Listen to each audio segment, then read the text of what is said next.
Greetings, PUBG Mobile players! The long-awaited Frost Festival is about to commence. In the new version 2.9, we'll be introducing battles filled with a frosty atmosphere. Snow Battle is coming to town. Furthermore, you'll also get to experience updates to World of Wonder and Classic Mode. So let's dive right into it.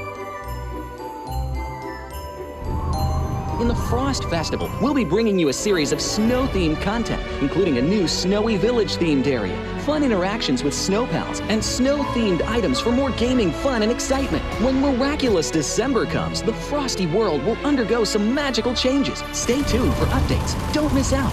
First, let's take a look at the new themed area, Snowy Village. The village covers a wide area of 280 by 150 and has loads of supplies. It's located near Stalber in Erringdale, Iceborg in Livik, and Goroka in Vikendi. In addition to the buildings on the ground, the underground area of the Lucky Ice Tower is also worth exploring. Make use of the two-story layout to experience a completely new battle experience. Sound the bell in the Lucky Ice Tower, and you can even summon rewards. Additionally, the village also has a snow rail, which can help you quickly move around and gather supplies. It allows you to navigate flexibly between different areas of the village and also swiftly relocate to advantageous positions during battles for your team to counterattack more effectively.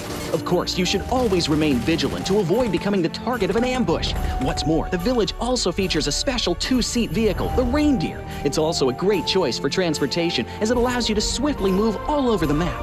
For intense battles, we've also prepared festive and practical battle equipment for you, the Snowball Blaster and Snowboard. The Snowball Blaster can be used in many ways and has loads of functionality. When you aim it at the ground or a building, it can create a snow pile cover for you. When used on enemies, you can temporarily transform them into lively snow pals to restrict their movement. When facing bodies of water, you can use the Snowball Blaster to freeze the surface so that you can walk on it. It's definitely a practical yet entertaining weapon. After transforming into a lively snow pal, you will be unable to use firearms to do battle. You'll only be able to rely on basic actions such as walking, running, jumping, and swimming to evade enemy pursuit. It takes some time before you can revert to your human form. Let's build a snowman together. The snowboard will also bring you a whole new experience. Apart from helping you glide and move on various surfaces, it can also be used with the Snowball Blaster. Explore the many possibilities and use these two items to have all kinds of fun. We've also designed various interactive mechanics, such as searching for snow toddlers, lucky ice, and the snow blast zone. When you encounter a lucky snowman on the map, don't be in a rush to leave. There are 4 lost little snowmen hidden near the lucky snowman. Search for the 4 hidden snow toddlers and bring them back to the large snowman. You'll then receive a token of gratitude. There are lots of lucky ice scattered across the map. Shatter the ice to get the supplies inside. Try using a melee weapon to break the ice more easily. Furthermore, you'll find that snow has engulfed some red zones on the map, and the falling snow will bring about many interesting effects. Players within a snow blast zone will be transformed into a lively snow pal if they're hit by the snow. If the snow lands on the ground, a snow pile cover will be created. In this World of Wonder update, we'll be introducing a brand new transformation skill gameplay and a catch me hide-and-seek gameplay for you to enjoy the transformation skills to the fullest. Of course, you can also use this skill to create more interesting creations. We've also added a Snowy Village map template to celebrate the Frost Festival with creators. Additionally, we've also made some updates and improvements to gameplay devices, game parameter settings, and the editor. For more details, please follow the official PUBG Mobile community. We'll continue introducing the latest WoW content to everyone. As for Classic Mode, we've also made some improvements to vehicles, firearms, creation mode, emotes, settings, and more. First, we've enhanced the designated marksman rifles. Some DMRs can be equipped with the full auto mod to fire in full auto. We've also improved the attributes and handling of some vehicles to enhance your driving experience. We've also added a new garage mechanic. From now on, you can choose your dream ride during matches. Meanwhile, we've also added a custom SFX adjustment feature. You can adjust the volume of some sound effects to whatever best suits you. As for creation mode, we'll be introducing some quick view features for watching the victory dance and fireworks displays and the new Frozen Kingdom themed performance in order to provide players with more possibilities for creative content. Furthermore, we've expanded the emote backpack. Now you can equip more emotes before entering the battleground. That's a wrap for the main content in this new version. In addition, new content will be added to the Popularity Battle event, Metro Royale, and Season Rewards. For more details, follow our official PUBG Mobile community. Snow Battle is coming to town. Winner, winner, chicken dinner.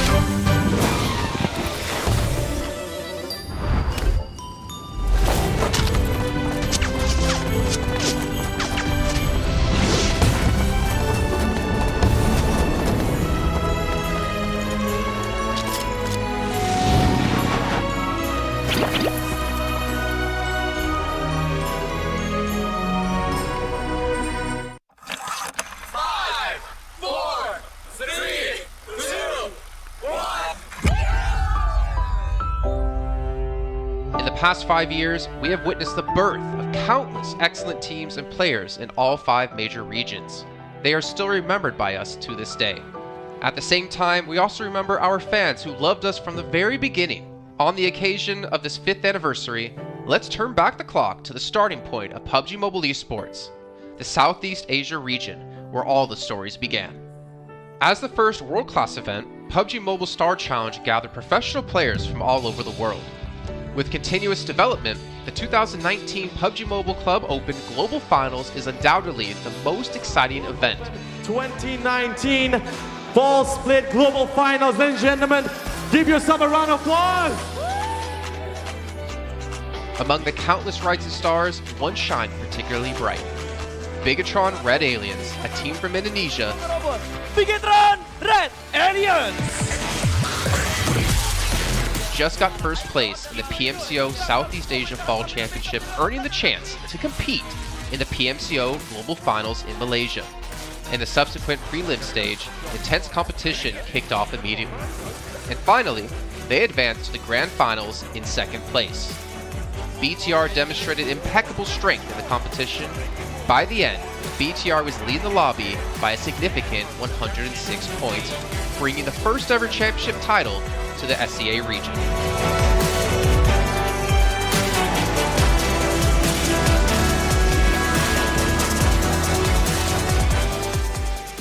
Di saat itu siapa yang nggak kenal dengan nama Bigatron gitu? Tim yang punya segudang prestasi, mereka juara dunia di PMCO Global Finals tahun 2019. Mereka banyak banget melahirkan pemain-pemain berbakat, Zuxi, Luxi, Ryzen, Microboy. Terus habis itu Zuxi, Luxi juga saat mereka menjadi juara dunia, mereka berada di masa prime-nya mereka banget. PUBG Mobile Esports always strives to develop and grow year after year. That's why we made sure to continue the support and build the SEA region. In 2020, the improvement of the competitive schedule introduced the World League, which later became the World Invitational. We also launched the PUBG Mobile Pro League, where even more outstanding teams joined the competitive stage. In the 2020 PMWL, BTR once again clinched the championship in the East. This had given Southeast Asia the title of the strongest region in the world. They hoped to continue their legacy at the PUBG Mobile Global Championship, the pinnacle of PUBG Mobile esports. However, BTR was not able to repeat their performance from the previous year. Top 2 teams is going to take those this round. Winner, chicken dinner, Nova XQL. With the rise of Team Nova, countless brilliant moments were had, but this also left many players with regret.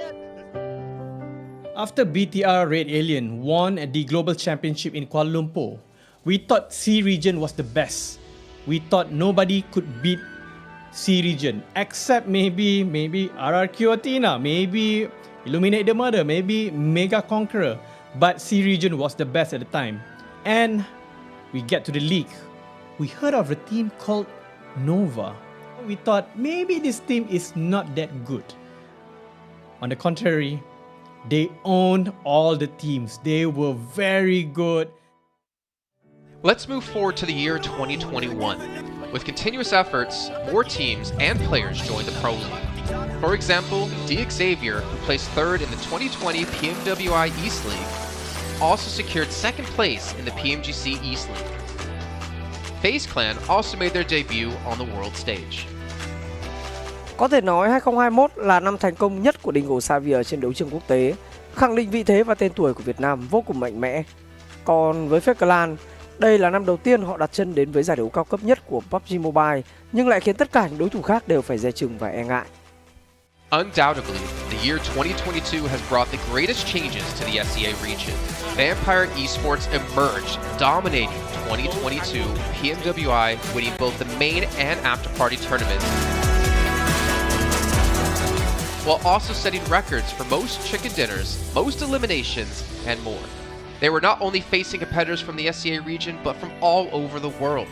Everyone was talking about VPE and wondering if they can maintain their performance at the Global Championship or if it was just a stroke of good luck. On the last day of the 2022 PMGC Grand Finals, VPE won 3 chicken dinners alone, moving from the bottom of the table to 6th place, achieving the best result for the SEA region. They pulled off another miracle, but sadly, it was not enough to win it all.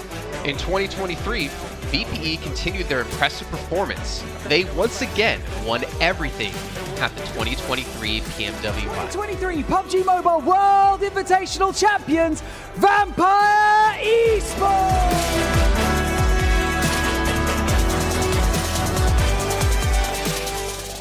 ก็ย้อนกลับไปในปีที่แล้วนะครับเอาจริงก็ผมมองว่าน่าจะโอ้โหไม่มีใครที่จะมองว่าทางฝั่งตัวแวมไพร์จะซักเซสได้ถึงขนาดนั้นนะครับเพราะยุคนั้นเหมือนทุกคนจะโฟกัสไปทางฝั่งตัวอินฟินแล้วก็เฟซแคทที่มีแบบว่าผู้เล่นดังๆนะครับแล้วก็ถ้าจำมันได้เหมือน PMGC ปีล่าสุดมากินไก่แบบเบิ้ลติดๆกันในวันสุดท้ายเหมือนเอาจริงน้องๆก็เคยบอกเลยว่าเฮ้ยเราเครียดกันไปหรือเปล่ามันเป็นตัวเองดีกว่าเล่นแบบปล่อยจอยได้แบบจอยเลยสุดท้าย3จะติดจบอันดับ6ของโลกซะอย่างนั้นนี่นะครับแวมไพร์สปอร์ตเหลือเชื่อจัด But don't forget, Alter Ego, an Indonesian team, showed a very strong performance by winning the Super League twice.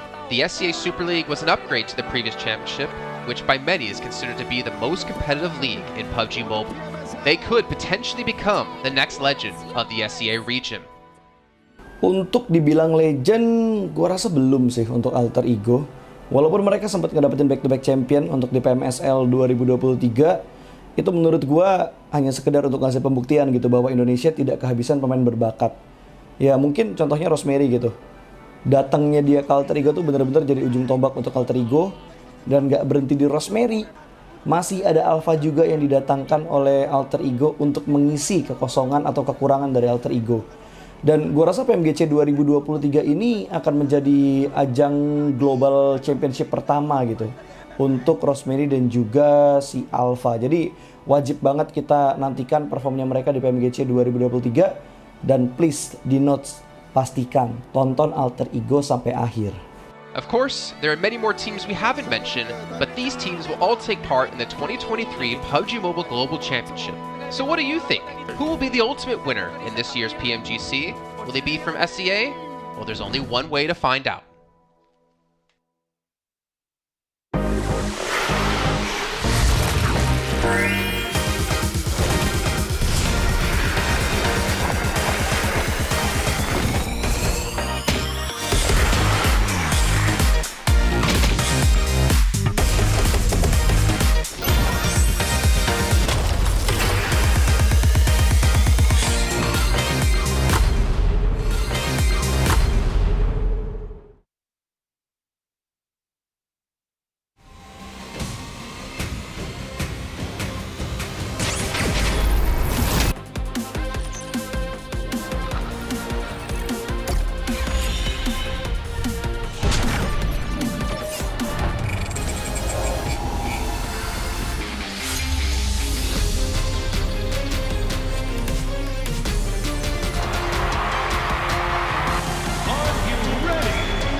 Coming close, but not quite clinching the championship title at PMGC last year, DRS is back to claim what's theirs. Tash Bunny here on ground at the 2023 PMGC, where we have Delta from DRS with me alongside Sang, and we want to chat with them a little bit about their journey into the PMGC this year. Now, let's talk a little bit about your expectation today. What are you expecting from your team and your goals? What are your goals this year for 2023 PMGC? तिमीलाई आफ्नो टिमबाट यो वर्ष चाहिँ के expectation छ र तिमीहरूलाई कहाँसम्म पुग्ने गोल चाहिँ कहाँ के पुग्ने गोल छ तिम्रो त्यही हो अब ग्रुप स्टेजबाट चाहिँ हामी फाइनलसम्म जानलाई ट्राई गर्नेछौँ अनि फाइनल पुगेपछि अब जित्नैकै लागि खेल्नेछौँ from group stage we will be heading towards the top 3 positions, and in the finals our main goal is to win this year because we left somewhere. We left somewhere. Yep, that's right. They are trying to come back and claim the champions title. And it's very interesting when you talk about that. So this year is a direct invite for you guys. So, let's talk a little bit about your performance this year. And I think that a lot of people are sharing the sentiment that this year hasn't been DRS's best performance compared to last year. And in recent events, do you guys feel like you have something to prove to all those people out there who are saying that you guys are not at your peak performance? पहिलाको year र अहिलेको कम्पेरिजनमा चाहिँ पुरानो game जस्तो अहिले छैन हैन अहिले game नराम्रो भइरहेछ र तिमीहरूको कसरी खेल्ने चाहिँ उसai सोच छ त्यही हो पहिलाको इयर जस्तो हाम्रो यो पालि स्प्लिटहरु त भएन तर यो पालि चाहिँ हामी इम्प्रुभ गरेर अझै बेटर भएर देखाउने छौं अनि हामीलाई स्पेशल इन्भाइट किन आको त्यो वर्थ चाहिँ अब हामी पुरा गरेर देखाउँछौं र जीसीमा गरेर देखाउँछौं पहिला जसरी So this year hasn't been that good so far, but we will make sure to show the performance that you guys are expecting, and we will show why we got the special invite from GC. Speaking of special invite, do you think there's added pressure that you guys got the special invite? Special invite पाएर चाहिँ त्यस normal भन्दा केही pressure बढी भएको छ pressure त छ अब इन्भाइट आको छ अब यो इन्भाइट आकोलाई चाहिँ हामीले अब गरेर देखाउन छ जीसीमा केही There's a small pressure that we got a special invite, not we didn't came here by qualifying directly. So we do have certain difficulties to, overcome. But we will do our best and we'll show what we are made of. They will show what they're made of. Speaking of showing what you're made of, so you know that this group this week, Group Yellow, is currently dubbed the group of death. So out of all the teams in this group, which team do you think is your strongest opponent and why? अब टिम्सहरु त सबै राम्रो छ यहाँ qualify भएर आको हो अब त्यही हो यो ग्रुपको नाम चाहिँ ग्रुप अफ डेथ भए पनि यामराज चाहिँ हामी हो यो ग्रुपको So all the teams that are here in this group are the best because they qualified on their own. But please don't forget, even if it's a group of death, we are the Grim Reapers. They are the Grim Reapers. And what does the Grim Reaper have to say to all the teams in Group Yellow? Best of luck and be ready to fight with us. Best of luck and get ready to fight with us. They have a lot to prove. And ladies and gentlemen, with that, thank you so much, Delta, for that interview. And good luck for today. Let's see what you have to prove or have to say. Thank you.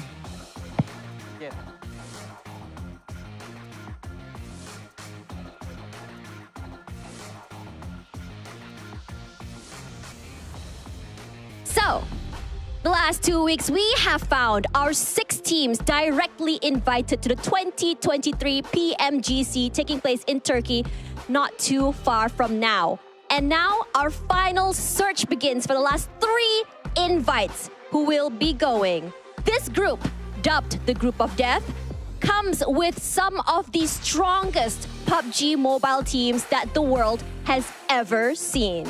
Can these superstar teams maintain their top spot as the best of the best? Or are we going to be seeing the underdogs perform and show us a Cinderella story? Panel, casters, can you guys share with me a little bit about what you think of this statement?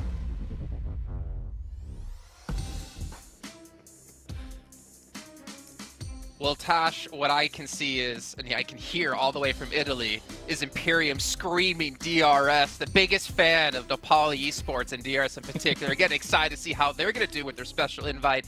But yeah, we're excited here to be at the PUBG Mobile Global Championship 2023 and the Group of Yellow, the Group of Death, the Yellow Group. It's going to be coined many different names, but one thing is going to be sure, it is going to be a rough ride for a lot of teams out there. I'm your host, Jason Kaplan, joined once again, gentlemen. It's been a while with Seven Worlds Gaming. Cameron Davis, how are you two doing? Doing great. Doing great, man. Yeah, great. I think it's America's was the last time we worked together, so it's good to have you back. I'm excited for this Group Yellow. I actually have some favorites, unlike last week, so I'm interested to see if they're actually going to continue to be favorites. I like Cameron how you see Seven. He actually, even in the virtual world, he was able to get a box to be equal height to us. I told him. I got bigger.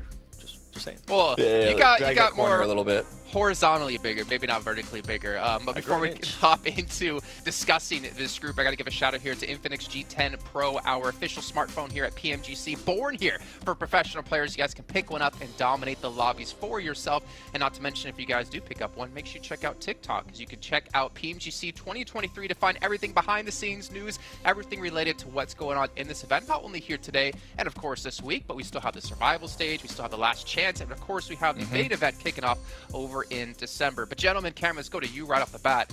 This is going to be a tough group, man. This is going to be very difficult, and honestly, there's a lot of teams out there I'm particularly rooting for. Yeah, listen, there were some big heavy hitters here. There's a reason why this is called the Group of Death. We're going to be hammering that home at least for a while. Granted, the past couple of groups, green and red, both have had a few upsets, a little bit of surprises. So I am curious to see if, all our expectations, how many of those will be accurate, at least after the first day or the second day, or if we're going to see some, big slip-ups by some of these favorites. But these names being in the lobby puts a lot of pressure on the underdogs, on the teams that maybe don't have the same level of pedigree or fandom behind them to really perform. Yeah, and at 7, there's a lot of teams obviously coming here for the very first time, and when you have a team like Vampire Esports, after what they did 2 years in a row at PMWI, it's a lot of pressure to be able to compete against them, but I'm going to be a little tricky here. I'm going to go out, I think Vampire are going to qualify for the Grand Finals through this group. I think they're going to go through the last chance in the survival stage. Really? Okay. I'll have to disagree with you on that one because I feel like they are a pretty strong team. Obviously, their recent performances don't reflect that. I'm just going based on what we saw in PMWI, and with them getting pretty much an invite here by being able to win those Thailand PMGC points as well. I feel like they are going to be strong. I'm interested to see how Tony K is going to be performing. I feel like that was a big drive in regards to how they were able to perform in PMWI. If he if he can show that performance that we saw in PMWI, I feel like Vampire Esports could definitely be in the top 3. For me, you were talking about surprise teams and teams that haven't been here in the past. Brute Force is definitely one of them. I feel like this team has been quite a surprise. We got a chance to see them in the regional clash, I think last July, and they were a big surprise. I think they ended up 8th place for that. This is going to be their second LAN event, so they at least have some experiences. I feel like this team could definitely shock some people. I don't see them being in the top 3. I do have to put that out there, but I do see them at least qualifying to the survival stage. Well, you can see here before we talk about some more teams, we are in the final group here in yellow, and of course, our top 3 go straight finals kicking off in Türkiye. And not to mention the other teams, except the bottom, will be going to our survivor. Only difficult because the bottom as well, the bottom 8 teams from all of these other groups competing, and only 16 get through into the last chance, or only 5 get through from that. And Cameron, I mean, it's tough. At least you get that second, potentially third chance, but it doesn't get easier. It doesn't, especially because, as I said, we've already seen upsets. We're going to see some upsets here, and that's just the nature of the fact that we're only sending 3 through. So, in a way, the survival stage is arguably harder to qualify through than either of these groups. And I want to say even maybe harder to prepare for as well, since things would be changing so drastically. But when it comes to points, I mean, gentlemen, we've seen this for the last 2, almost 3 years. It's pretty standard. First place, 10 points with a chicken dinner, and of course 1 point per elimination. And throughout this last year 7, we've seen eliminations be such a driving force here for a lot of these teams who have done well. Yeah, we've seen that, and we actually been seeing it already at PMGC. We saw it last week with the team that ended up winning. I can't remember on top of my head right now. Oh, NSR. That's right. That was a big surprise for me. Non-Shim Red Force. They were absolutely going crazy with the eliminations, and they were also with the placement points. Is that something that I kind of want to see out of some of these teams, especially teams that are going to be contending towards the top 3? One of the teams that I'm going to be looking at too is going to be Bigatron. Completely different team. Now we're going to be having Yuhai. Remember, Yuhai was in Geek Fam last PMGC, and they saw how well he performed. Now that we're able to add him to the roster. But with Bigatron, we have already one Indonesia team making it to the Grand Finals. Can we make it too after not having any Indonesian teams, or at least Bigatron, whatever they had? Yeah, and obviously, Cam, there's a lot. I mean, we can focus on the teams that we covered specifically in the America's Championship. Like Team Queso out Influence Rage. Team Queso, they knew they were through into this event, but they looked, and I'm being nice here, atrocious in the regionals. Yeah, no, they didn't look good at. You have to remind yourself that they got place in the LAN region. 8th place in spring as well, but at least in the fall they got 2nd place. So there is some a little bit of hope they're going to be able to perform, and that just constantly tell yourself they didn't perform in the America's Championship because of the fact that they were all but an influence team that is always going to be delivering when we in their region, out of their region. I think that's one of the favorites there. There are some other favorites here. I don't think they're going to be a shoe-in for the top 3, but they're definitely one of the heavy hitters. And they kind of have to be too, considering they know a team of Loops and Alpha 7 have qualified into the Grand Finals as well, coming in from Group Green. So a lot of pressure mounting on their shoulders, but to be honest, they can be one of the most dominating teams in the lobby. But it comes down to what's going to happen here today, because obviously everything's been getting more difficult throughout the year. Americas is already, I almost actually want to say a set down for them because you have North American teams participating in that. But obviously coming into here, it's quite a big step up. It is a big step up, and something that we actually saw last week with the Brazilian teams is being a little bit too wasn't working out for IG and Anko, and I mean now we're going to Influence Rage, which is one of the most aggressive teams out of the Americas region. I am looking forward to seeing how Federal is going to be performing, seeing if he's going to be able to put up an MVP performance here, and if they continue to play that aggressive style, or if they're going to have to adjust, because that's something that the Brazilian teams, at least last week, were not able to do. The aggressiveness wasn't working. They weren't able to adjust in time, and that's why they weren't able to top 3. They had Anko qualifying to the survival stage. I do see Influence Rage honestly going to Grand Finals. I think that will be a big shocker if this team does not end up in the top 3. Gotta give a quick shout out to Super, who we saw well there a few moments ago from Team Weibo.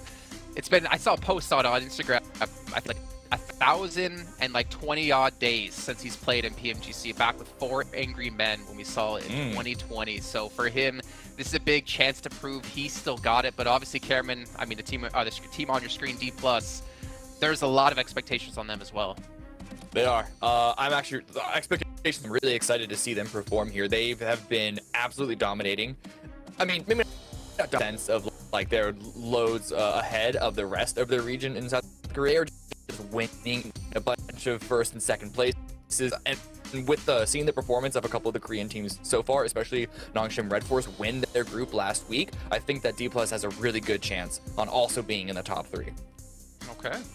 Bold statement here coming through, but I think it's definitely possible. And obviously looking at Demorte as well, a team that honestly kind of surprised me. Back when I was doing EU, they were never seen as like this dominating, strong team. Then they came through to actually end up winning when it came to Europe, and then obviously qualifying here to the main event as well. I feel like for them, it's going to be a massive learning curve. And as we mentioned before, a lot of these teams haven't experienced events and competition on this kind of scale. And I think that's the real struggle they're going to have, is adapting. And obviously, who's setting the pace of the lobby, and how are they going to play around that? Yeah, and I feel like that the adapting is the big one. Sorry, I keep bringing in back Nongshim Red Force for last week, but that team was just so good at being able to adapt last week on the spot, too.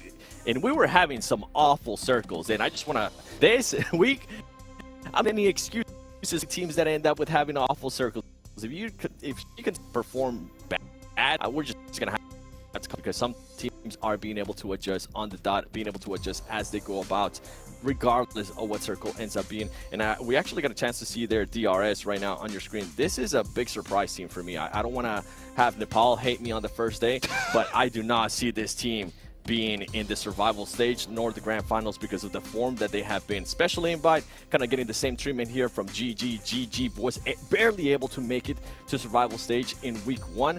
For this team, I hope they start strong. I hope they have a good day if morale is going to go down real quick, especially with what their performances has been like. You hear that, Cameron? Seven's farming interactions on socials right now by calling them out. It's like, all right, give me the hate, give me anything. Exactly right. And then obviously, of course, you have Bigatron Red Villains, which is weird for me to say, coming through. And I think for them, this is a chance for them to prove that like the Twins weren't the team. You know, it's the name that's the team, and they have a lot to really break out through. But in the year, they've already been able to do it. But again, on this kind of international scale, it's going to be a different. Right, yeah. I mean, because, you know, as you say, throughout the year, their results have been kind of hit or miss. They've had a couple of good ones, had a couple of, you know, mediocre ones as well. But you just have to hope that the experience of the players that are still there, and as well the management, sort of push them into peak at the right form, because they made it here. That's half the job done. But you got to perform once you're actually here on the stage when the pressure is on. And this is, like I said earlier, experience can matter a whole lot, even when they're not like on stage in front of a huge audience. Even still, the pressure of being at this big event, surrounded by all of these players that you've seen from around the world in their own regional competitions, can still put a lot of damage how you play your game. For me, Bigatron, sorry to cut in, but really looking forward to U-High. We saw the performance he was able to put up last year with Geek Fam. I think now they've been able to finally figure out their team right. Going back to PMWI, we're always talking about the issues that they were having with Ryzen, the drama that was occurring there. Ryzen's no longer on this team, so I feel like they do have their spots too. He was there whenever the Twins were around, so I'm intrigued to see if they're going to continue to improve their performances. Now they have had a lot more time together, but U-High is going to be the big question mark for me. If he can perform, this team could definitely end up being within the top 5. it's just so funny because it's kind of like there's like the big Bigatron Reeks coming back together to try to like make the name something new. Obviously seeing Team Cancel here on your screen as well. I mean, we had a lot of questions whether they were truly trying when it came to Americas, and I think we kind of all agreed like they needed to show more, because yes, you can come in 16th place and still make it into PMGC with them already being pre-qualified, but having some going into the big thing, what we see out of them, we have a lot of questions on whether they can handle the lobby of this caliber. Yeah, like, it's, if anything, even if we do say, which I don't even know if I agree with this, but let's just assume that it was a choice to not really try hard in America's Championship, that just shows, to me, that shows kind of a weakness in ability. You don't want to take any rest days off, especially as you say, with a momentum building up, having a win under your belt, and just feeling confident with your gameplay and your playstyle coming into this one. This means that they're going to have a little bit longer of ramp, and if they get a couple of going their way on day one, who knows how that's going to affect their entire... Yeah, you only have, what, 4 days in total to really perform here. But I love these little milestones, these historic performances that we have, with one record already being broken by Stalwart Esports with chicken dinners in a day, getting themselves 3 over Group Green. Here at Matt, and I've been talking about this with you guys so many times, I love having any Battlegrounds you play multiple times a day, all back-to-back. 3 Erangels followed up by double Miramars. Like, this is chef's kiss. It is. I love this map rotation, and I'm hoping that we go to an A. Maybe we'll get a chance. We'll go to Americas. Maybe we'll get a chance to see this too and stop playing Vikendi, because Vikendi is just a waste of time. But Sandhawk there, right off the bat, that's what I like to see, you man. Get the madness just right off. I want to see if there's going to be any hot drops too, since it is their first day. I know this teams have been playing during rehearsals, during practice matches and all that, but you never know what's going to happen when we actually start the day. We've gotten close to seeing some hot drops. Maybe this team will give us some, this group. Well, I can tell you from rehearsals yesterday, Vampire were performing well, but it is scrims. It is matches that teams don't really care about, so I'm not going to really, I'm going to just a great assault here. But yeah, you fan of starting the event off with this? Yeah, I mean, I don't mind it. I know his favorite position of having Sandhawk in the middle as like a reset. I actually think the best position is right in the very beginning, because you're able to kind of use it as a quick little warm-up. We know Sandhawk is a lot more puggy, a lot more deathmatchy of a map than both Miramar and Erangel. So really just using it as an opportunity to get your fingers warmed and hot and get your communications up is a really good opportunity. And then the real games can begin once you hit Erangel. All right, well, it is time to head into our very first match here of Group Yellow. So let's send on over to our commentators of John Allen and Scoff the Day. Thank you very much, Jason. Pleasure to have you with us. We are going to be starting off Group Yellow, and a lot of really powerful teams, a lot of interesting dynamics to be decided. Of course, Sandhawk, the first place, where we'll get to see them take one another. I would say Sandhawk is the best way to start out any group. We saw last week on Sandhawk, there weren't like direct hot drops, but a lot of teams did each other on the fringes of their split drops. Probably expecting to see that here as well. And this group, John, there is so much going on. I can't wait to see what happens in the very first match alone. Now our top 3 stage as well, and there were just so many names being thrown around.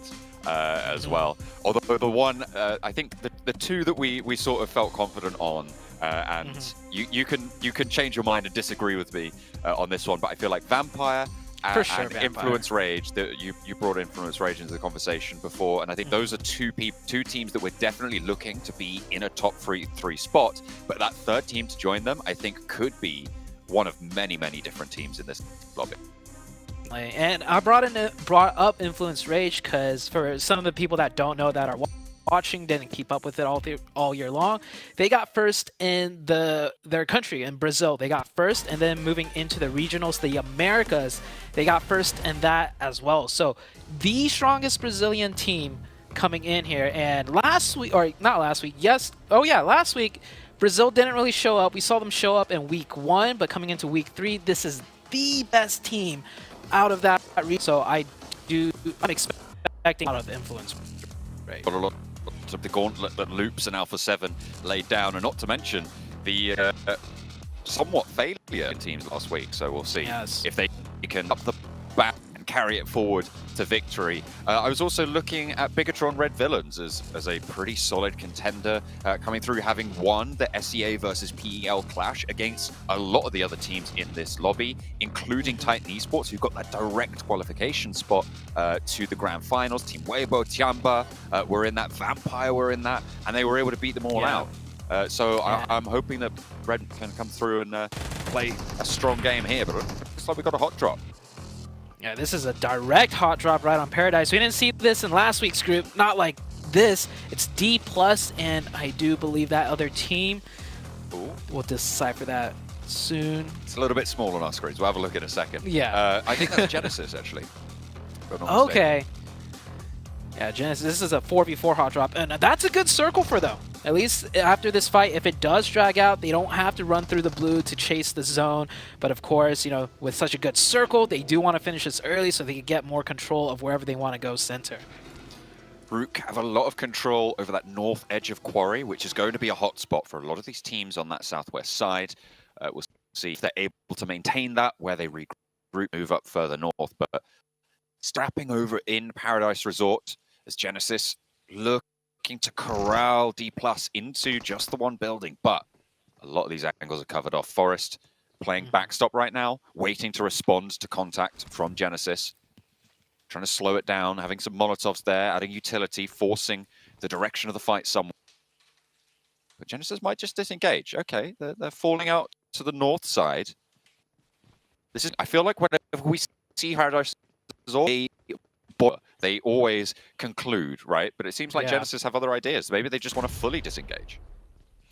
I'm not surprised that there is a disengage, because with the hot drops in Paradise, usually what happens is with all the angles, all the different lines of sights, at least there's one opening in the midst of all that, and that kind of spurs the fight. But this hot drop, they were right on top of each other.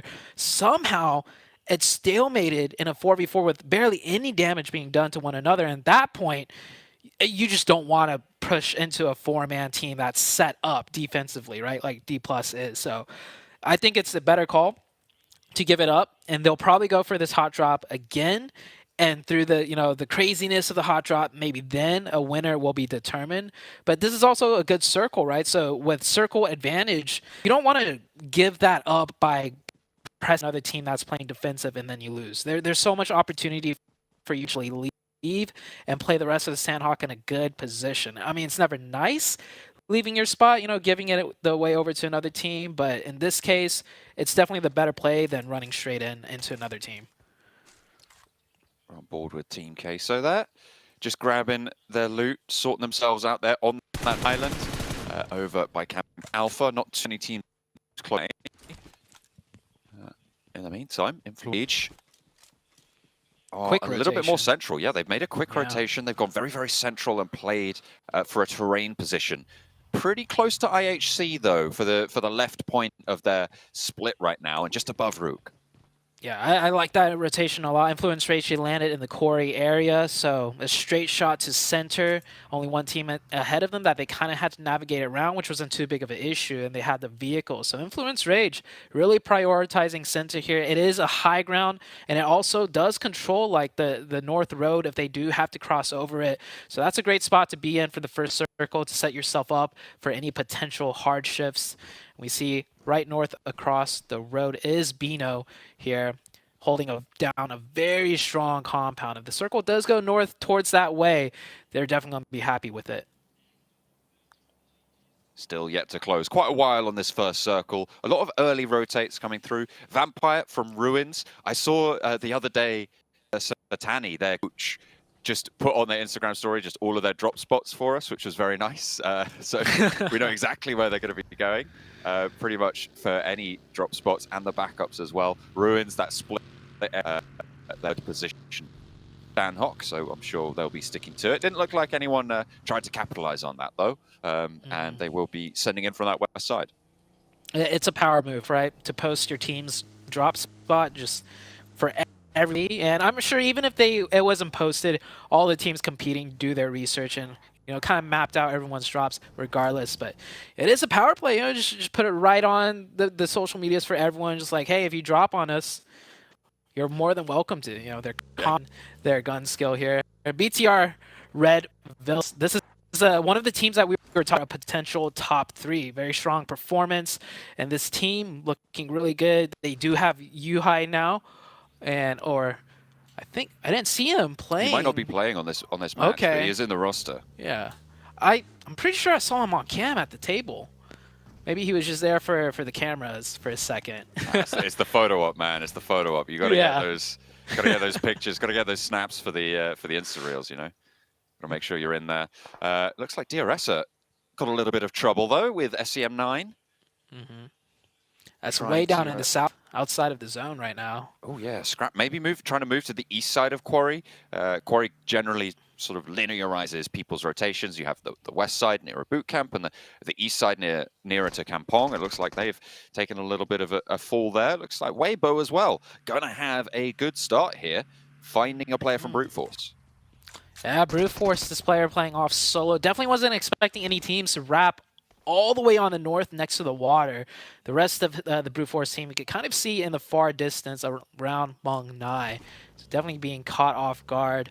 That's probably a mistake that definitely won't happen again out of Brute Force, but you know, if you came a little bit more prepared, you have to be aware of teams really just wrapping around the edges, and there's always that chance of happening. In this case, Weibo Gaming got the better end of that. They pick up a quick point. IHC also with a point, and Sem9 all starting off with a quick one-pointer as we are finally heading into the second circle.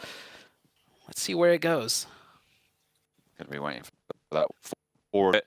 I'm looking at Major Pride's position near to Barn, and this is a team that I think is probably going to be the last hope of EU to have a strong performance. Obviously, we've got Gladiators and Mad Bulls still carrying the torch from Group Red earlier 2 weeks ago. They were able to qualify for the survival stage, but no EU team has even been close to get into the top 3, and no European team, in fact, with Turkey's teams also having a little bit of a lackluster performance. So I'm looking at Major Pride, and to a lesser extent, I think, as well as the only other representatives here from the European regions, to maybe have a little bit of a strong performance here. Because right now, we've been let down in PMGC by the teams that have represented the region, and I was hoping for more, and maybe Major Pride can deliver on that, but we'll have to wait and see.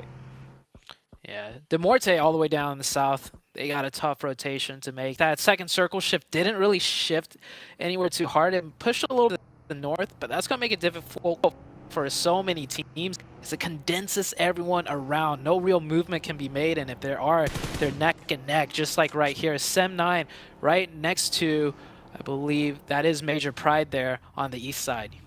Yeah, they are coming into conflict just a little bit there. Team Queso, they're losing a player early to Genesis.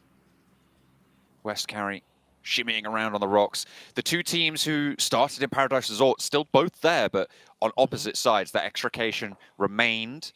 They have not mixed just yet. They have not gone in for another scrap, but Team Queso pushing into that northwest side. Might draw D+ in for a third party if it scraps a little bit harder.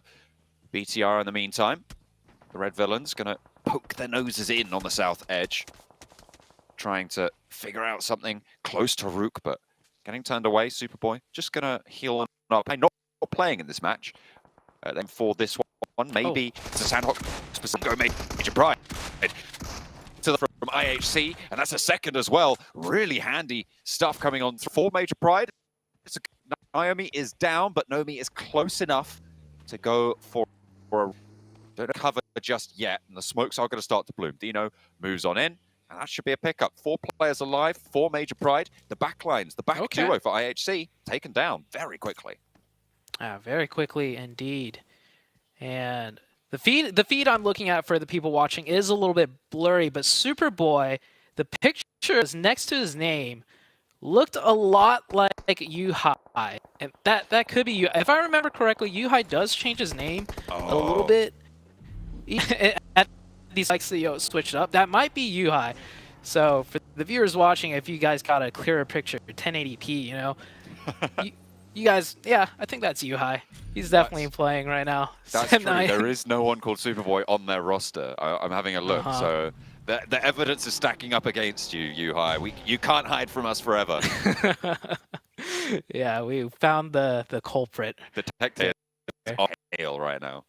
Yeah, I recognize that player from anywhere. Such an iconic look, right? Really popular player as well. And we're now going into the third circle. A lot of casualties on that east side, as we saw just now, and more fighting. And Demorte actually wrapping towards the east side.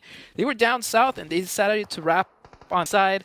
New circle pops out, and once again, it doesn't really shift anywhere too hard around this like central focal point, and all the teams are going to condense right on top of each other. It's going to be really difficult for Influence Rage to hold that spot now. Yeah, they've got a lot of pressure from the back, but luckily they might take care of one another. BTR Red Villains losing a player against Rook, still trying to move their way through and navigate that south side. Vampire getting ahead of it, but they've left Stone behind. I think they've already lost Tony K as well for Vampire. Oh no, they are still 4 without Stone, so they'll see what they can find. They are also playing on that south side. I think the Paradise Resort position is going to be the most brutal right now. There's no real maneuverability for these two teams with Team Queso right behind. It's gonna maybe force Genesis to push on through. Yeah, there's so much action going around here. 360 all around the circle. Due to the way it's just been condensing to the center, usually we see a huge push from one particular side, but right now, everyone's pushing from every which way. Back with IHC here, they are down to 2. They took a lot of casualties earlier with just the duo. I think they're going to just try for now. Hopefully the circle stays on them. If not, they do have to exit these walls, and the eyes will be looking towards them. Sem9 trying to move through Camp Bravo right now. It's a 2v2 on the inside. Major Pride with down shots.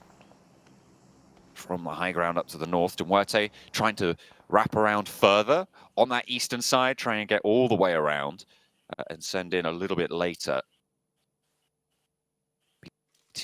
Still just trying to navigate this Rook holdout, but they have sent some people to the north of the compound now, so a little bit of envelopment going on that south edge. Should be good news for BTR fans. Team Queso, they've now stepped foot into Paradise Resort. Genesis did evacuate. They've headed further central. Yeah, Genesis finding a nice rotation in. Surprised D there to spot that out, or was the team to move more central? D+ still staying in Paradise. Now they're caught on the very edge. Most likely going to be gate this time around Genesis if they have to move further east. BTR here on the far south side, right next to Rook. Looks like they aren't too aware. They are looking other ways, but DRS from across ways gets a quick knock. Yeah. Knock slowing down rotations, really, really valuable to try and hold out on positions. More casualties befall on that south side. And BTR are looking to mount up.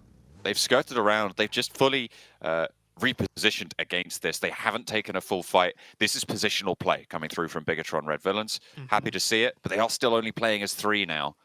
And they'll have to figure out their way forwards after their engagement. Circle shrinks. We're going once again into the middle of all these road junctions, into that central compound with the walls. Yeah, the west side's going to get mighty crazy. 3 teams right on top of each other, Paradise Resort. But right now, BTR now finally having to take the fight. It is a 3v2, and they will clean that one up quite nicely, not losing a single player. They're keeping all 3 up, and a crash out of Major Pride onto another team. I do think that's Influence Rage there. A quick scrap back and forth. It looks like Major Pride should be getting... Yeah, it's down to 1 for Influence Rage. That was a third party coming through from Brute Force on the middle position as well. I think Brute Force only have the 1 player left, so a solo third party. And Major Pride, they are taking names right now. Not a lot of players are left. And Kayovsky actually very, very far away from the rest of the team. No charge back, so Influence Rage down to just the 1 player. Major Pride pick up 4 points, but they have lost a player. However, they have that junction compound. Finally, Paradise Resort comes to a head. Team Queso wading on into the scrap. D+ have been his time now. And Reyes is hopping up and down, but finally does get duck shot back. Arturas looking to try and find an aid over towards Fabian, who's repositioning on the low ground. Nicely placed. Will it find the knock? Yes, of course it will. Perfectly on. There's the third angle, and the third party coming through. The vibes just too strong right now. IHC rolling on up to Major Pride in the meantime, but it's a good hold to start things off. The first goes 1 for 2, and it is going to be Major Pride continuing to burn pretty brightly so far. A knock sent back to Effect, but they're up to 5 eliminations. 2 players active. Effect likely to bleed out. Great hold. Really holding that compound down right there. They only lost 1 player there. And hold down to 2, but I think it being said, they hold the position down. They're up to 5 elimination points. They should be happy with that. Maybe they even get the next circle. We'll see where it goes very short. Vibes here pushing out of Paradise Resort. Timing that push out very nicely, right? Third partying the 2, it quiet. And now they found a way in. As Genesis, they left them right there ahead of them to the... They switched pretty much. They went further north. Right there, you can see on the minimap, allowing the Vibes team to get much closer. Bino Storm, that's going to be a tough hold. They're playing very split right now. Yeah, they haven't regrouped. I imagine they're going to want to do so soon. But Nanaku West that shack might be able to find any teams looking to crash. With the position as it is, 8 players on the inside can hold it. I feel like they should have a lot of value here to harry the backlines of any team rotating from that western edge and slow them down at least. So it may be found there. But what are you going to do for further match? We'll have to wait and see. DRS, they take a knock from BTR on that south side. Looking good to continue their march forwards. I'm liking BTR's play. I said they would play positionally, and then they went for the fight. Looks like they're going to go for another fight here as well, as Killer has already been knocked today. Yeah, they're sweeping circle, which is great. It's Sandhawk. You cannot run forwards, and Superboy running forwards right into that nade. DBS in hand, can't find the connection. It's still a 2v2. The other player can't be revived right now. And one of the players from BTR actually circling ahead to maybe just cut off the DRS rotation instead. Looking to find an angle from deep in. So for now, it's just the DBS player. Back and forth in the smoke. Doesn't win that trade. Delta gets spotted. I think that was from inside the circle, looking for that flank. It's going to slow them down. 2 players knocked for DRS. A flush sent back their way. Now it's just Genforce and Lapar to move on in for BTR. They lost Yuhai masquerading as Superboy in the process of it. As Demuerte continue to try and find a position, but it's only Milky Way on the inside. On that south side, I mean, I like BTR's play so far. This really good off, nice and measured. They have had some unfortunate knocks, some unfortunate flushes. We'll have to wait and see what more they can do. A lot of teams losing players. Only Genesis still with all 4. Genesis right now with the man advantage. But in Sandhawk, with this crazy mess still, with this many players still up, we'll see if Genesis can hold that 4. They are picking up points around their sides, up to 3 points now. Or that might just be, yeah, 3 points right now for them. Circle's about to shift once again. Brute Force alive with the solo at the shack in the middle, and the zone will go there. And Major Pride getting the circle once again, so real off how they mold all those off. Compact Force, being forced to make a move western side. They are on the very edge at that wall, and they might just elect to stay in it once more. Major Pride, I think they're up to 7 eliminations now as well on that eastern side. So already a good start on Sandhawk for them. But still, the team's on the trying to stop things getting a little bit too hairy. Weibo under pressure from Genesis across the way. Both of these 2 teams have to move forwards. You get the sight lines that Genesis have. These 2 players remaining for Weibo. Yeah, right now with the circle like this, teams are definitely looking for the elim points before having to move.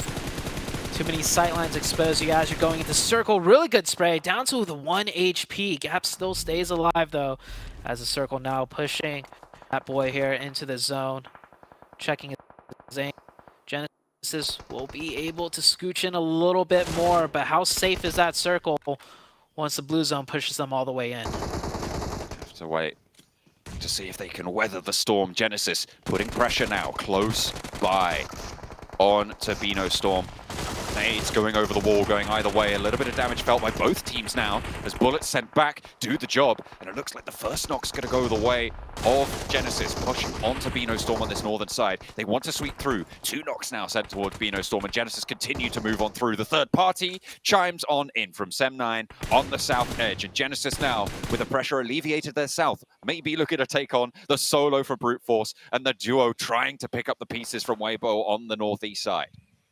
Oh, that's a difficult circle shift, though. They will have to move downhill, more exposed. And with that zone, all eyes, or many of the eyes, are looking north. Genesis have a tough task. They do have the 4-man advantage, though. If they could pull it off here, this would be their best chance. It will be difficult. Weibo Gaming wrapping uphill, knowing, yeah, crossing that road, not likely going to happen. Instead, they're going to wrap up and maybe just look for elim points if possible. Now, Major Pride needing to move as well. No teams in the zone besides Brute Force and BTR.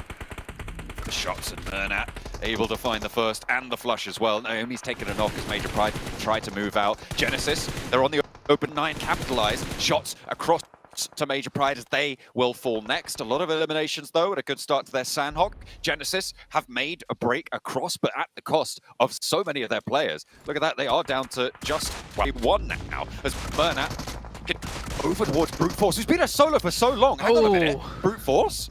Are they going to be able to keep on going? He's been alive for so long as a solo. He's got Slims on his own. Oh, wow. From the Shaq angle as well. And right now, it's a 1v2v1. If the third party comes out, Brute Force could win this. And oh, too late. Brute Force goes out 1v2. BTR has no idea where this last player could be. That's the advantage that you're playing with Ivikovsky. If you can scope out both players, you stand up, you get the spray. You have to transition because immediately you're going to get tickled back. Lepar close by, found. And 1 versus 1 against Kayovsky. They know exactly where he is. He has 1 nade in the pocket. The flush, the point, and influence rage versus Villains. The nade goes a little bit wide, but it tags damage. He doesn't have cover, be careful, and no meds to speak of. Needs to just win this trade outright. A shimmy to the rock might be enough, but no nades in hand for Genfos. He's down to just the weapon. A nade sent back, and that's damage. The counter shimmy coming out of Genforce. If he stayed at that rock, that nade would have ended it all. Both players counter shimmying, trying to go to the opposite side, trying to trick the opposite. And here's the recipe. There's a tree though. It blocks the sight line. Now it's a 1v1. Back and forth. DBS out and hand swings out wide. But Genforce scout and Influence Rage takes the chicken. They had 4 players up. They lost 3, holding a 3-1 split. And I thought it was all over for them. But Tyoski coming in as a solo. The zone's working in favor. And you saw the way he was moving his hands. He's like, oh man, no way. We just did that. We pulled it off. And I can feel that excitement coming out of Influence Rage. And rightly so. It was a really solid game from a lot of teams there, I think. I liked BTR's movements. They did lose a few too many players on those maneuvers to be able to carry on through, obviously, right till the end. Still getting second place with a lot of eliminations.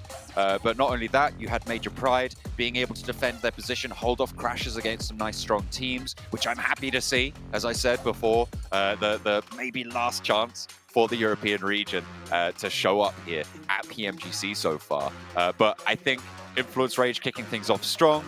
This is good. This is exactly what you expected, what I think a lot of other fans of the Brazilian region would have expected, having a strong start for this Brazilian roster. Yeah, and it's not just Influence Rage. I feel like strong team we're taking a look at really showed up. BTR, of course, coming in second place. They could have won that. And we did see Weibo Gaming up towards the very end as well. So a lot of teams doing really well here. And it's Sandhawk of all maps up towards the northeast. And those were not easy circles.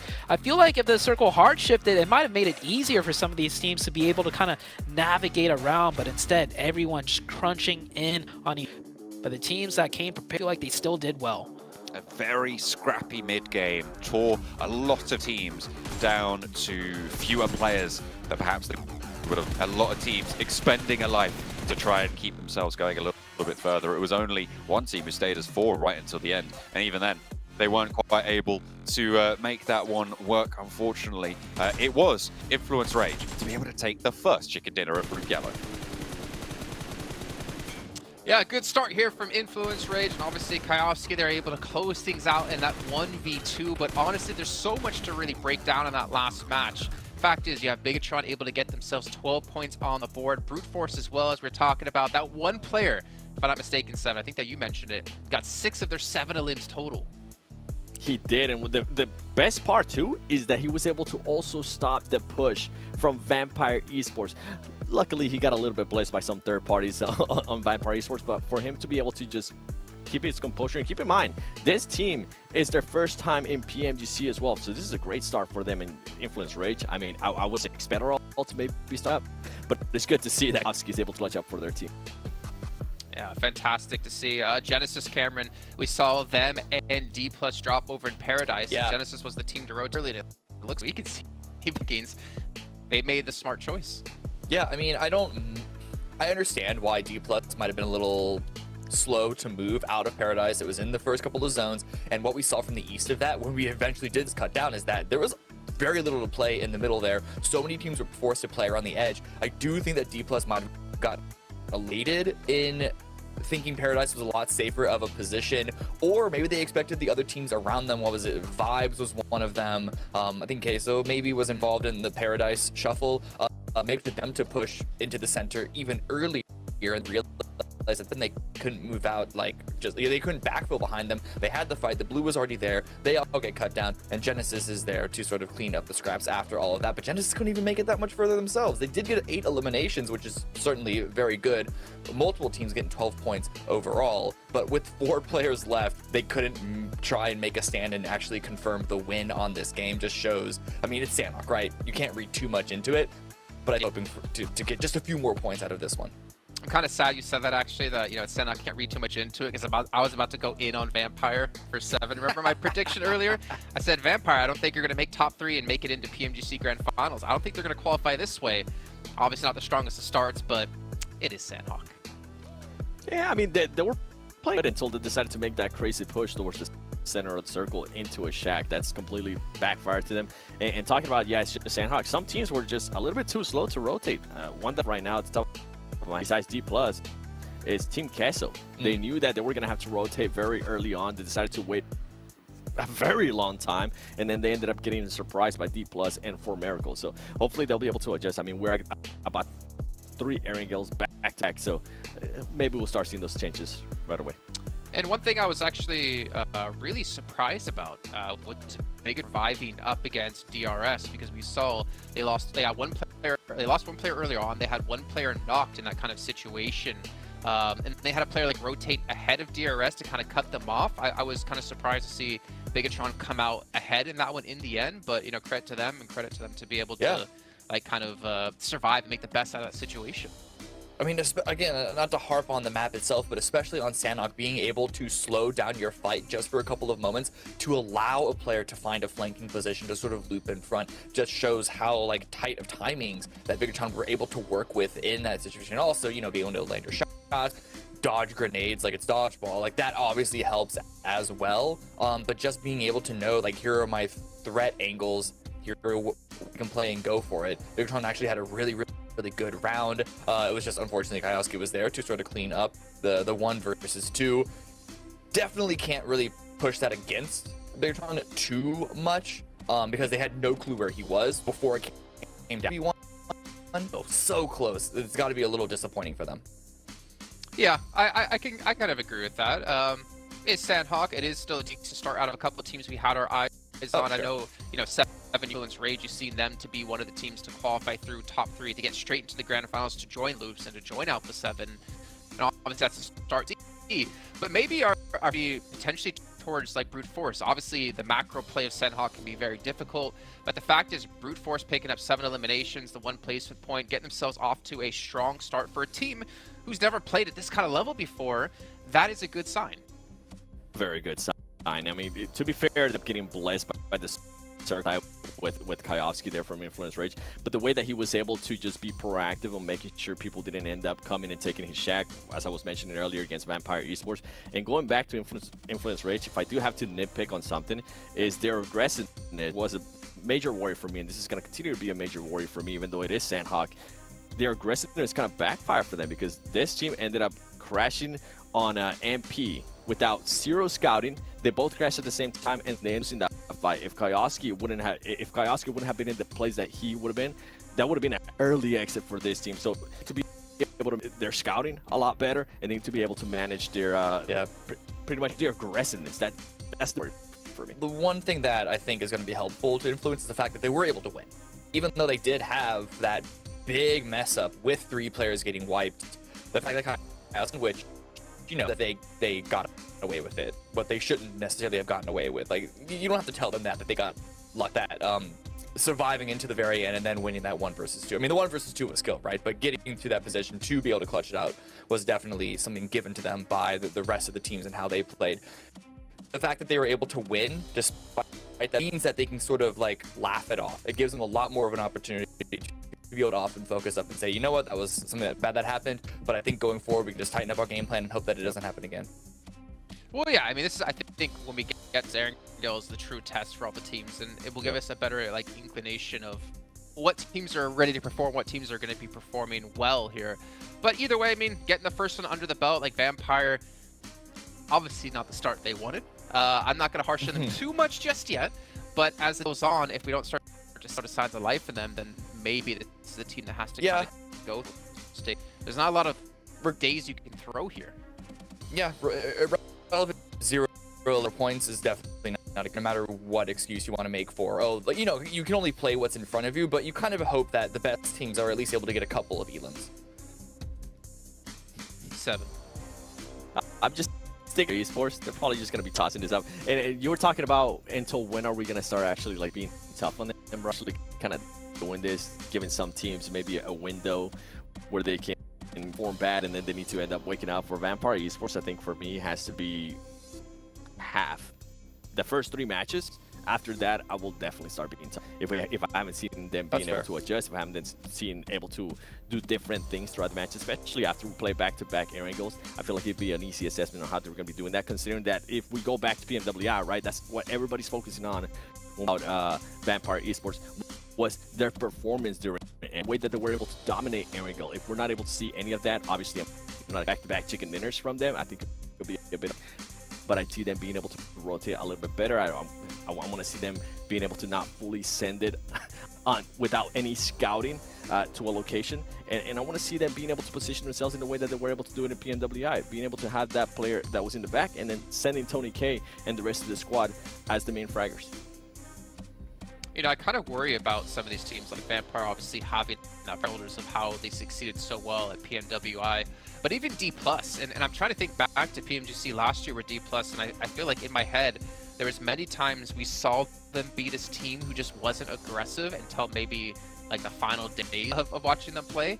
Yeah. And with how PUBG Mobile's kind of evolved and with how more elimination heavy these rank come for these teams, that passive play isn't really going to work out for you, and where you haven't been able to see them. I mean, even against Team Queso, not to knock them to say they're a bad team, but from the performance we saw at Americas and here, like they couldn't even take on Team Queso. And I kind of feel rude for saying that, but I have at least the stats to back me up on that one. It's true. That's not a good sign out of another team from South Korea. I mean, again, there's always going to be a little bit of teething. Scrims or not, scrims, you can only take so much away from it. It almost feels like scrims is just you getting the team ready to play, like after traveling.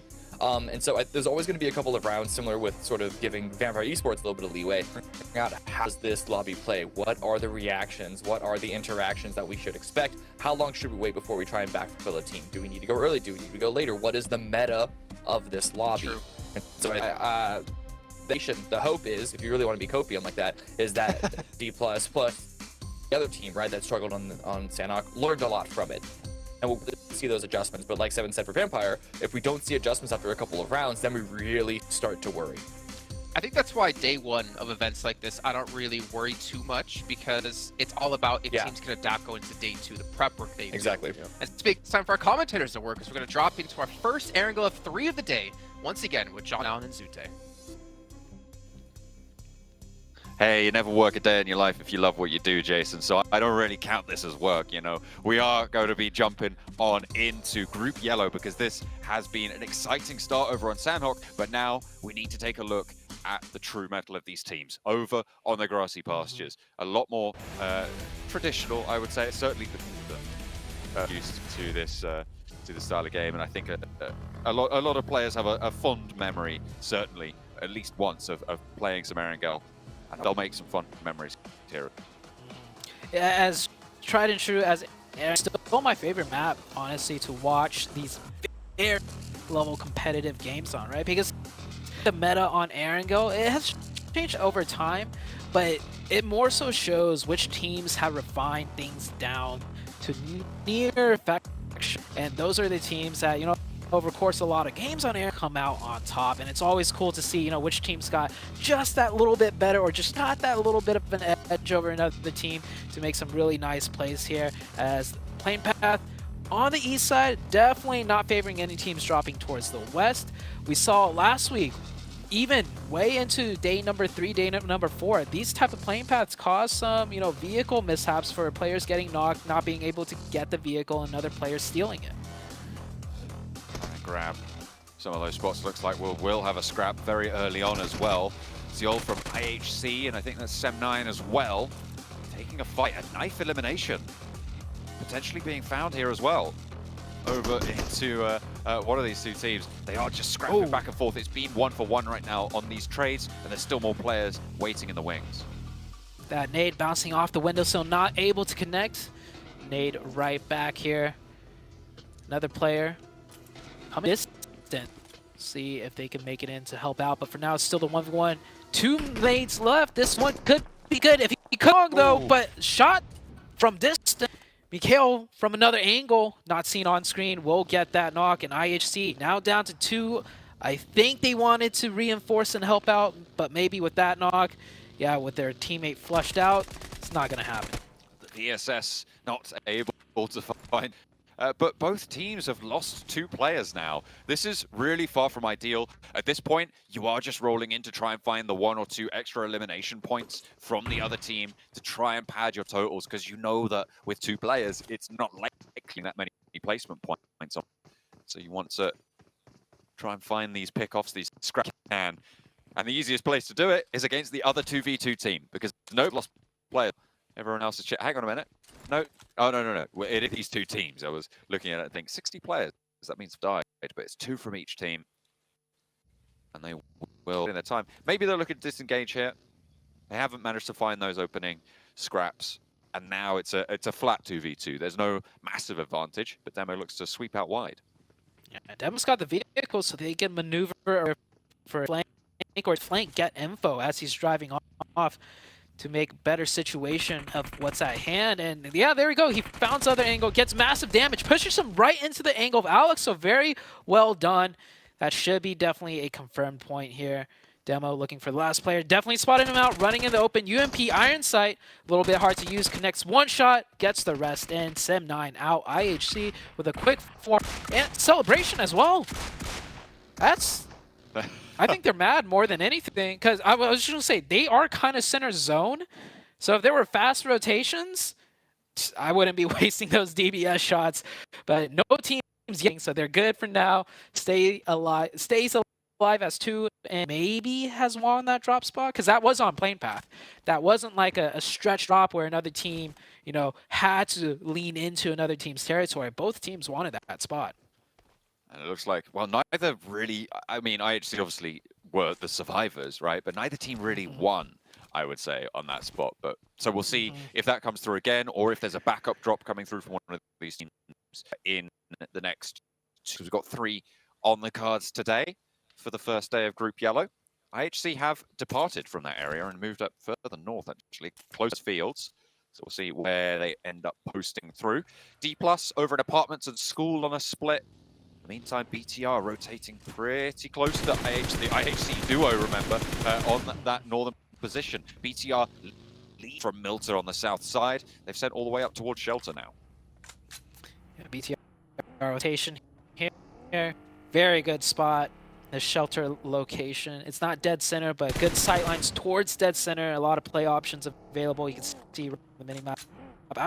It's going to be tough. Zone is just all highly contested spots. You have the 2 compounds, and then everything else near center is just barren, open. lands. Nowhere you could really play. So IHC has to hold up as a duo in a strong position and hope no one crashes them. Try and hold on the inside here. For them before, maybe they'll find sanctuary there still to come. Weibo over in Pachinki, going to out to the east on that edge of Potato Hill. The question is, when do they want to try and find their way out? Not going to be able to get through that gap, unfortunately, there for Weibo. Going to have to find another alleyway to try and wedge the buggy. Unless you can bump it up onto 2 wheels and try and get through the alleyway that way. But I don't think there was any way you could do that. I don't think so either. Here, Storm rotating across the bridge from Novo, just making their way edge of zone on the south side. This first circle, we haven't really talked too much about it either. And with this hard eastern zone, it does offer a lot of different potential dynamic endings, right? You have the lumberyard to the south if it goes down that way, and we saw last zones towards Milta Power. If it goes up north, you do have the mansion sides, which I want to see because we haven't seen that yet out of last week Ariel game. Definitely a tricky spot to play around with all those foothills surrounding it. Can be treacherous, to say the least. BTR moving on up north fairly early. Looks like D+ have moved in now. DRS have rocked on up. This is closer to the prison spot. Muerte trying to stay safe from them on their way out of Lipovka. Moving past through that prison area. A lot of open ground here on the southeast side of Yasnaya Fields. Vampire trying to make their way up the coast in the meantime, trying to backfill De Muerte's rotation. Yeah, wrapping around the sides, playing it slow, scoping things out. Spots the team leaving. That should mean Lipovka is free for them now. And Vampire taking their time.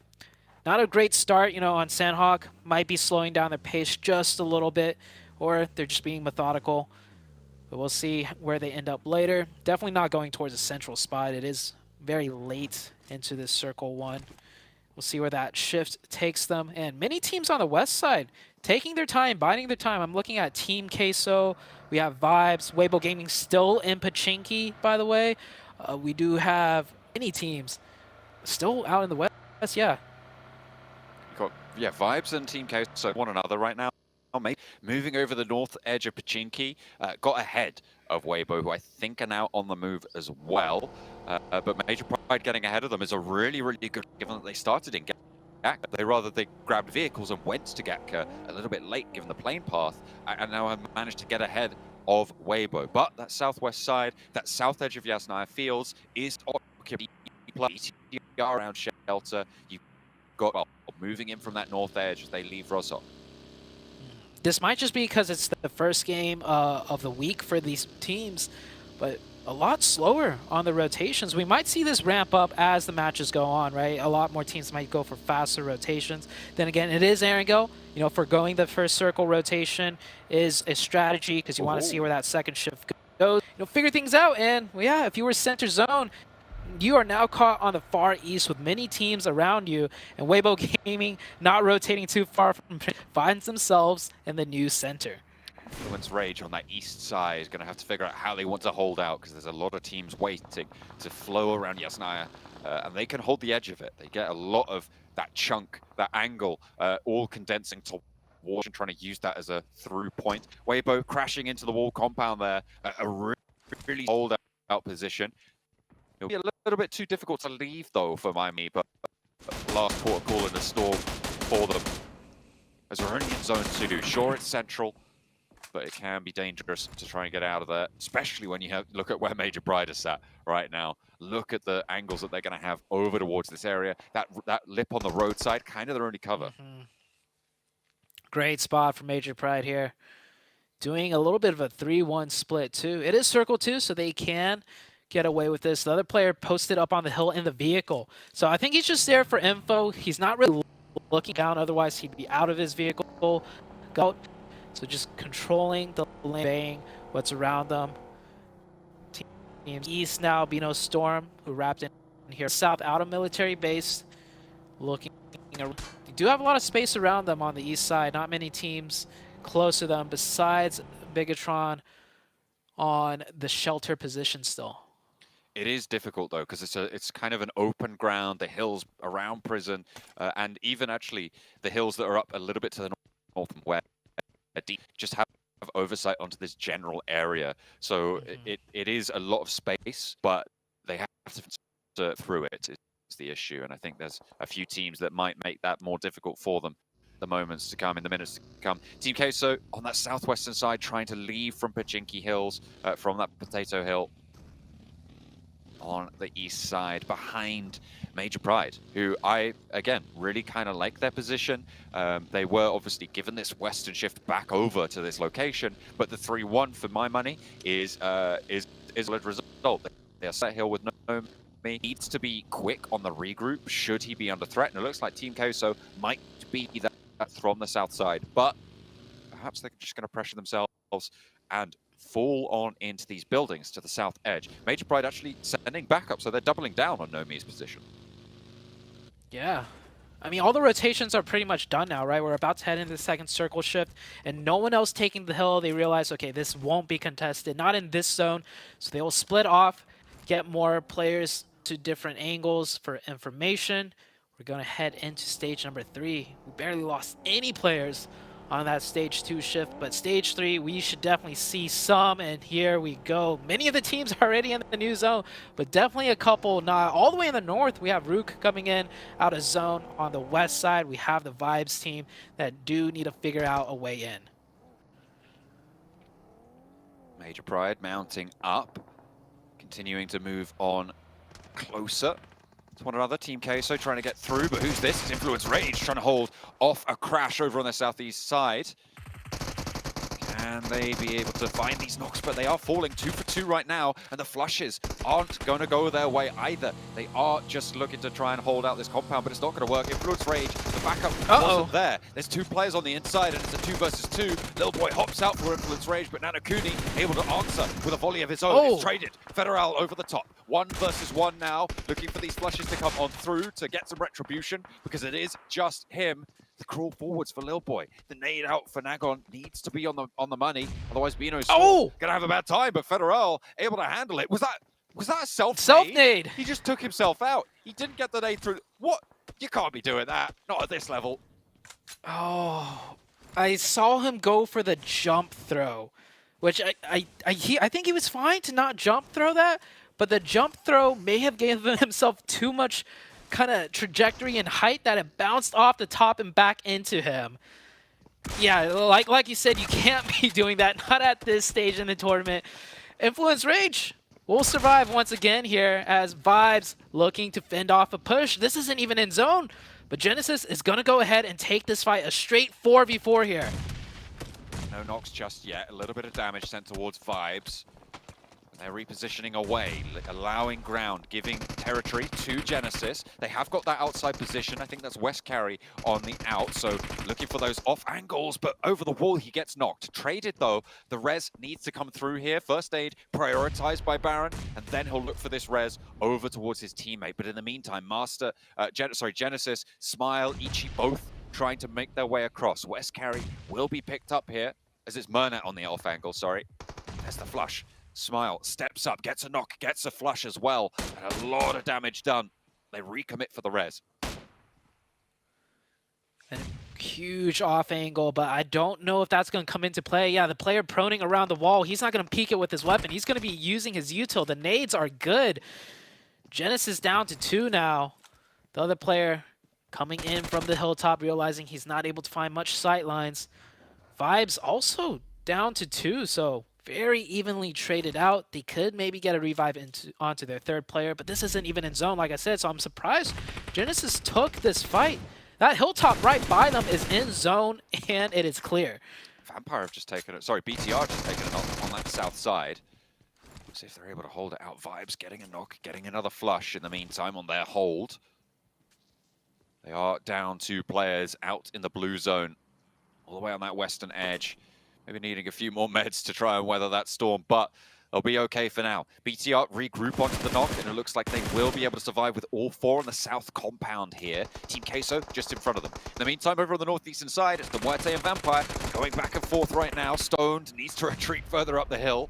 As the nades start to pour in, Furia looks for the spray, catches Raven out in the open, and finally gets the knock. It looked a little bit too wide there, but finally lands the money. And there's Tony K falling to Milky Way. He was a demon with the DBS over in the European region. And it looks like he won't let up just now. Schweppes further over the hill, disengaging, trying to get away from this one. The stone holds face, but it will not go his way. The Duarte handling business against Vampire.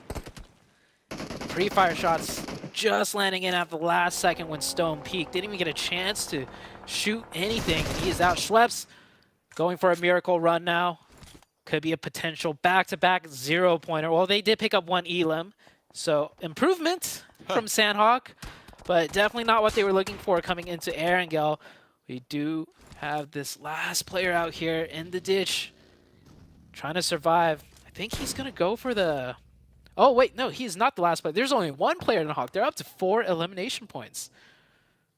Yeah, Vampire are a little bit more central than this. They're all the way south, closer to Team K, so Schweppes just sent away from that engagement. Yeah, Brute Force, I think they were able to take down, I think it was Rook, if I'm not mistaken, on that northern side in their scrap. And they're still playing on with 4 players alive once they get the res on board. This is a team that I think I think it was Seven, right, who said he's not expecting them to be in the top 3, but certainly a contender for the survival stage and a potentially high finishing within that bracket. But right now, 4 eliminations, 4 players alive, 12 points already on the cards. This is a really strong team. Brute Force doing work. Yeah, Brute Force getting a really nice start to the day here. On that northern side, the circle shifts away from them. It will be tough, though. We'll see what they could do. I'm looking at the minimap. Pretty much every team has more or less made their way in. Vibes, I do predict, will be the next team out. As I'm looking at the map right now. Next shift about to come out soon. Team Queso in a great spot at the dip near center. And Schweppes made it to the zone in the center as well in his shack. So we'll see how long he could survive out there. As here comes Vibes. The distraction buggy looking like to pull away some attention as the other player, Apex, to get a nade in, instead gets naded back. Beast, what can he do? East here, 922, gets one knock, maybe gets a second there. Oh, it looked good, but he goes down. Shut down. A nice spray over to the other side of the dip there, but that will be res. No one within that nade range in the meantime. Major Pride rolling on up. They've been decisive on these crashes, and DRS, the next team to feel the brunt of it. Can Major Pride survive on this crash? They're giving them the spin. They're moving around really, really quickly. Keeping them guessing on the rollout. This is a brilliant push from Major Pride, keeping all 4 of their players alive. Can they get third party back into the fold? Third party, you're right, maybe from BTR. There's a nade being cooked right now by Lepar, and no down as well. There's a spray. Superboy is out there. It's Yuhai in disguise, and he is sending out wide. Major Pride, they have an excellent crash onto DRS, but BTR are ready and waiting in the wings to take it right on back. BTR third party that with impunity. It looked like there was no one else on the map. So many teams near them, but they know the sightlines. They knew they were safe to do that. BTR, that was a very nice play out of them. That was definitely in their playbook. They probably had it calmed already. If a team does go for a fight here, we go for that third party. Quick, decisive 3 points. What a great push, too. Just cut out so short. And with that new zone, it works for BTR. They moved out some opposition. Now they can rotate west to find more angles using that hilltop going into circle number 5. I really liked Major Pride's crash, but the third party really stole the show for BTR. But I have to commend that crash from Major Pride. Naomi was probably going to go down even if there wasn't a third party. But I really liked the idea of spinning around in those cars, keeping them guessing, and then just sailing in with the remaining 2. It works, right? You keep them spinning, you get their aim off, you confuse people. As long as you don't go down, which is the major vulnerability of taking that strat. I believe he was honking the horn, too. There was a lot of gunshots, but I feel like I caught some horn honks as he was circling around. I definitely am going to watch that back to see if that was in there. Weibo Gaming here taking that dip. Not a lot of hard cover, but the elevation will be good for now as long as they don't get backstabbed. And it doesn't look like any teams will be able to do that, not in this zone. BTR still looking for some sort of entryway in. They know Team Queso's in a very strong dip position that they would like to have, trying to find an opening before they really pressure in. They have to worry about IHC a little bit too on the east side. There's only 2 of IHC, but sightlines are there for a long distance third party. Brute Force are really starting to rack up some points now. 8 eliminations so far. 4 players alive on this northern side. They've spotted another one of Weibo. They were able to get that 8th elimination points come on through. D+, 2-2 split right now. So if Brute Force do just roll straight on down this hill quickly, they might be able to take them by surprise. BTR, nade trades right now with Team Queso. No one really tagging super heavily, but Reyes maybe answering with another one. No, doesn't pop it out just yet. Arthur's taking shots from across the way as well. A baseline of fire, a lot of angles under control for BTR. BTR have the angles. They just need to find the opening, however. Very desperate to find this opening because they know once the smokes run out, they are at the huge disadvantage because the Team Queso team could just peek up beneath that ridgeline whenever they want and get clear shots. On the northern side, Brute Force still looking good with 4. Controlling a lot right here. And yeah, without the smokes, BTR in a terrible position. Big Milo not able to get the knock though, down to 1 HP. He stays alive. Is he going to be able to back up in time to get a bed off? And he, oh, the nade though, it's good. There's that opening finally, but Queso's answering back. Queso's driving out of the ditch onto the road top. It did not work out. BTR was ready. They held their nerve, and look at this, 4 players still active, very much able to get these heals off, and they've done so much. GenForce on this incredible off angle from the shack. This is only a matter of time before BTR close this one up. This ditch is a death sentence for anybody near BTR, it seems, and look at the angles that they hold. It seems just so under control for this roster. I'm really, really liking the Red Villains playstyle so far today. They are able to look to convert so far from their performance over on Sandhawk. And with 4 players alive on the south, they are the opposing side right now to Brute Force on the north. Yeah, I'm surprised IHC didn't really chime in there. But with 4 players up from BTR, might have been off camera, but even one of their players might have been holding out IHC while all that was going on. And well, they held out IHC for a bit, and now they're going to look to take the points too. Maybe even onto Influence Rage here. 2 duos, IHC a duo, same with Influence Rage, and BTR, well, with a 4 and 8 eliminations, they're feeling it. They're going to look for more. They are trying to keep level neck and neck with Brute Force right now on this match. It is a tale of 2 teams, north and south. Muerte maybe wanted to get involved on their own as well. Taking care of the 4 position from D+ is actually a really valuable spot for Muerte, but the question is how long can they survive here? Because everybody is going to be looking their way now.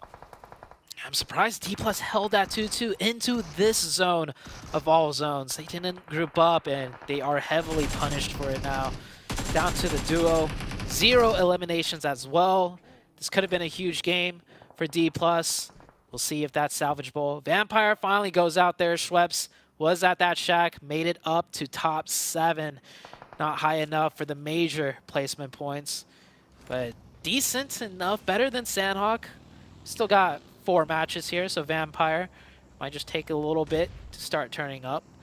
BTR, though, has already turned up here on the south side. 9 eliminations for them. And, honestly, they're in a great spot to close out the game. I was talking to Sertani the other day, and he was saying they're 70% confident that they're going to finish top 3. And right now, it's not being backed up.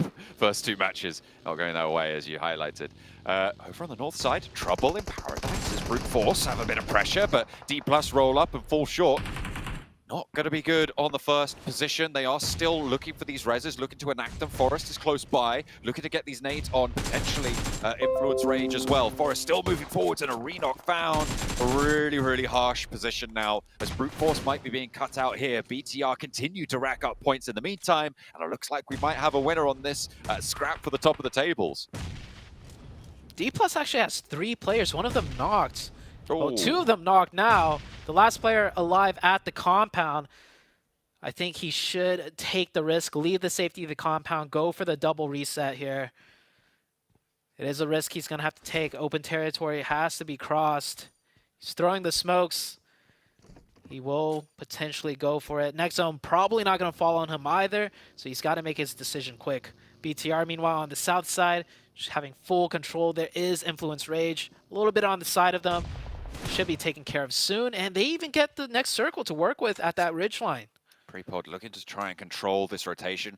Those extra points at this late stage, and potentially even taking an entire team down, will be very valuable. Leaving the the players up there is going to force this rotation, right? As you said, you just go for it and you wait. You wait for this player to make this breakout into the open and immediately take them down. They're using the enemy as bait, but Prepod gives his position away at the rock. So now Nolbu should be able to spot it out, and the point is taken away. So potentially would have been more valuable to just go for that flush. But either way, Demuerte picking up a point. They're happy to do it. That crash they made earlier now has super high value with the circle shift. Yeah, that was a great crash. We do have 2 teams with 4 Demuerte in that pit. And the team that, honestly, looking strong to take it all the way here for this match, BTR on the south. Solo out of Weibo Gaming will have to spring up into action, catch a point, and he does. That is a singular elim point, but top 5 position now for Weibo Gaming. Influence Rage still alive with the 2, but not for long, as they do have to make a play, and crashing into the 4 of the Morte is not going to go well, and the vehicle gets blown up. That is Influence Rage out in 5th place. BTR picking up another elimination. 10 now on the cards, all 4 of them alive. Demuerte, the major force, stood against them in opposition. Nolbu, potentially a little bit of a weasel there on that northern side. Could be dangerous. We'll have to see if these 4-player rosters are going to be able to hold it out. Weibo with that solo player. The opposing side of it. Look at the scouting now by BTR. Oh. And they are just going to roll him down. He gets out of the vehicle. Run away. He got away from the rock there and actually sends across the ridgeline. But yeah, it's only a matter of time. Yuhai picks up the point. And Weibo will be down. 1 elimination, 4th place. BTR on an absolute tear. They have no idea. Oh, just as I say that, he gets spotted out. So, I mean, BTR full control 4v4. It comes down to this, but positional advantage 2 times over towards the side of BTR. Demuerte, they're going to need, I would say, a miracle to come out on this one. Talis was able to get that spot.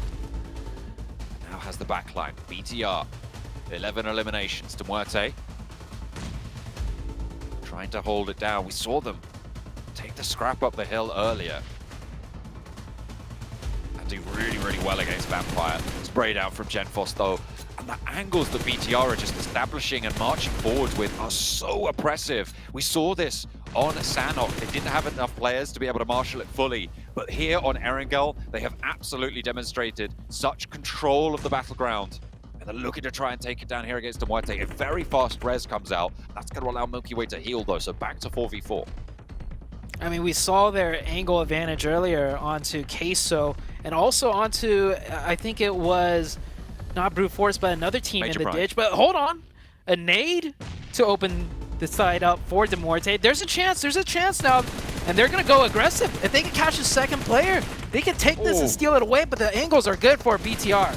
Corkin nearly getting that spray down. They spot another one with Furia. He has the tree to play around, but Yuhai is moving through in the meantime. Milky Way handling business around the rock, but it's trade for trade. Blow for blow between these 2 4-player rosters. A low HP player on the off angle, and it is 2 side swipes to come through. Another knock over towards Corker, and it's now just Genfos remaining. The Demuerte players have regrouped. They're playing as 3, but they're all alive, and Genfos is isolated. This is great news for Demuerte. Malloy steps out and tags a headshot there. Genfos with the MG3 keeping it in the back pocket. Malloy moves forwards, but Genfos lights him up. Does have 4 first aids, and now it's a 1 versus 2.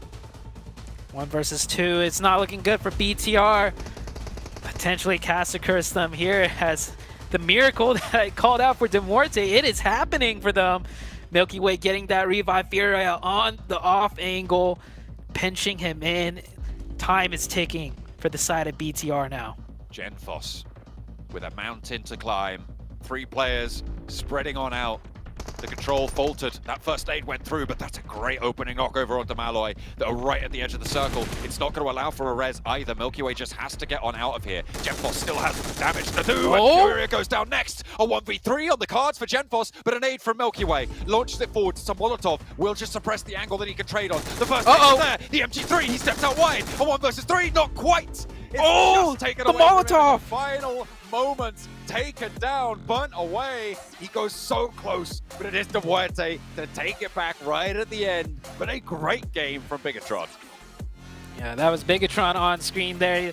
And here is Demorte. You can see Bigatron, even with that loss, they were happy with it. They got massive amount of points. Demorte somehow coming out of that one. It was a combination of the smokes cutting off the sight lines of the one player on the hilltop, timed perfectly with the nade opening, and just a huge brute force play onto the player in the ditch gave them enough, just barely enough, to close out that game. It was really down to the wire, though. That should not have been as difficult as it was. Just shows you how strong Genfos is, right? For the BTR Red Villains. Really difficult player to handle. He had that center circle. The terrain not really in the Demorte favor. Their legs were showing underneath the tree before they had the viewing angle through the foliage. So difficult to push from that angle. And a really heads up set of knocks coming on through. I thought he had it right at the end. I thought Genforce had it, but it was just pinched back, and Demorte kept it under control.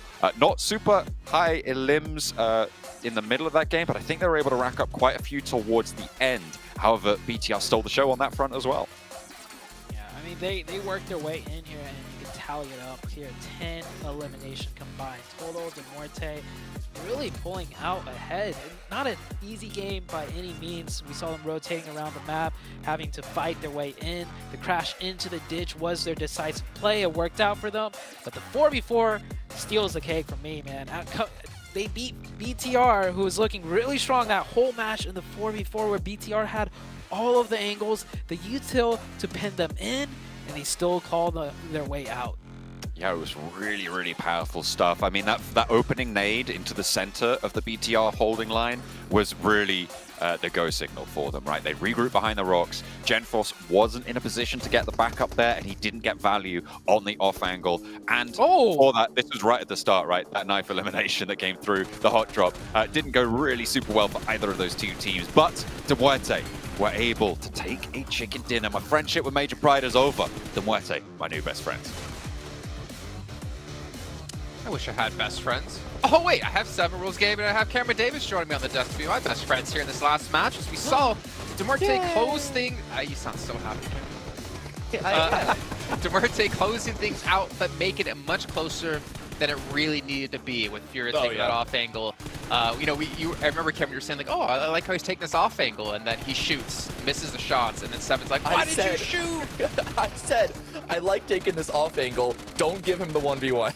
Yeah, and they kind of did. And then obviously Genfos was able to win that 1v1, but not able to win the game. But obviously, as we're talking about Demorte doing well here, I feel like that game was just all Bigatron. Like, they were dominating that entire lobby. They really were. I mean, the way that they were able to actually push the fights early on, being able to third party the fight between Major Pride after they ended up beating DRS, I thought that was really good. Superboy being able to get a great side angle. It was pretty much the story of them being prepared for the fights with the side angles. There towards the end, I feel like they did get a little bit too confident with how the game was going for them. Yeah. But Genfos made it so close. I was actually hoping he would be able to clutch it. And yeah, that last player from the Demorte, I can't remember his name, the one that was getting that angle and decided to shoot when there was nothing there. Furio. Yeah, I almost went bold. Well, I didn't know Max was here. What's up, Kevin? We have to talk about Bigatron, though, because from the very beginning, they were taking fights very, very well. But their timings on when to take the fight, we actually saw a glimpse of this, of what we saw from them in Sanhok, right? Is where they recognize we're in an isolated 1v1. We know how to surround them. We know how to take this engagement with very minimal risk of being third party. That's one reason why they were able to get so many eliminations and keep all 4 up until the very end. I do agree with 7, though. I think that success in their fighting the entire round made them go a little bit too greedy with their original spread, trying to keep Demorte like out of the final zone, and they got picked up one at a time. Still almost clutched it out after that throw. It was like the two teams just kept trying to toss it back to each other to finish that one off. But regardless, that is going to put the Red Villains in first place, 31 points. Not that much of a lead after 2 games ahead of BF, but still a really good start for them. Yeah, I don't think you would expect any team to have a massive lead at the moment unless they won or were like top 3 back-to-back matches here. Yeah. Obviously 31-23, a nice little 8-point buffer at the moment, but you can see brute force. I think that's where 7 made that sound of that. Ooh, see them in second place at the moment at 23 with the second highest elimination so far in the lobby. That's exactly why, because this is a team that, I mean, even the casters were talking about it, how I was talking about them at the beginning of the show, that they could be a surprise team. I don't see them finishing on the top 3, but this is actually surpassing anything that I expected out of them in the first 2 matches. If they can continue to be aggressive, which this is a team that does not shy from being aggressive, does not shy from taking those fights, maybe they are able to maintain themselves there within the fight coming on Sunday. Maybe they can make that push for the top 3. Another team that kind of scratching my head a little bit here. I said I was going to give them 2 Aaron Gills. Vampire Esports. This is the second match now that they decide to push into a location without any scouting, and then they get absolutely smacked by the Muerte. And the Muerte didn't even have all their players at that location. So I want to see some adjustments here out of Vampire Esports. I want to see a little bit more scouting and not just fully sending it, because right now it's not working out for them. Well, at least they did go out though to the winners of that match, right? At least that's like some sort of silver lining for them. But Cameron, you know, you were talking about Bigatron. I think we saw them like collapse on Major Pride as Major Pride finished off DRS, which DRS has been having a pretty rough day here. But D+, like for me, that's still something we need to keep an eye on, man. They had center zone for so long, but they didn't really accomplish much after the zone started to move away from them when they needed to take action. Yeah, I'm again going to mirror 7 here because, like I said, like we want to give teams a couple of rounds, but already we're starting to see a trend for D+ of not taking fights until it's too late. They had such a good position, and I'm okay with them conceding ground throughout the mid game because you don't want to hold like a huge box split that just gets surrounded when all the other teams are crashing in onto your position. But it got to the point that when they kept conceding space, of like at some point you have to actually fight and eliminate your opponents, because that is, at the end of the day, the win condition. That's how you win. You can't just wait for all the other teams around you to do all the work. And I like the idea behind them extending towards the east to try and third party and clean up a fight that was happening out there. The execution was just a little bit too slow, a little bit too sloppy, and my best guess, and again, this is only 2 rounds, we're not even in the studio with them, much less like talking to the team itself, but it really does feel like they're too scared to take fights, and they need to start taking fights. Well, you guys at home, while we're talking about this match, don't forget that PUBG Mobile has been nominated as the best esports game of the year by the Game Awards. Make sure you guys head over and get your votes in, because we need your votes to win this, and of course, be the #1. So make sure you guys pick that one up and hook us all up with that. If not for me, do it for 7, do it for Cameron. They're looking more handsome than I am today. I don't know what you're talking about. Just a bit. I got like how 7's like, I know what you're talking about, and Cameron's like, yeah, I'm looking more handsome. Like, thanks guys, I appreciate that. You guys by the way, going back on D+, I actually want to talk about them a little bit more, because it's back-to-back games, kind of with what Cam was saying, that they're a little bit too passive. The way that they were able to take on that fight, so slow, zero utility, just an absolute throw out of them. Well, you know what? Hopefully they'll improve, because they're playing on the sweet device, the Infinix G10 Pro, which is born for professional esports players. You guys can pick one up and dominate the lobbies, which hopefully we're going to see D+ do. But Bigatron, obviously, we're well prepared. And you can even see some clips maybe from behind the scenes over on TikTok. Just make sure you search for the tag PMGC 2023. And we're going to be heading now to a short little break where we get things ready to go for our second Aaron Gill of the day. The question now becomes, can teams like Vampire step it up as we get towards the second half?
A clean ending. Well, actually, take that back. Very much not a clean ending for Duarte on that last one. It looked like BTR were going to be able to take it away. Maybe that 1v1 could have gone differently if you didn't step in that Molotov, if you didn't take that tick damage, but we'll never know. And still a very high scoring game for BTR. It wasn't a clean inning for either team. I don't think Demorte thought they were going to make it out, but they were happy with that one. The Molotov coming clutch at the very end. But we saw on camera, BTR, their camp is in high spirits, and they should be with that total amount of points as we head into the next Erangel match. And the big question was, you know, Vampire, where are they? That's 2 games now, nowhere to be seen. I mean, the sun must be out or something, because they are hiding in the shadows right now. They have not, so far, had a decent showing. And not only, it's not been really case, certainly in that last match, it wasn't the case that it was like, oh, they were in a difficult spot, they had a difficult rotation, there wasn't really that many options. They were holding in the super strong compound just to the west of Mansion, right? And Demuerte just roll up and they die. So I don't know where that sort of came from, but Vampire really kind of dropping the ball. Yeah, some teams call that the God Complex, the Mushroom Hill. A lot of strong names for that compound, and yeah, they just played it terribly. Demorte though, maybe Demorte are just that much better. Hey, maybe, you know, cut Vampire some slack, and Demorte is just the dark horse in the lobby, and they're the ones that are about to take everyone out. Another team that's talked about quite a bit was D+, right? 2 games in a row, they were playing too passive. They were split up in that 2-2. If you're going to play that split 2-2, you got to be a bit more aggressive. You know, the 2-player split need to make noise to potentially fend off teams, or, you know, at least damage the teams that are going to be 4-man bum rushing them. And so far, I don't know, I feel like their performance so far is looking a little bit like D+. It's not going to be graded highly, certainly. They're going to have to hope for the curve to kick in, maybe bump that one up a little bit. But they have another opportunity now as we go into our 3rd match of the day. Erangel will be once again the grassy pasture upon which we lay our scene. And it is the 2nd of today's billings of Erangel as well. So we'll see if people can pick it up here, most notably in our minds. Vampire, they need to show up now. It is only day 1, sure, but you can't leave it to the last minute. Not like Gladiator, because they left it far too late and didn't even show up in the end anyway. So you do want to be making sure that you keep up that pace. I bring up Gladiator for a specific reason, in that we've always talked about them as a team that comes back to the later stages of a tournament, right? But that means that generally you give them a little leeway early on. But so far in this 2nd season of 2023, they haven't really shown that propensity to be able to pick up the pace later on. So Vampire looking to try and play in a opposite style to that. They will want to pick up the pace as early as possible. I mean, the Gaming Gladiators, they did come back. They came from getting eliminated completely to making it into the survival stage. Okay, sure.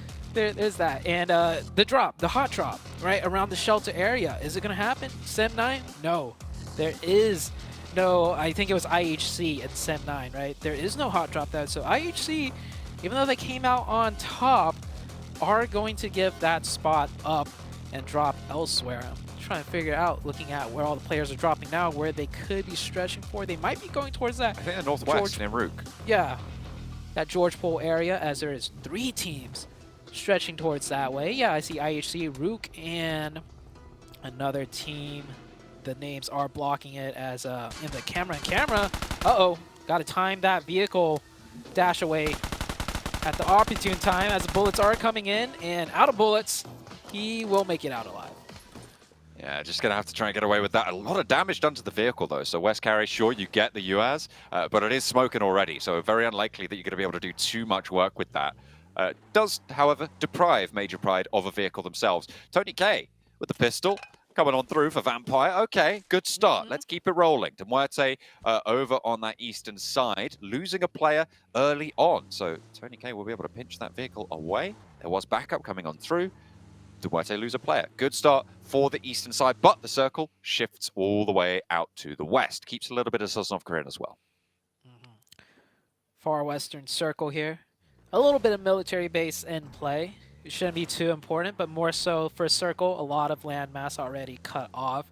So teams have less areas to consider on the first zone. And yeah, just 1 casualty so far. Vampire, maybe hearing some of what the desk had to say, what we had to say, is going to start off with a little pip in their step. picking that one quick point up. We'll see how much more they could pick up. Meanwhile, I'm looking at the map, and yeah, all the teams are spread out. IHC did go down to South George, Rook up in the North George area. Brute Force all the way up in Severny, taking their good old time looting, and Brute Force did come in with the Brute Force that last match, picking up a lot of points. Yeah, they were able to do a lot from that northern side in the previous match. They were finding decent fights. I think they took down Rook first on that northern position, and they were able to fight fairly with quite a lot of strength, actually, on that northern edge. I can't remember who ended up taking them down, but they got a lot of points for their match, and now, obviously, ending up in second place, 23 points over 2 matches is no mean feat, right? That's what is that, 11.5 average per match. So it's a really, really solid result so far from a team that maybe people will have undervalued coming on through. And, you know, even the desk was saying this is a team that maybe not top 3, but certainly a strong contender in the course of those survival stages as well. Right now, they're in the top 3, so they could potentially be looking to keep that ball rolling. Yeah, we will see. It is the first day, and typically from these, you know, very high stakes tournaments, the first day performances doesn't really pan way and shape out towards, you know, by day number 4. Maybe, you know, a few of the teams near the top will hold that position, but more than likely a lot of teams will be switched around coming into day 2 and 3. So fingers crossed for the team. Maybe they have more to prove, as we will see very soon. On the Southside military base, we do have Vibes here about to make a rotation. The bridge where Team Queso is starting to look a little bit contested. DRS and Queso both looking in this direction. Moving quite close to one another. Looks like DRS are just a little bit ahead on the circle. Taking control of this tree line to the south, the compound that sits near DRS, very valuable for the current circle as it lies. You get great sight lines to control the fields down to the south. You have a lot of rotational control along that coastline with the trees that sit behind you. The question is, how long can you hold a split? And most teams will isolate themselves into this compound, which is what DRS are looking to do in this position, because you still have cover over to the tree line, and you still can spot players out. And if Team Queso post up behind them, actually over towards the lighthouse as well, up over on the bridge, there's a lot less that people can do to move around on your south. So DRS, again, with bodyguards on that south side, seemingly.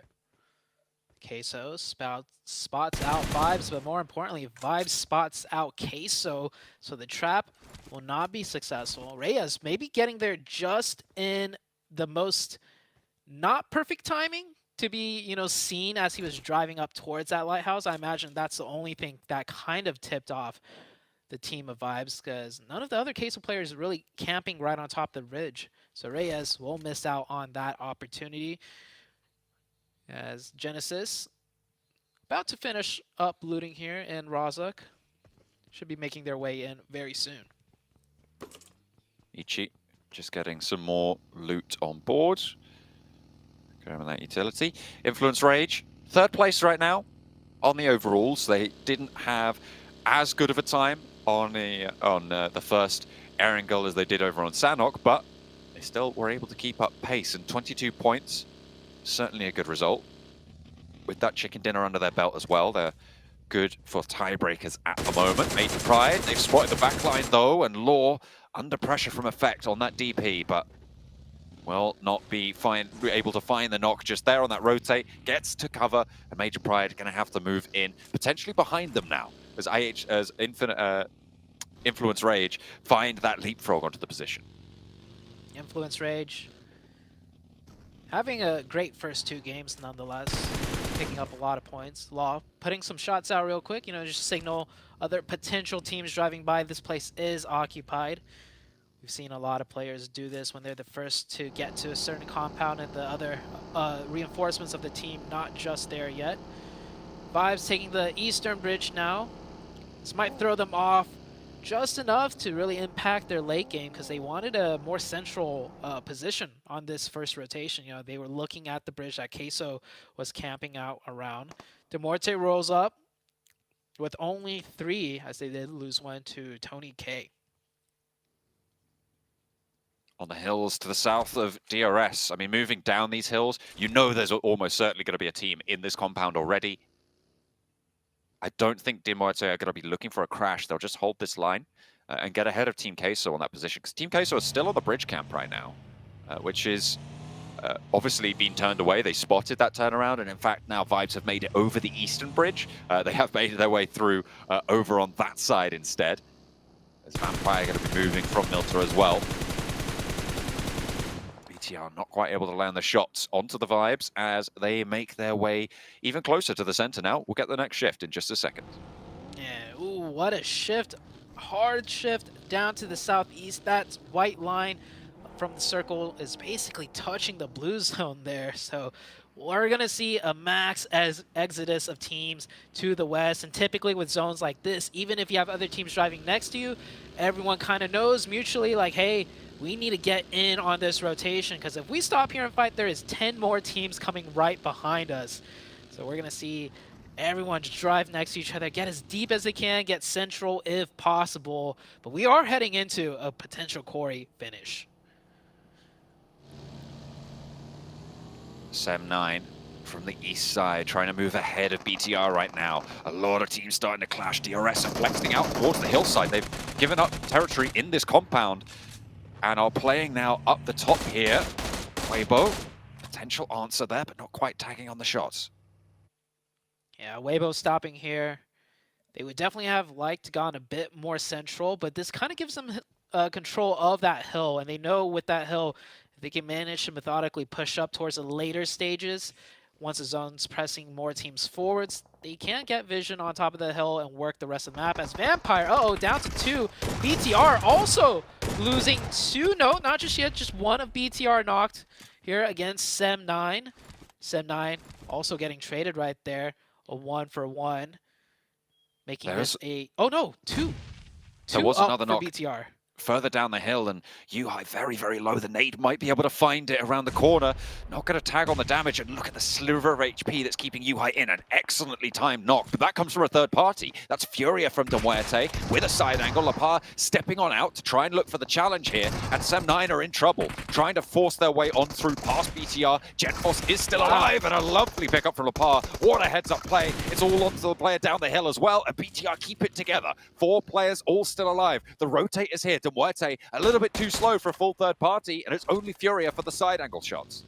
Yeah, Dimwarte with only 3 can't really press that third party as much as they might have liked. And BTR get the full reset. BTR looking so strong and confident, aggressive too. I don't know if they knew that third party shot helped them out, but regardless, they were playing defense in the compound, but the player was popping out the doors with the shotgun and took the fight over. And BTR now rotating with 4, looking absolutely phenomenal. Really well done to hold on to that fight. Oh, that's the knock from the third party was really, really important, I think, for the progress of that fight for BTR. But that flick with the DBS, changing the windows immediately, really, really solid pickup. And the team continues to impress me. Well, on the other side of that coin, Vampire, absolutely not what you want to be seeing. Down in really early fashion. I think that was 15th place.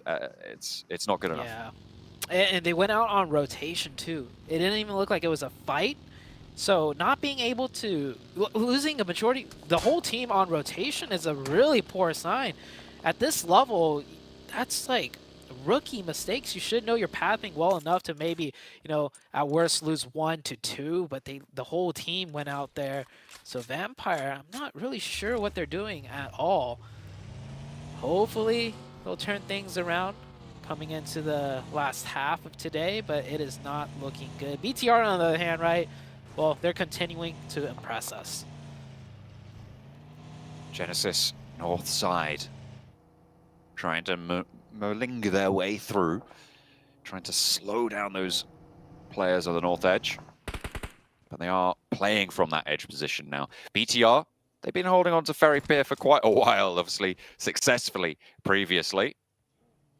Dimwarte potentially still looking to third party here, as Vibes maybe wanting to roll on up and cause some trouble over there. In the meantime, Beano Storm close by to Influence Rage on the southwest side to the position south of that quarry area, trying to hold on, and BTR starting off strong. First knock goes their way, and the second as well. But Pa just too slick with the DBS for them. Ooh. And Vibes lose 2 players. There's nothing they could do to get them back.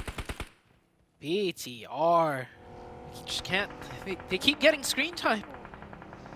And screen time is good for them as they're on the positive end of that screen time every time.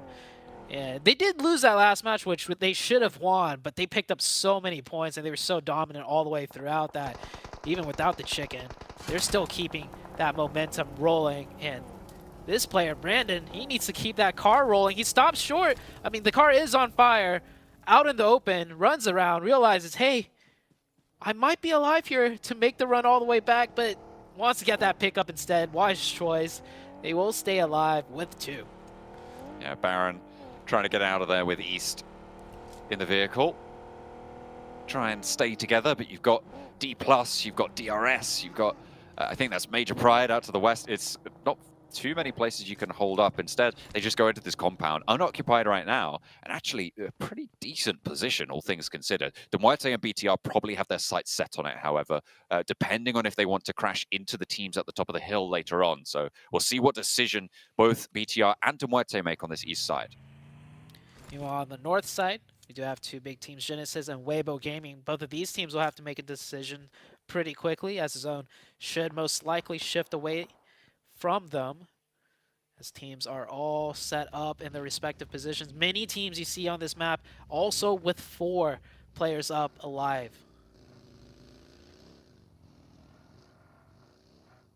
Shifting down. So onto those teams on that ridgeline that we were talking about before, D+, DRS. DRS having been here for quite a while in this area, holding down this zone. Major Pride very central again. This is, I think, the 3rd time of today where we've seen Major Pride get zone, I think it's zone 4 in all cases, giving them a little bit of favor. So hopefully they can stay alive a little bit longer than last time. Last Erangel, of course, that third party from BTR was their comeuppance, even though they were playing in what I would say is a very coordinated and coherent, aggressive, decisive style. Yeah. Bino Storm getting shot at here by the IHC team. Many teams on this quarry position will have to struggle for some sort of foothold, as much of it is being cut away from the zone. Rook on the north side with a 1-2-1 split, 2 down the center. Bino Storm on the south with all 4 stacked up. That does leave IHC in a difficult position. 2 strong teams right ahead of them. Which way is IHC going to take this? It looks like they're looking more towards the north side in the direction of Rook. And speaking about north side, here comes Weibo Gaming from the north. All 4 in 1 vehicle. This looks like a full send. I'm thinking onto the position of Major Pride, as that compound does have a lot of space in these little apartment buildings around them. And yeah, they will full send in here. All 4 make it in, and this is center zone, so most likely more circles to be happening here. Effect with a good nade toss in. Does he get any connections? Just a lot of damage onto Ming, but no knock. This one should be good.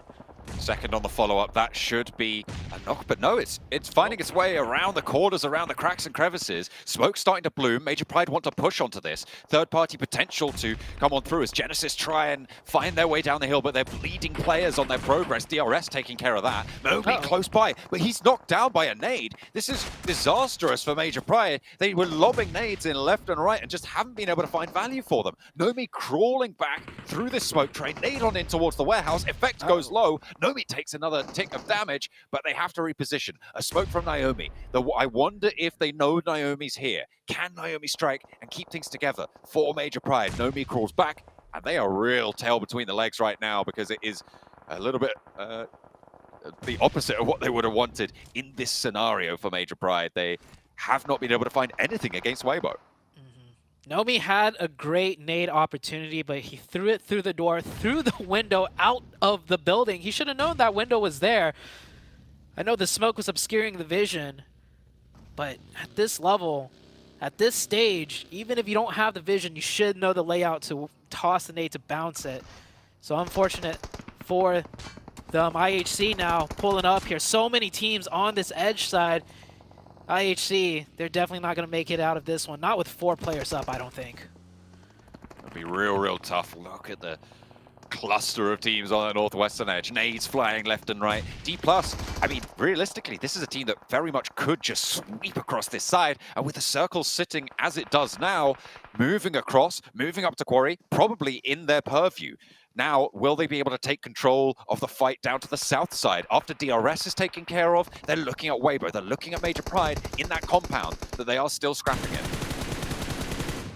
Here comes the push. We were saying D+ wasn't looking aggressive enough, too passive. Now, this time around, might be the zone shifts, but this is an easy warpath for them. They know this is their only option. How good can they execute it is the question. They finish out a couple players up to 5 eliminations, playing way better now. Looking like a D+ performance going up to a B+. We'll see how much more. Yeah. It's a tough grader is our Zute. You know, Brute Force going to be eliminated in the meantime. They're not going to be too good on those exams just yet. Major Pride, they're still alive as 4. They still have a couple nades, but have they, I guess they've taken the decision to just allow Weibo to be in this building, right? And you just suppress them from trying to move out. They do have a back position, so it's 3-on-1 right now inside the compound for Weibo. So Major Pride have allowed this to happen. They didn't really have too much of a choice, though. I mean, Weibo is in a great spot for Major Pride to third party. On that north side, any teams crashing in is going to look for those buildings to crash in particular. So they're just waiting for a team to crash, then they can throw nades and get a 2-for-1 special, right? Pick up even more potential elim points. We'll see if that comes to fruition. Any team on the north side that would crash would be D+, but it looks like they're sweeping around here to the Quarry side. They've actually cut in front of many of the teams. One player holding the high ground. On the south side, it's a different story, though. It's an isolated fight, a 4v4. BTR versus Team Queso, and with BTR's track record so far, I'm definitely favoring BTR in this one. They're up to the ridgeline, close to the longhouses there. Smoke's starting to come on through. They're establishing their baseline, and they will launch their assault imminently, I'm sure. De Muerte, in the meantime, trying to roll on through. They've gone all the way from the east side to the west side. They did a straight shot along that central ridgeline that sits in the middle, along these trees. Influence Rage playing as free, so are De Muerte, so it's a fairly even fight. Potential for third parties across the way. I think that is Beano Storm actually chiming in on that scrap, but hang on a minute, what just happened? D+ on the northern side. They've been dismantled. It's Rook to hold them out from the edge of Quarry. The zone closing in a way where it didn't allow for D+ to have much cover to work with, and here comes the push from BTR. Look at this, BTR has breached in with not a single player of them getting knocked.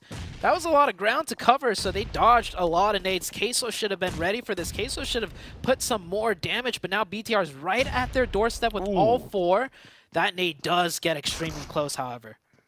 Gets a little bit of value, but that can be healed away. Genforce on the off angle, spotted behind the buggy, hits the deck to try and stay alive and gets to cover. BTR is just surviving through this right now. Artur's not able to get the spray down onto the backline player. Satar turns the corner with the DBS, goes super low, and a second will be able to finish it off. Lapar in the meantime steps on inside. You've got Superboy, Yuhai sailing on in from the backlines. Genforce can strike from the alternate angle. And again, it's control, time and time again for BTR. Can they finish it off against Big Milo? The last player to stand. Genforce is there, gets knocked. He's looking for the flush as well, wants to find the points where he can, because he knows he doesn't have the highest potential. Moving on forwards with only the 2 players, steps into the shack, looks for the res. BTR may be taken down a peg.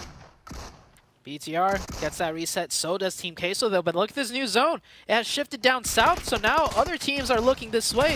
Influence Rage had a long distance third party onto BTR member, so now this is the position they want to look towards and work towards. 2 of them wrapping in north to the strong compound next to the roadside. Another player from Influence Rage on the backlines to third party and pin everyone in here. And there goes one player of Queso, still 1 up. He's inside the shack looking for the revive, but Federal should have this one. Pin pulls the nade back. Oh no! Back and forth. Ooh. He bounced off his teammate. That was so unfortunate on the timing there. Like the nade was on target. Another nade comes on through, and it's Team Queso to go down to Influence Rage, who are moving in now with 3. Nades from Major Pride starting to chime in. This is on the north side as we hop on over to this scrap. Weibo have lost a lot of power here. Major Pride managed to get that heal off, stopping those angles for effect with that Molotov as he surges forwards. There's a nade being cooked inside the bathroom, and effect repositions away from it. He hears that pin, he's just going to fall away, allow his teammates to establish the crossfire. Keep him nice and safe. Tuck them into the lead and get ahead of this rotation. You don't need to take this fight. You've already done enough. That was a very... That was a disciplined play, but a little bit too late. Gets caught through the smoke. He had all the steps down correctly, but the spray from Weibo is good.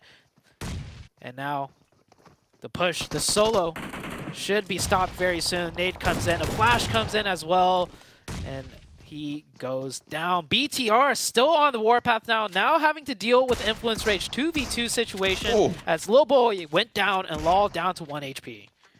Federal on the outside as well. Going to be looking to commit for this res. The Molotov towards the bottom of the stairs stops the push, but it actually fully disengages the fight. Superboy, Yuhai out through the window, drops down and seals the deal over onto Law. Both players hopping out. Now he's hopping back in. Yuhai giving them the spin, and he lines both of them up. A miraculous play from BTR, holding out Influence Rage on the south side, and this is a championship team. 11 eliminations. They are converting on a strong performance. Now Major Pride, in the meantime, trying to roll on in with 3 players alive, but they are just getting torn apart as their progress is drawn to a halt.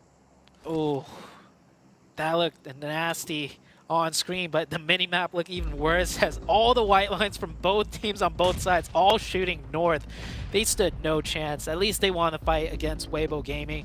I think that's the best they could hope for with a zone shift like this one. Now we are down to the final 4 teams. One team caught in the middle, Demorte. They got the chicken last time, but BTR looking to take it away. See where the zone shifts here. Rook with the man advantage with 3. All the other teams with only 2. BTR on the south side. I mean, what a set of plays from Yuhai. With that DBS, just doing so much work. Seems like he just doesn't miss. I'm really loving watching BTR in these first few matches. They're looking to extend such a massive lead as well. They've already got, I think it was 11 eliminations on this match, and this is definitely the team to beat moving into the next few days. Yeah, BTR right now, after everything I saw last week and so far this week, individually the BTR players have such strong mechanical skills. I think we caught so many fast whips with the DBS, really helping BTR win out that fight. But Luke coming in, they didn't have zone, and it was a tough push. 2 of them go down. East is able to hold out by the vehicle, pushes out actually towards Punisher potentially, but he's in the smoke. He pops the DBS shot, so he's known in this close location. He's not landing it, it's sailing left and right and left. And East is holding on that front. 1 versus 3 is able to hold them entirely. Yuhai is broken out very, very wide on a 1-1 split. Remember, there's only 2 players remaining for BTR, and La Paz still has that high ground roof. Yeah, East is popping off 7 eliminations, and he is just on a tear right now. You saw how fast he fended off that push and then immediately whipped back and almost caught the player, sneaking out from the entire other side of the map. So East is just dialed in, head on a swivel. And it did force that player back. He is no longer going to play at that ridgeline, it seems, as the shots from East will push him away. Next circle will determine which team gets favored here. Can't possibly fit all 3 teams on the next one. Most likely BTR, I think, will have to be pushed out unless if they get that circle down south towards them. This is the 2nd time in a row now that Demorte have cut a rotation through the center of the circle and found themselves in a stronghold position in the middle to survive into the late game. It's paid off well for them, and obviously they are going to be amongst the top teams. I feel like I've still yet to see a full, amazing mechanical display like we've seen from BTR, but Demorte still making good decisions into these later circles. Sometimes that's all you need, and if you can do that consistently across every game throughout the 4 days, you could definitely end up in the top 3. Next zone. Who is it going to favor? And it does favor BTR. It goes down right on top of them. It's going to be another Demorte BTR standoff, in my opinion. Unless East can do something about this. From the team of Vibes, if anyone's going to be able to pull off something now, I think it's East. He is on fire. I don't think they can step out for the challenge against Demorte, though. With Lapart on this high ground, you can see he's being very diligent, checking all the grass spots, checking all the bushes, even pre-firing on the angles as well. Corker spotted. Baron steps up spray. Corker has to shimmy forwards, and he gets away with it. That was dead to rights right there. Baron should be hitting those sprays, but just misses. Yeah. That would have been a huge knock. Because right now, Vibes have to work past 2 different teams. He spots the other player though in the bush, and that's an easy one. Picks up the point. Corker dispatched almost immediately by Lepar. He had to shimmy out, draw attention. And now it's Vibes versus BTR. 12 eliminations. Are BTR going to be able to pick up the chicken dinner that they were denied right at the end of the previous Erangel? Or is it going to go the way of Vibes to be able to spoil it for them? Yet again, just not quite tracking there, Lepar. It's unfortunate. But it's going to allow East up into the building, in through the window, up to the top floor as well. He sat right underneath his enemy. East is like a missile. So much suppressive fire, but it does not deter him whatsoever. He just keeps pressing straight forwards. Question is, can his teammate Baron get in the zone? That's not in circle, and I don't think East can pressure Lepar off this rooftop. Lepar knows there's that one player outside still. He should be focusing on that player and just look to dodge some nades. He's not really looking though.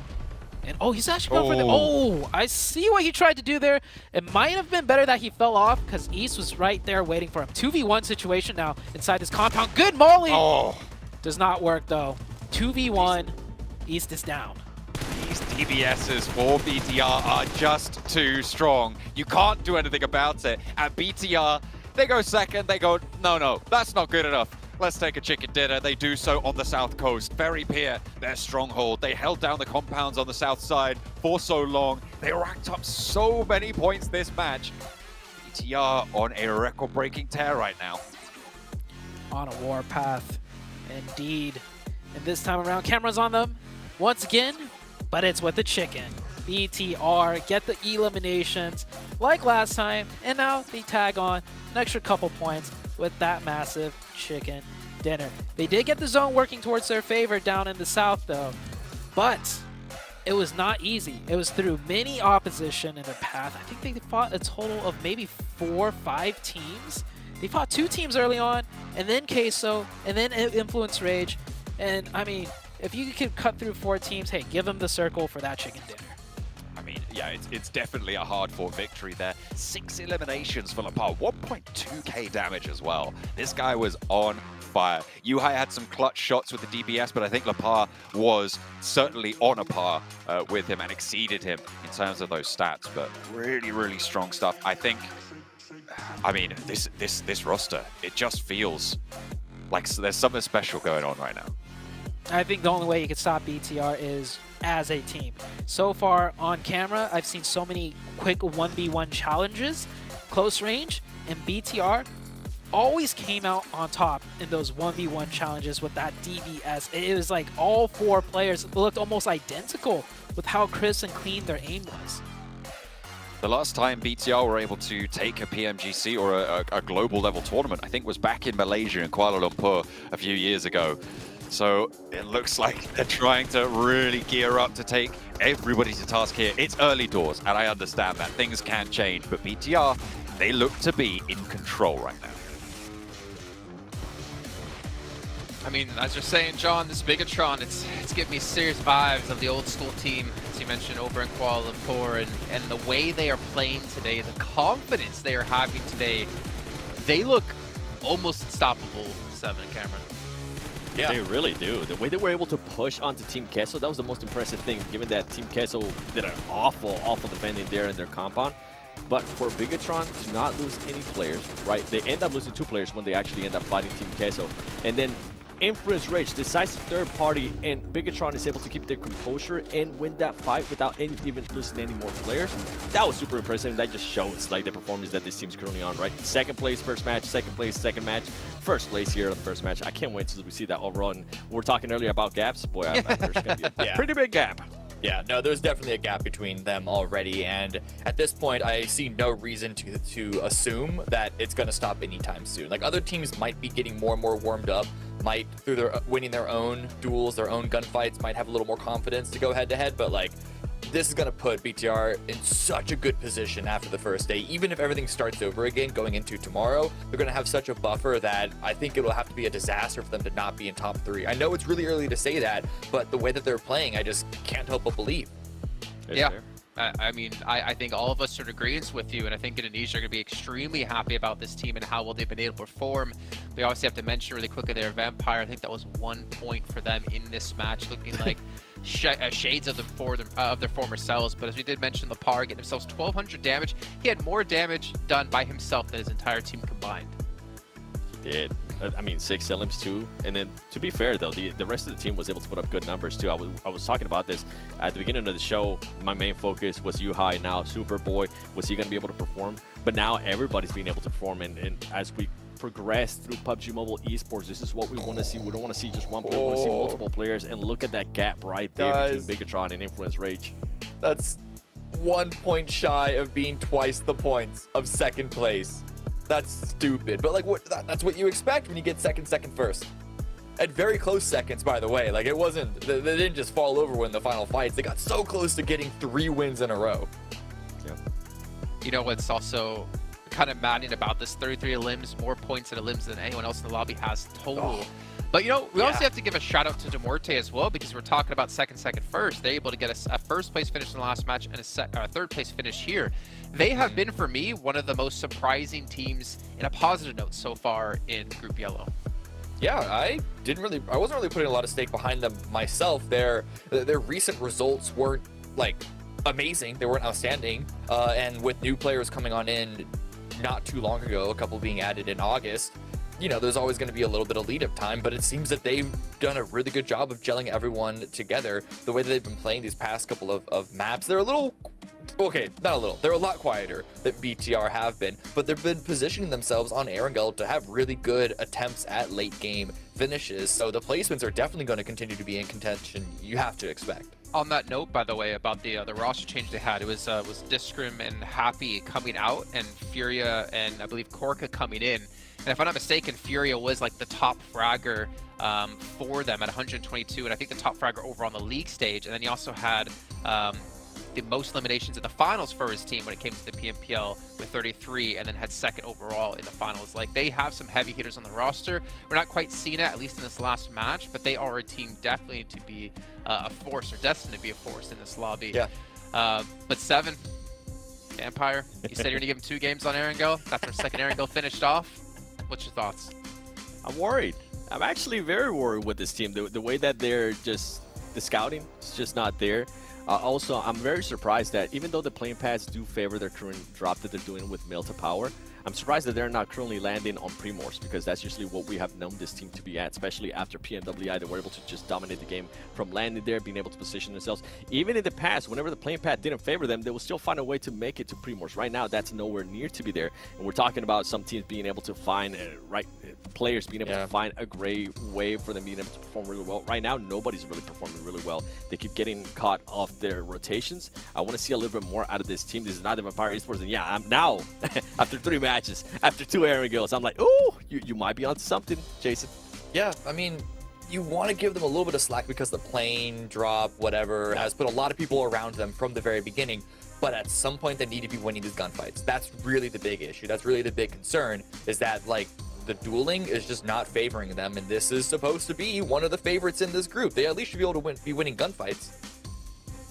Yeah, they should, but you know, maybe it's going to come into tomorrow. Maybe that's when we're going to see a turn of their fate, because they definitely need to have Sertani sit them down and be like, guys, come on, I need a third Rolex on my wrist here, so do better.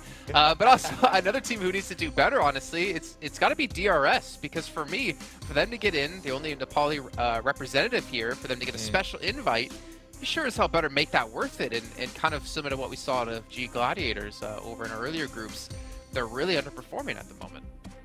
But it is time. Performing? I'm sorry. Oh, I'd say, yeah, they're last place with like 4 points, bro. Let's head over to our commentators, though, because we're heading into our final Erangel of the day. John and Zute, take it away. We are indeed going into the last Erangel of the day. We will be seeing that last billing. Plenty more of that still to come, but you'll have to wait until tomorrow, because we've got Miramar after this one.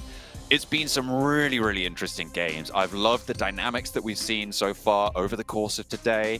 Some really interesting positions, I think. I really like the Major Pride versus Weibo standoff on that northern edge. And I think just in general, BTR, it's been great to watch. No, BTR is carrying the show. right now. I know the desk, talking a lot about Vampire. They definitely aren't showing up. This is a team with phenomenal finishes, with really high prize pool earnings, right? So of course everyone's looking towards Vampire, but you can't have everything. We don't have Vampire, but we do have BTR, and I am perfectly A-okay with that. That's true. Tony K right now for Vampire was such a standout player for this roster over the course of, certainly at PMWI, on the international level. The guy was miraculous, right? He could do pretty much anything and do no wrong. But right now, not really being facilitated, whether that's him personally or whether that's the team not being around for it. The rest of the players as well, also very, very strong in their own right, but Tony K was certainly a standout. I'm waiting to see that from them, so maybe we'll see a little bit of an adjustment, dropping out late over to Primorsk, I imagine, as we'll be seeing the Stalber down to Sosnovka. Playing path, it gives everybody a very, very open shot at their drop spots. So far, both Erangel games have had some early game altercation, maybe due to playing path right because they were skewed. This one, not the case. We might see all 64 players be able to continue at least into phase number 2. We'll see whether phase number 2 or phase number 1 is first. As Weibo Gaming dropping out, and look at that. Notice how Weibo Gaming, they have Pachinki, but they're not all dropping in Pachinki. They're splitting kind of far out to the east into DRS territory. They've definitely done their homework, and hey, if you could drop and really spread out and get more info rather than condensing into Pachinki, why not?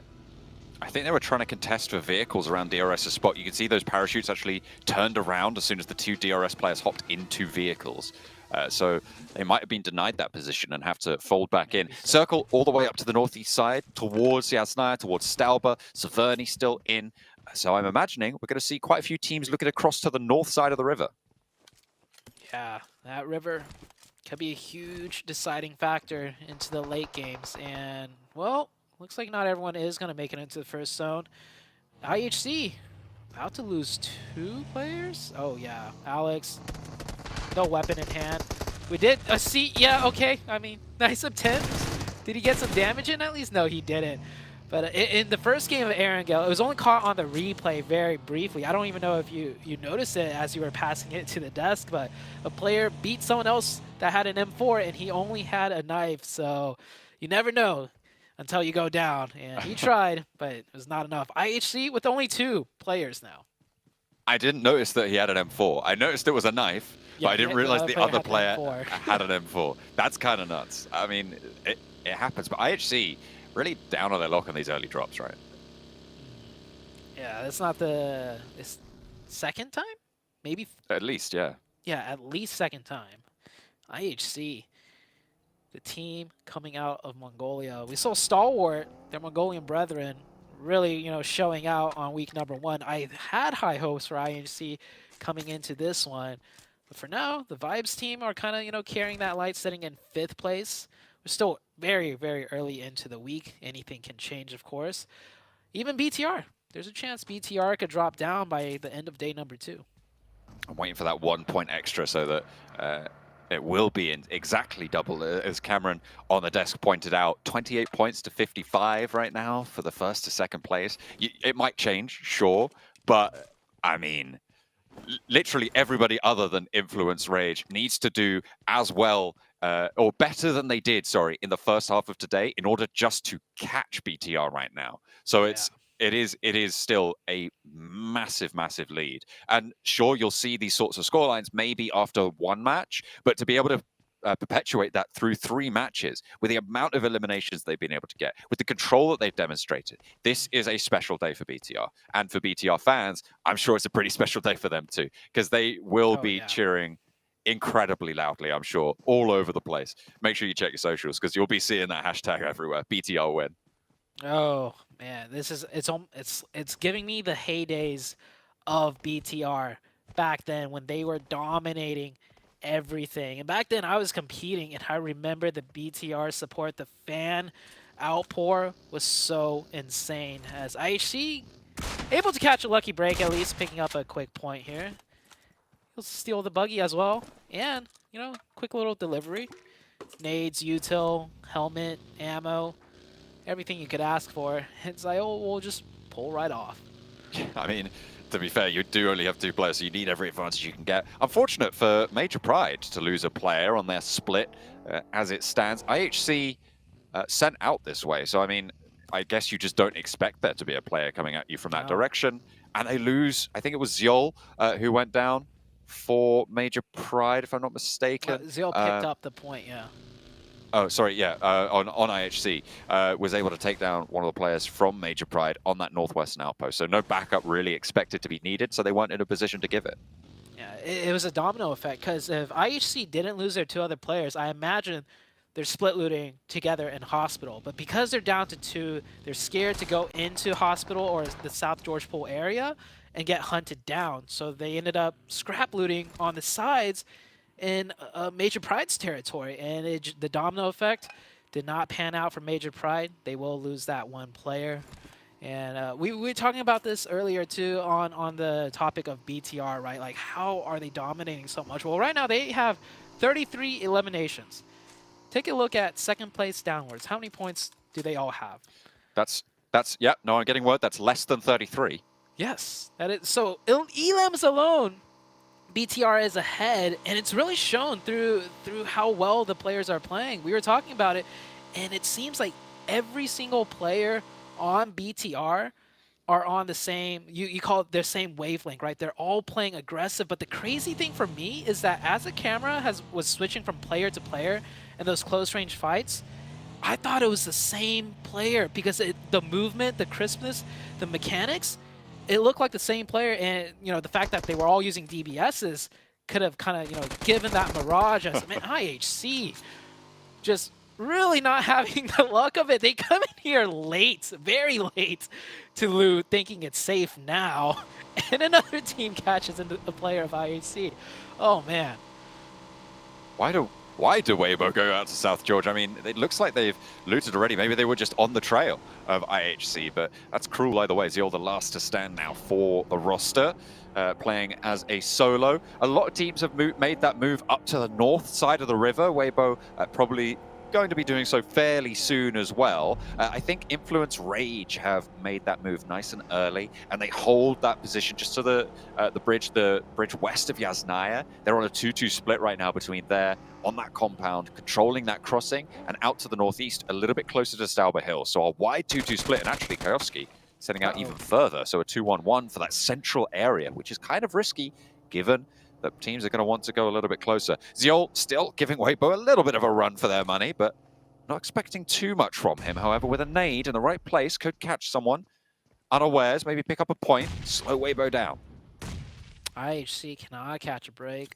Ziol, of course, didn't have to take that shot, but the other player was running in the open, and at this point, 1 player up, 16 teams alive, you're not getting placement points here. Look for the elims if you can. He went for it. Didn't catch a knock. Now he is caught in a 4v1. These buildings are tricky, though, and it's tough. It's a long shot, but Ziol could maybe convert a point here. Maybe even 2, as the circle goes into Stauber. Oh, wow. Okay. IHC still going. DBS on the windowsill, just ducks it. For Weibo to stay alive up the stairs. Ziol half HP. They're lining up, but the nades are cooking. They're not going to push on through. They know moving in with a DBS is a death sentence. A nade to, I think that was a stunner actually, down the stairs to slow things down. There was a knock that went on through. It was a nade, or it was a bounce back there. And Ziol hops out the window, looks for Sook on the sidelines, and we'll be able to find another flush. Weibo lose a player. Ziol still in action, looking for the shots through the window with the DBS. One hops out. He's going to be able to handle it. No, jumps over the DBS, and Ming keeps them in. But they lose Sook in a really, really difficult position. That was a 4v1. You should not be losing players here.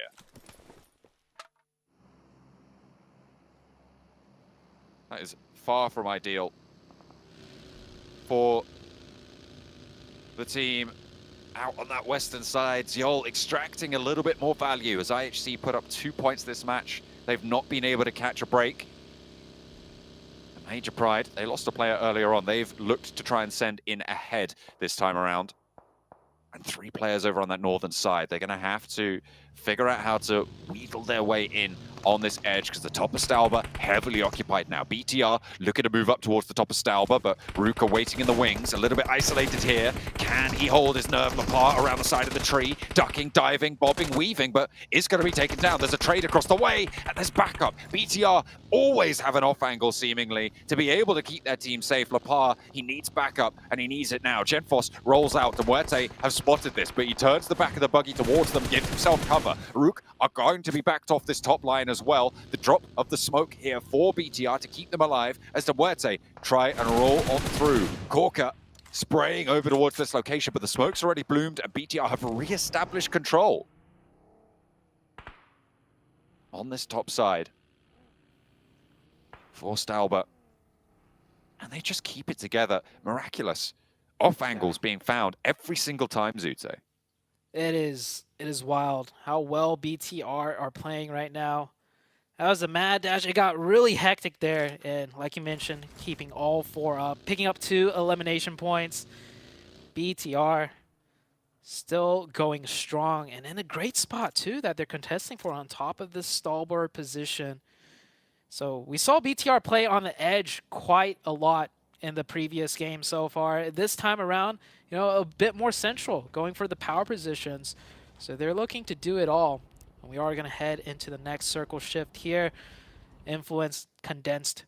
That 2-2 split you were mentioning earlier, it was a great option play for Influence Rage. No matter where that circle shifted, they had a strong power position to fall back to, depending on the shift. And now, you know, with this circle, they are more condensed, and the circle goes toward the east, still keeping a lot of Stauber in play. More importantly, the south side is a lot of low ground, so I don't think teams are going to look to fill in on the south, more so looking for options on the north. Those rocky outcrops there as you descend the Stauber Hills going to be where a lot of these teams are looking to play around. It's really difficult terrain to try and move through. It is really, really tricky, and I'm sure we're going to see a lot of casualties falling down those steps in due course. Vampire, they're being tapped away at as we're on the top of Stauber Hill. Rook still trying to find some retribution. They found the knock onto Yuhai, but Genfos answers yet again. Yuhai has the safety of his team to fall back on. They're trying to play together, and it's working out well. Nades in, up and to the top floor. Lapar wants to put one over towards Punisher, who's on the stairs. A lovely bounce there. I don't know if it found the damage, though, because he is on that staircase. This time, he's going to put this through the door. Lapar, nade up through the door. Doesn't quite find the shot. It banked off the door frame there. The res has come through in the meantime, and Punisher has been taken low. Nades up higher. They just bomb him out of the building. BTR keep control. And BTR just dismantling teams after team. Still 4 up. Great spot in the zone as well. Off center as Weibo Gaming down to a solo. And you mentioned it. Weibo Gaming, it was that 4v1. They shouldn't have lost anybody there. And with this Weibo Gaming, it does not look like the Weibo Gaming some people might be expecting. Call it day 1 jitters. We'll see if day 2 they turn things around, but they could be playing much better, that's for sure. Yeah, there is a little bit left to be desired from this roster. They finished up in 3rd over in the PEL, the summer season. So it is a team that certainly people will be expecting to perform here, but it just hasn't come through in maybe as strong of terms as they would have liked. However, they're not doing terribly, right? They're in 8th place right now. They've got 15 points on the board, 3 eliminations extra this match as well. So they are still within that central pack, but it will start to slip away from them if they let it go too much further. Yeah, they're in the central pack. Problem is, I'm looking, you know, on the leaderboards, all the people ahead of them. All the people ahead of them are still up in this game. So that 2 points, that kind of, you know, a little bit of a catch-up they did could easily just sink right back down as the vibes in a close fight right now. A little bit spread out. Tough, tricky terrain here to navigate. These angles, these sight lines, not too common because we don't see circles up here. So players will be forced to kind of improvise and figure things out on the go. And it looks like it's somewhat of a stalemate. Vibes with better positioning here as they will find the angle onto the first knock. The second knock as well. Great job out of the Vibes team. Playing perfectly around the edge of that smoke into the haze. Finding 2 knocks, 1 confirmed flush as well. It allows them to look for the res at the top of the hill. Muerte not getting the third party just yet. Maybe looking to take control of the high ground a little bit more convincingly on that northern side for the time being. But there's some shots across the way. I think that's Influence Rage spotting out the backlines for Vibes. The circle shift down to this southwest side, right on top of Team Queso's position. Queso and Sem9 getting a very nice circle. Sem9 with 4 players too, playing very split. Team might crash them though, so they do have to prep for that. But holding that split is okay for now, as the Vibes, yeah, slowly just dismantling this team here. Brute Force looking like they are about to get brute forced out of this lobby. That nade landing awfully close, but they'll stay alive for now. Just a little bit longer. Nade over the top. Oh, he's spotted. Behind it there. 2 players now for Brute Force and another knock, a third knock. But it's all drawn to a close for Brute Force on that flank. In the meantime, Muerte, Genesis on the northern side, vying for the top of the hill control. A knock over towards that tower is really, really isolated. You have to conclude this scrap. Malloy over the top with a nade. Furia looking to put more in as well, as Genesis falter a little bit on their push. Mernat and Smile both moving a little bit separately here. Malloy still has that nade in hand, and up to the fence they go with Furia, who hits the deck there. A bounce around the side, and Mernat's taken low. Milky Way still isolated up top, but a nade is placed perfectly by Furia. Now just Smile to deal with. A smoke over the edge to try and remain a little bit in control of that path to the tower. As Malloy navigating on the inside here, breaks wide. Smile knows though, and a nade to flush out Milky Way on the sideline. Smile challenge with Malloy. Malloy still cooking the nade, launches it forwards, and it's perfect. You don't even need to see him. Muerte 2 alive at the top of the high ground, but in come Vibes. Great fadeaway nade right there. He had it cooked. He had it pinned. Other player rushed him, and he just backed off and tossed it. Perfect finish. We have DRS here, holding down the south side. Vampire in the distance. Tony K going down here will not be able to get revived. Vampire now just down to a solo player, and that solo player is out there in the blue. And Delta is looking his way as well. Vampire is not going to be able to get a single point here in this match either, as Wildmouth. I mean, if you're really quiet and prone in a spot that no one thinks the player should be prone, he can sneak in just a little more, as Vampire goes out. 0 points once again. Erangel not playing well for them. Was prone for a long time, but doesn't quite catch Killer on the slip and will be going down. That is Weibo out and eliminated. On the south side, DRS going to be looking to cross from the north edge of Yasnaya for the time being. Vibes moved up to the duo for Muerte, but they didn't fully third party it. I don't know if they realize that there are only 2 players there, but now they will go for this assault. They'll try and sweep on through. They've got actually an outpost from BTR to worry about. Bigotron Red Villains have moved on up, still playing quite split right now, about 100 meters between a lot of them. On that 4 position, Genfos has a lot of information against Muerte, who are looking to go down the hills near Stalba. Yeah, Muerte cornered right now by BTR and Vibes, forced to just kind of go more central. And it's worked out for them before in the previous matches. Can they find another central location to stay safe in? They find a spot. Not a lot of cover, though. They're going to have to improvise. But these different elevations and terrain could work out. They might have just found the sweet spot as the west side, the battle rages on between Influence Rage opening up a nade onto the Vibes team. Nades are being answered back, but no knock. The 4-man advantage does go to the way of Influence. Are they going to commit to this? There's only 2 players here for now. They should look to pressure this a little bit more, in my opinion. There's a high ground off angle to worry about on the side of Vibes. He seems to have been spotted from maybe somewhere else there. Kajowski back off onto the tree there. As Apex is looking to try and suppress that angle. A knock over to Influence Rage as well. DRS taking a couple of hits there from BTR as he hops into the buggy right in front of his face. And Divine careens on down the hillside, gets away. Genfos is taken out. They've already lost Satalis in the meantime as well. So 2 players now active for BTR. They've got 5 eliminations so far in this match, so they're still doing quite well. All things considered, Genfos further forwards than the rest of the other 2. But if they regroup, they might just be able to get this res. Or DRS. Sorry, this is Beano Storm going on through onto this engagement in the meantime. I thought it was DRS the whole time, but no, Nagon moving on up close to Lapar, around the edge of the smoke. A buggy rolls on up and immediately taken down Divine. A little bit too big for the boot there. And Nagon now behind the headland. I think might be the last for Beano Storm in this area. Will fall as well. Genforce now maybe resible, but there's a spray from Nanokuni on the sidelines. Will get one. Can he trade it off for the second? Oh, the 1v1. A little bit distracted from the shots from his backside, and he will go down. There's one thing I learned is that do not get in range of DBS of BTR, because they are hitting all of those shots. Meanwhile, on the south side, do have two other teams facing off here. It is DRS and D+ here. D+ 0 eliminations so far, but looking to switch gears, get a bit aggressive, and right there it pops a quick 3 elims onto DRS. DRS is taken down, and on the low ground, D+ is in a decent position. They have these ridges to work with. That tree cover should be enough for him to get behind some sort of hard cover. The question is, will D+ risk the revive? Because he is not in zone, and that blue zone's closing fast. Vibes trying to keep control of the top of this ridgeline. Apex, the most danger right now, repositions down the rock. The Molotov burns him away from his buggy, from his vehicles.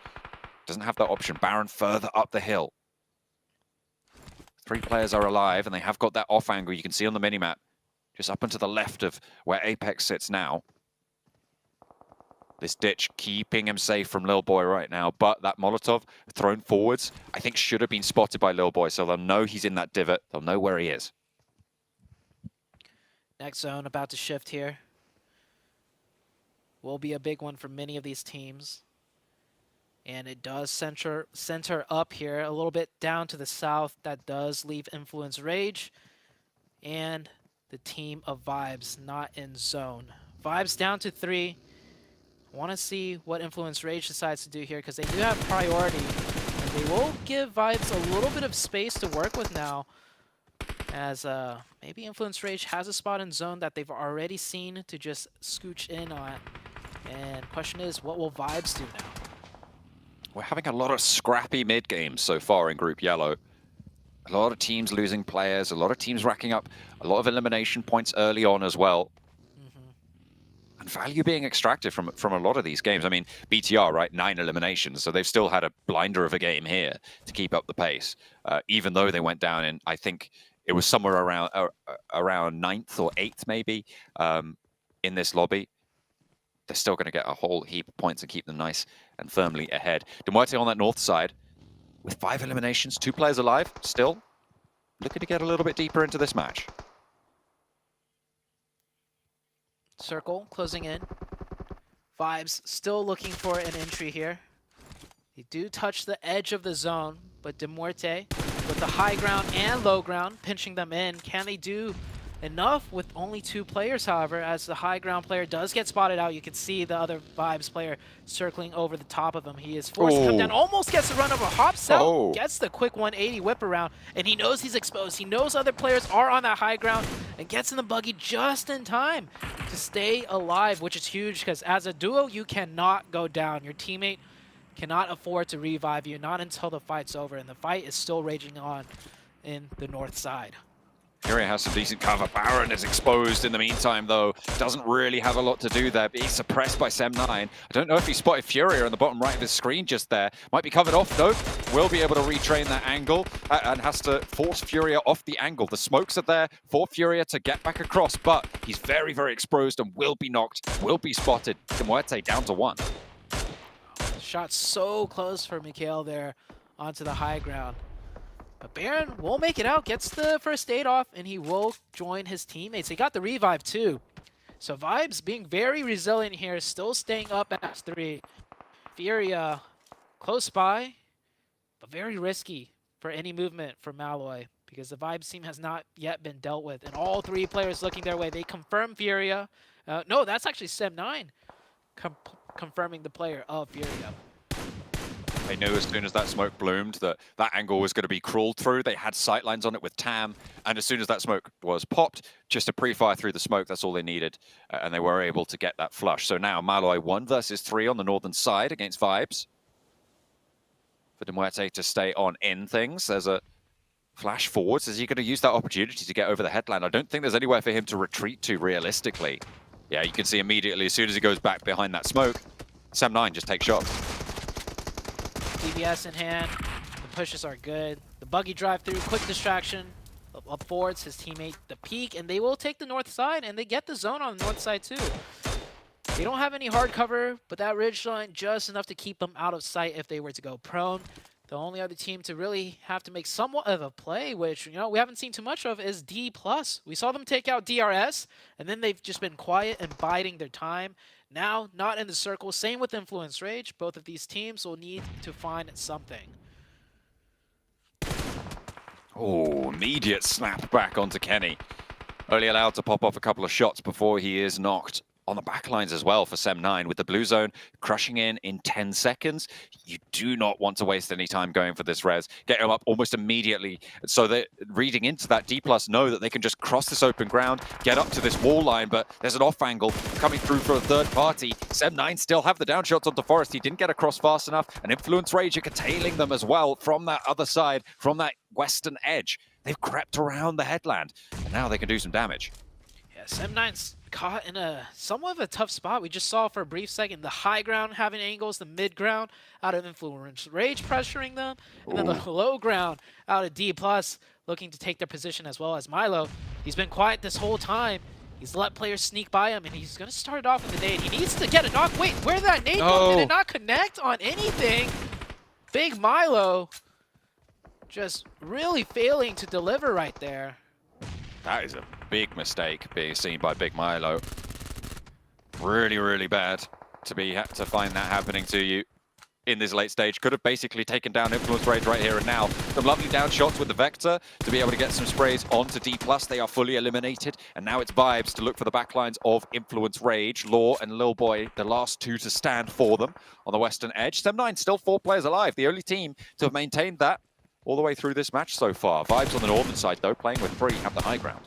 Yeah, Sem9 under a lot of pressure from multitudes of angles. But they managed to stay strong as 4, like you mentioned. And they're looking strong right now to close out the match, I think, because Queso, we saw them lose Lil Boy. So I think they have 3, but it does not look to be the case. They're down to just the 2 players, and they've had this center zone this whole time. Reyes and Papi Potro on the inside of the east in the warehouse. The most covered off team for sure. I mean, nobody's really looking to push into it just yet. Sem9 might look to flow around to this eastern side if Vibes maintain their stalwart control on the west. So we'll see if that is a route of aggression for them. You can see them jumping into some vehicles. We'll see where they opt to push. Yeah, they know with this being stage 8, if they don't make any moves now, they are just going to be forced to the middle, and that puts them in a lot of danger from many teams. So best is set up now, and it looks like they are going to work towards the west side. One of the players gets very close to the Vibes player, but the long distance angle from Doc, still good here, gets that knock.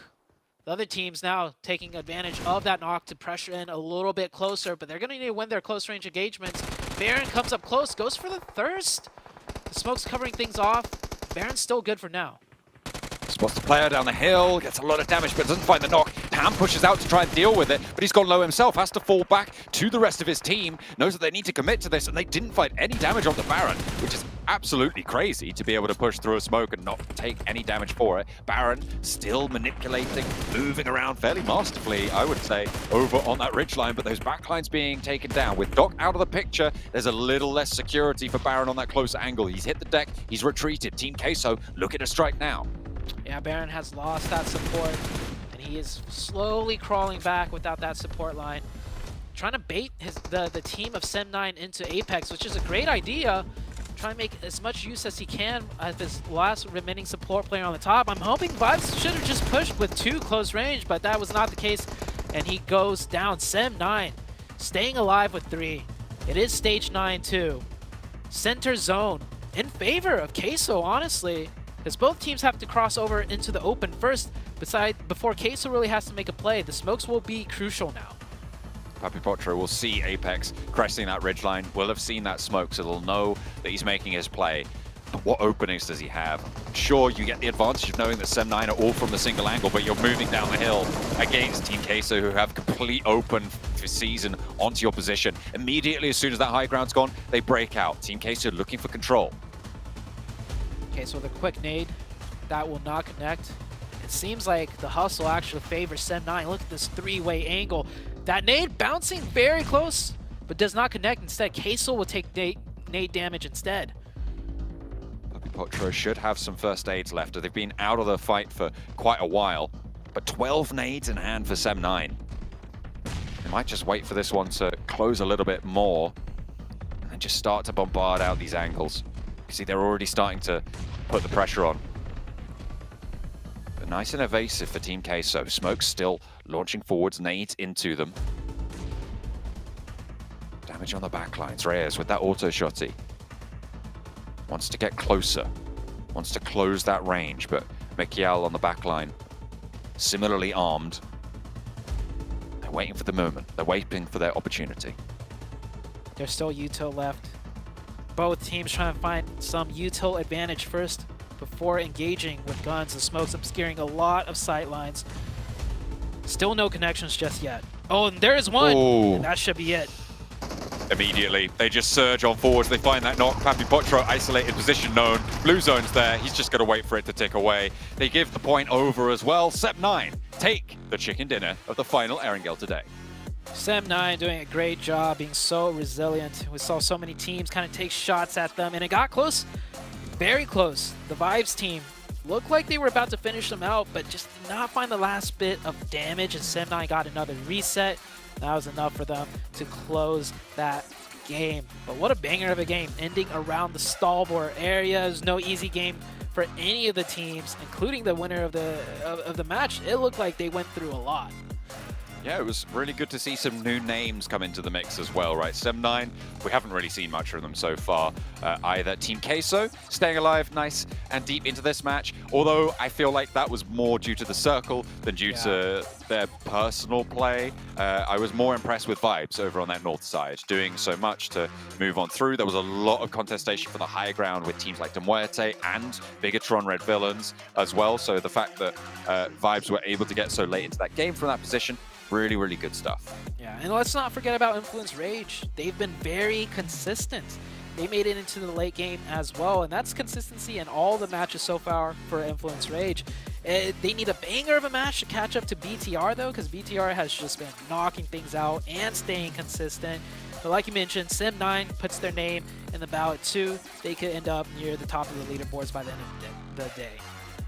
I'll have to wait and see how it's going to fall, but I would be fairly confident at this point to say Red Villains are going to take this top spot moving into day 2 with the fact that they were able to get, I think, at least 9 points in that last match, if not more, with placements added on. They just continue to impress, to dominate. Unfortunately, they weren't able to get that late, and they ruined their podium record of second, first, but either way, they get points. However, Sem9 able to stay strong, push in from the south, and play for that chicken dinner themselves. Yeah, and I mean, the fact that Sem9 was in 13th place before this match actually concluded with only 6 points. So for them, this was a much-needed game, but they obviously need to continue to improve here if they want to have a chance to make it a top 3 and to make it directly into the Grand Finals, or at least maybe in their eyes, make sure they're out of the bottom so they can get into the survival stage. But gentlemen, 7, cameras will join me once again. Interesting zone, but kind of a somewhat expected finish here for Team Queso and Sem9. Yeah, for Team Queso, I think we gotta give them props in regards to their early rotations. That was a big question mark especially after Sandhawk, with how slow they were rotating. They were at least allowing themselves by that early rotation to get blessed by the later circles. So it's good to see that out of them. And for Sem9, I mean, for them to be able to actually finish up those fights, for them to be able to get those elements, you were mentioning they were in 13th place. That's gonna be a big jump up in boost too, not only in the overall but also in the morale. Yeah, I mean, I'll be honest, I'm not particularly impressed by Sem9 or Queso. They were in the center of the zone from like phase 2 on.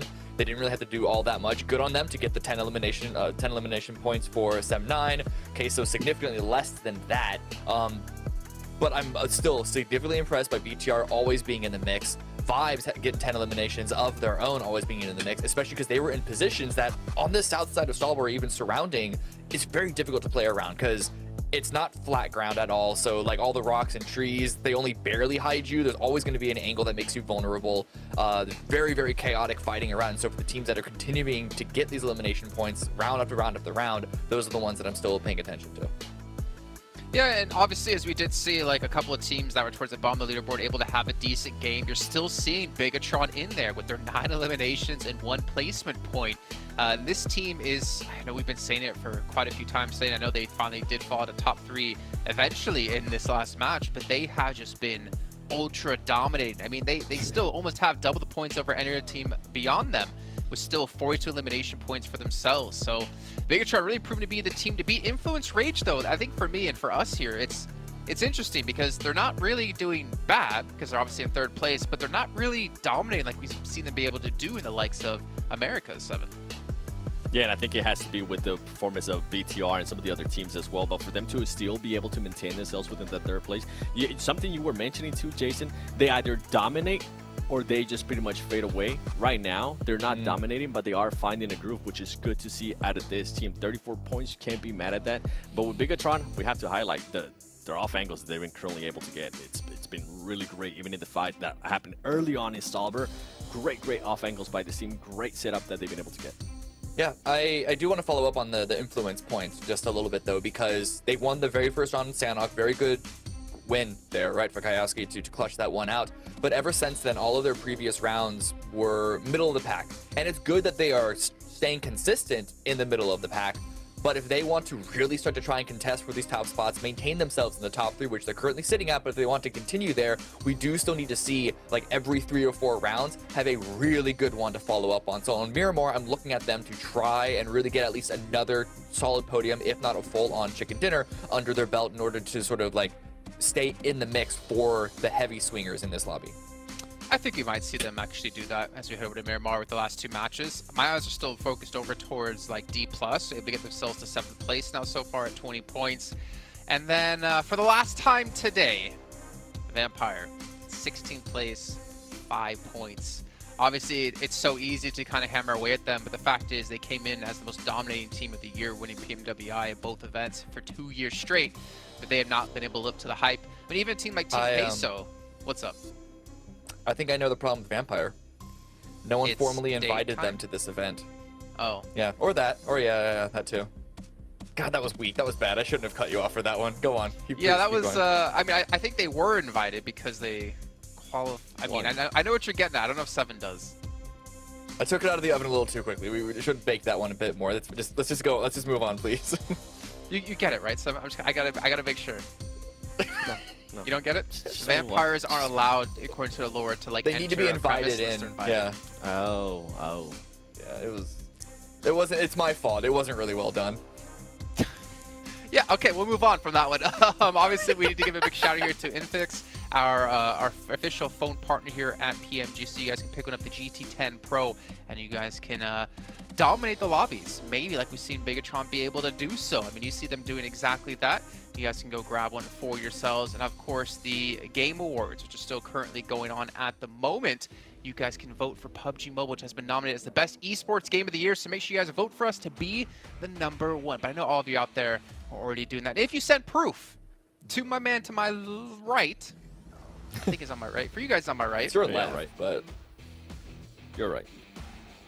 The guy in the middle, the short guy in the middle, he'll send you UC if you send proof of that. And not to mention, if you guys want to see anything behind the scenes and obviously everything going on about PMGC over on TikTok, just make sure you search for the tag PMGC 2023. I would actually love to see some like behind the scenes of Bigatron and their domination in the first couple of matches. Maybe Vampire, because we haven't seen them too often on camera now. I think bar like pre-match in one of these games, because it's got to be extremely quiet in their camp. And you know, Sertani's sitting there writing down notes, and he's gonna really hammer away. I was hoping you'd say that. Sertani's just setting up truth bombs that he's gonna give him at the end of the day. Well, you know what? We are gonna head to a short little break here where we get things ready to go for Miramar. Maybe some of these teams need that break. We'll find out if they can turn their fate around here as we back with Miramar in just a few.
Well, you can see here Bigatron on your screen looking to dominate another match here momentarily.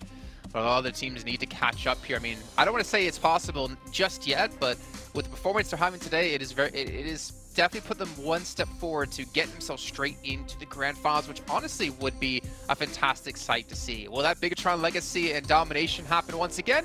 Well, let's find out with the commentators, John, Allen, and Zute. Onto a new arena as well, because we are going to be taking to Miramar. The dusty dunes await for these teams. I remember certainly we spoke about teams that have been dominant on Miramar in the past, Zute, and one of the names that came through was that old Bigatron roster. They have been giving that same sort of vibe, that power, that ability just to sweep through, that coherence, that synergy that we're seeing in this roster does hark back to that Bigatron roster of old. Obviously, a lot of changes since then, losing the twins, changing out Microboy, Ryzen as well, all going to different positions. But with this roster, it looks like that BTR win power has come back. Oh yeah, if they could replicate what the old BTR did on this map, I mean, they will slam this week out of the park. They've already dominated on Erangel, and I think all they need to do is get within range of DBS usage. And every single time they whipped out the DBS and fired off shots, it was like a knock on the first, if not the second pump. And other players, like we see other players use the DBS, but they miss. BTR doesn't with those weapons. They're just on point, seemingly. I mean, excellent control that they've been able to achieve so far. I wonder if other teams, if other players are going to be able to start to step up to that sort of level over the course of these next few days. Because if they don't, then Bigatron are just going to run away with this. There's no two ways about it. A hard south circle. Interesting. I don't think we've seen it go all the way south before. We've seen southeast, but no, it has Los Eagles in. Yeah, and you can't even see the bottom of that white circle. That's how far south it is. This is going to be a tough one for all of these teams, especially it being the first Miramar match of the entire week. Rotation pathing, tendencies of certain teams to, maybe pick certain locations. None of that is really known for anybody involved here. The only info they have to work with is maybe, drop spots of all the respective teams, but that is pretty much it. Down on that south side, it's really only influenced Rager on the coastal side right now. Waiting for teams to look to break on down there as well. Vibes coming off of their strong performance in that last Erangel, the control, the victory on that northern side against some pretty tough teams. Going to be hopefully able to ride that train forwards. Major Pride, they are a little bit further south as well. At the start today, I talked about Major Pride like they were the main hope for EU, but right now that is on its head because De Muerte vastly outperforming them. Yeah, De Muerte has been very consistent in various different fashions. I know it seems like they just end up, more towards the center, and they just keep their heads tucked down low. But I think in every match they've shown a little bit of resilience toward many different situations. So De Muerte, if they could keep this up, it'll keep them in a great spot. One player not in a great spot is the DRS player, Killer YT in the air. No bullets connecting though. That is a tough shot to make from that distance. DRS, where are they going for them to still be up in the sky? I'm not sure. Wait, really not sure. They're hovering over the city north of Power Grid. And with that plane path, they are dropping like 2,000 meters plus away, just parachuting over. And that's going to potentially cause some issues for them as, Genesis spots that out, and they are full sending in. They are already looted and in vehicles catching the DRS players off guard. You can't be drifting in the sky for that long. And 7-9 are already ahead on this rotation. Doesn't win out the trade there. The M249 just laying down the lead, and it's a really bad, unfortunate start for DRS. They lose their players. 7-9 were already way ahead of them. They've already gotten to El Azahar, whilst DRS are floating over towards Hacienda del Patron. I mean, San Martin area just completely packed, and you're right. It's a weird decision for them to make. Definitely so. It's something that the coach certainly has to take a look into. Luckily for them, they'll just only lose one. But that was a one player that could have easily been avoided. And given such a hard South Circle, I mean, this is you definitely want all 4 up. As Mind here, losing a wheel on that vehicle. So forced to change it back out. Bino Storm looting up here. They should make a quick rotation as Los Leones is pretty much very close to center. So I want to see them center right on up. Bino Storm not able to do much yet today so far, sitting in 13th place. Japan have a lot to prove. They've been to this stage multiple times, but I think they have yet to qualify into the Grand Finals. So we'll see if they could get that done here. I think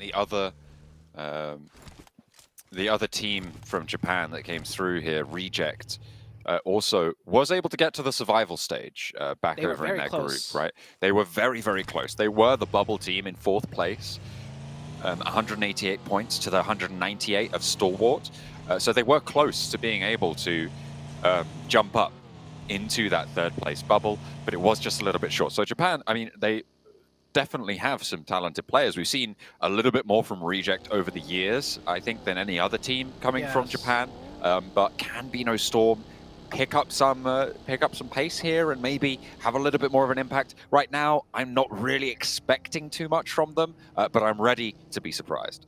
Yeah, I will say Japan as a region, though, just steady improvement consistently. I don't think they've dropped an improvement over the course of multiple years, and particularly the Reject team, that is the premier team out of Japan. The very first team globally, if I'm not mistaken, out of Japan was Reject as well. I remember back when I was competing, that was the first team I met. They've kept, you know, the player Sara on the roster this entire time, and they've been doing really well in their own league, the PMJL. So it's great to see Japan does have, you know, at least one very consistent team that is improving. We'll see how they do in the survival stage. BNS, on the other hand, you know, they're a bit more new to this kind of global stage pressure compared to the Rejects team.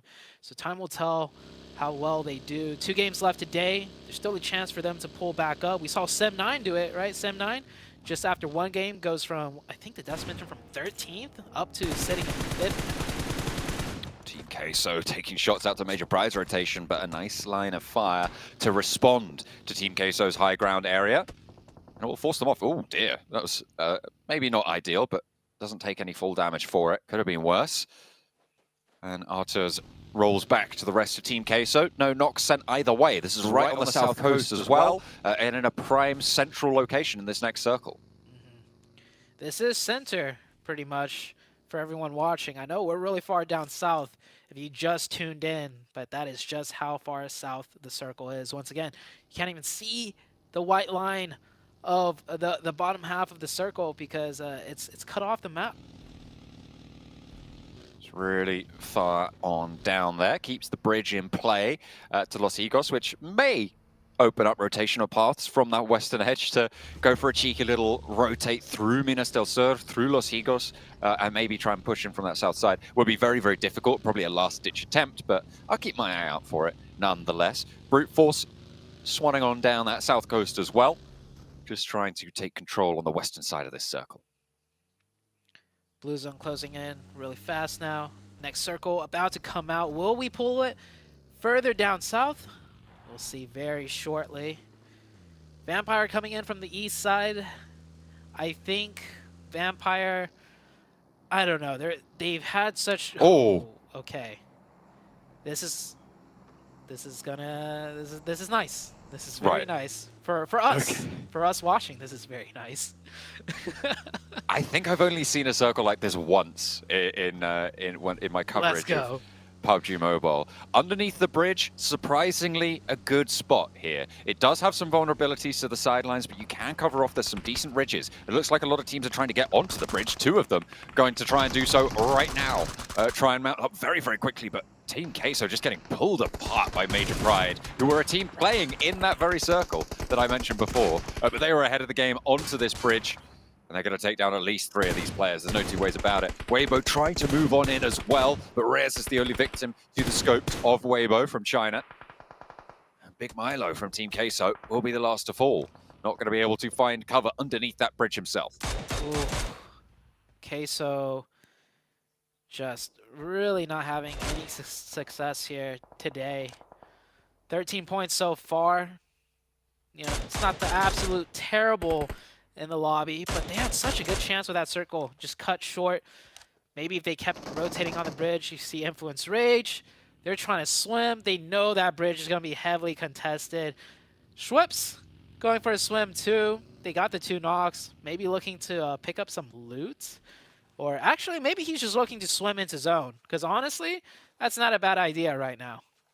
Absolutely. I mean, that west bridge rotation I was talking about earlier that I said was an outside chance, now looking a lot more healthy because the circle is centered on that island down to the south. However, it's not entirely unlikely that it goes back up to the mainland in the next shift, so we'll have to wait and see. I like Brute Force's decision. They swam across a little bit further west and actually stopped Rook from making that west bridge rotation that Demuerte are behind them in the queue to do as well. And they're going to be playing down towards Los Higos to try and take control down there. There are quite a few areas around Los Higos that you can hold up in, and it's not the easiest to hold, even as a 4.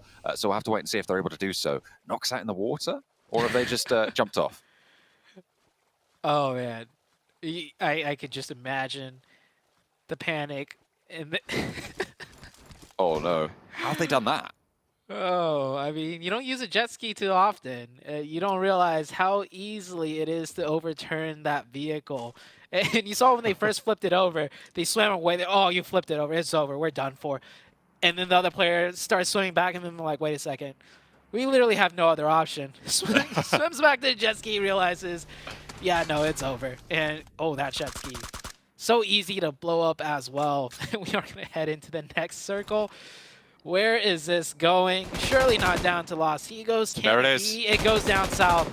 There it is, indeed.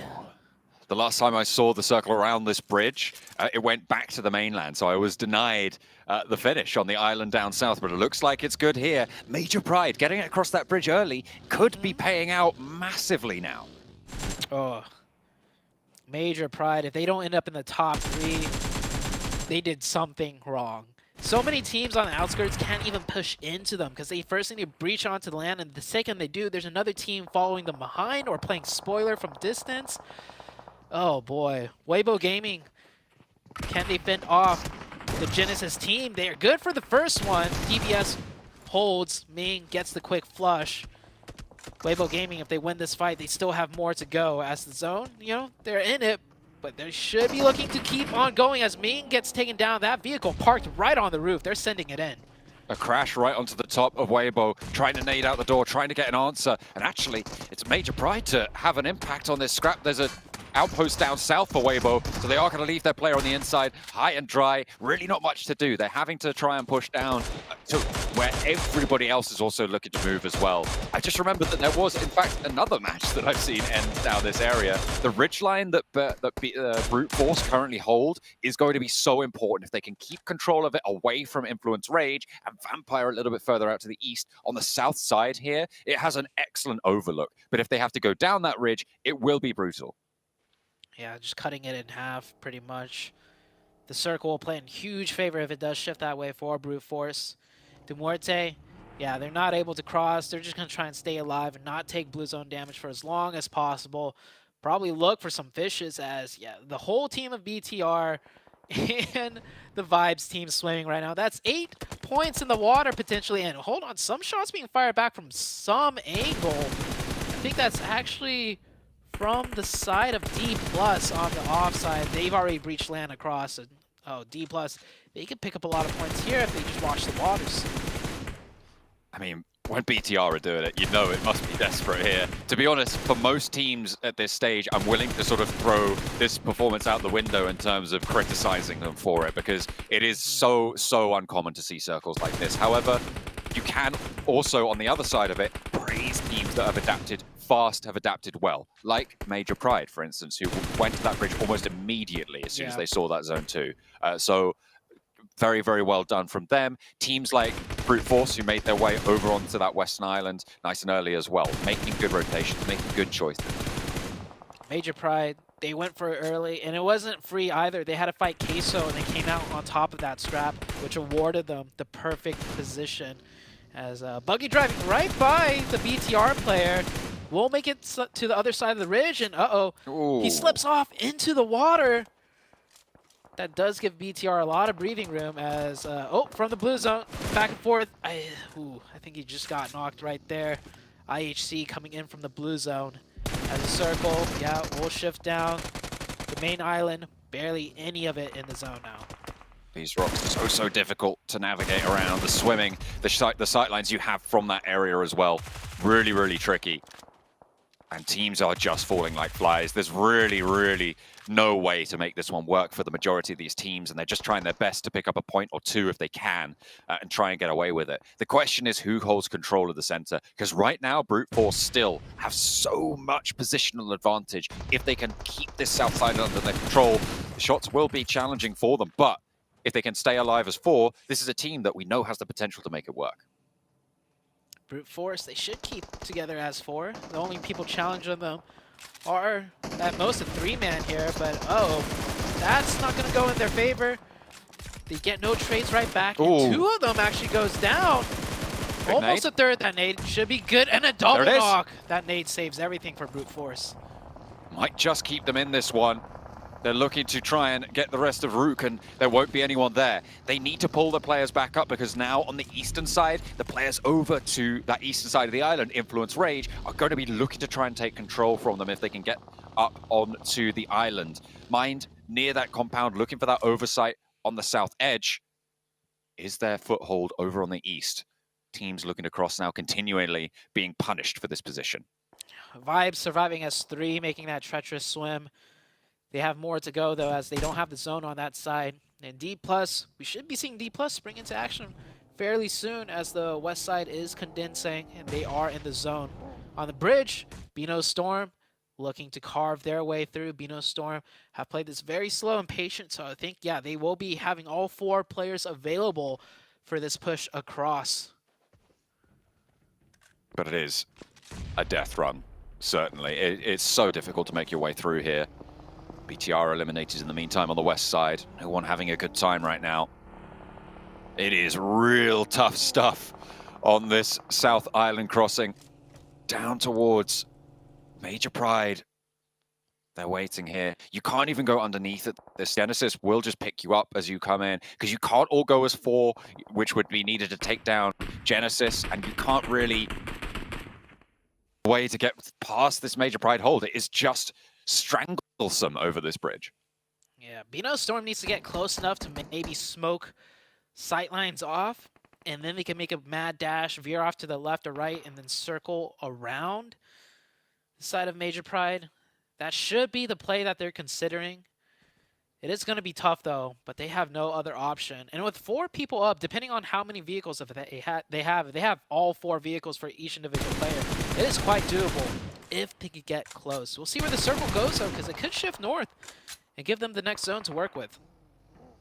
If it goes down south, I think it's Brute Force's match to lose here, unless Sem9 can get on fast. We'll have to wait and see. It does, in fact, dip down south. Keeps Major Pride in on their compound at that bridge mouth. But Brute Force can move along east, and they need to do so fairly soon, because D+, if they can get across that open ground, past IHC potentially as well, they will have contest on that ridgeline that sits down the middle of this South Island.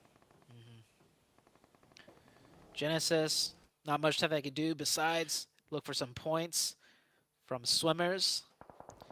We do see D+ here losing that zone, so they have to move a little bit. They've been very quiet, but just playing it conservative, keeping all 4 players up.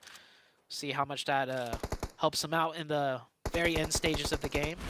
Influence still alive, and here's that smoke path I was talking about. 1 player gets cut down, the second makes it over, but they stopped short. They didn't keep going. Surely they must have known there were other players on that low ground ready to meet them.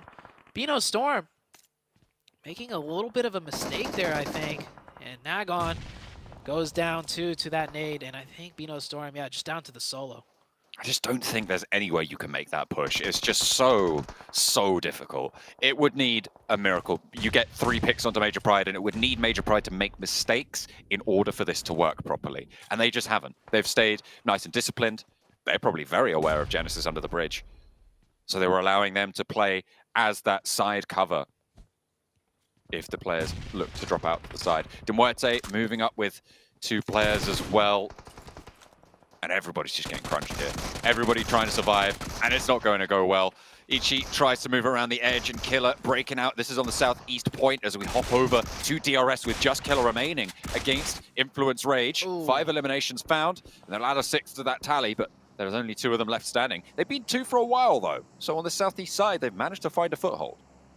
Yeah, Influence Rage up to 6 eliminations. So just playing very, very consistent every single match so far. And this is kind of how they did it in the Americas. They were so consistent through the entire tournament that, honestly, I recall the spotlight was on A7 Loops just because they had to make huge plays. So the spotlight was on them, but at the end of the day, Influence Rage is just sheer consistency. Getting those podium finishes, not, you know, top 1, is going to be their playstyle still, and it is working out for them.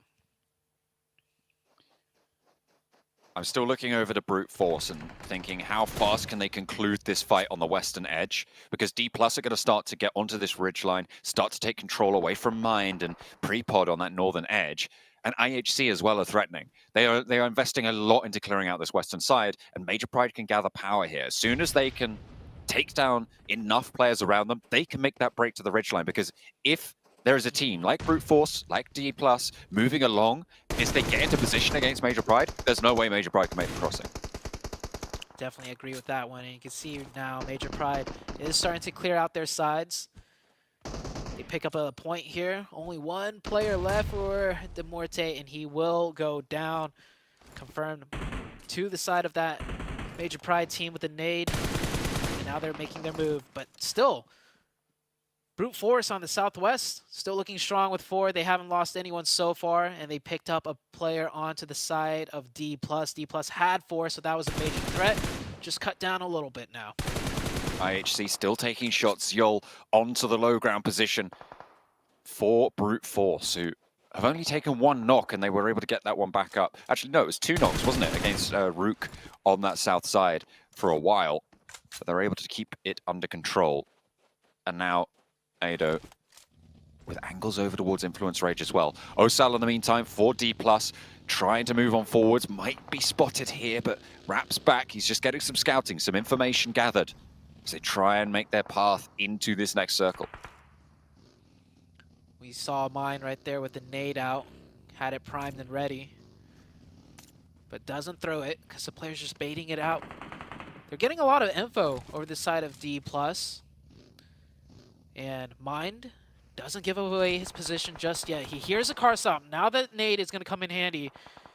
And he caught the footsteps as he ran away. So he's going to throw that in the right direction and gets very close.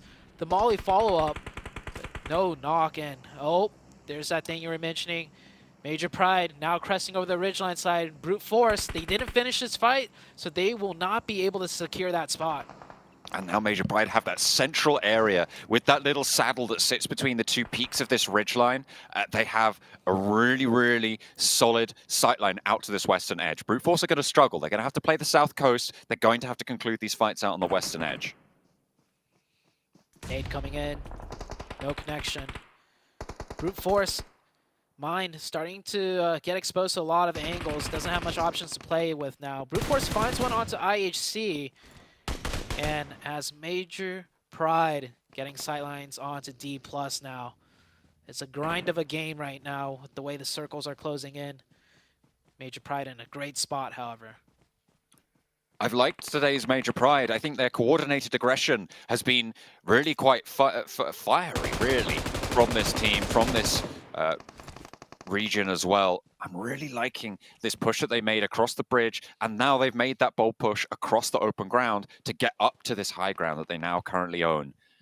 And I think it's characteristic of what we've seen from them today. They have fallen flat a couple of times so far, but they have managed to impress me in terms of what they've been able to pull out on day 1. We'll see if they can keep it going. As Naomi, in effect, over on the high ground with D+ right next to them. A nade to keep them alive, and Naomi has 2 players right close to him to deal with. There is backup sailing straight on through, and Forest is cut down. The Lumberjacks here, and they will look for more as well as Naomi swells over the hillside. And now they have control, but Brute Force can start to move in as well. Yeah, Brute Force, hearing the commotion, tries to take advantage of it. They didn't go for a full third party, but they made good ground. And oh, Sem9! Major Pride committed too much over to that side. It allows Sem9 to sneak behind and confirm a point. And now Major Pride are sandwiched between 2 different teams.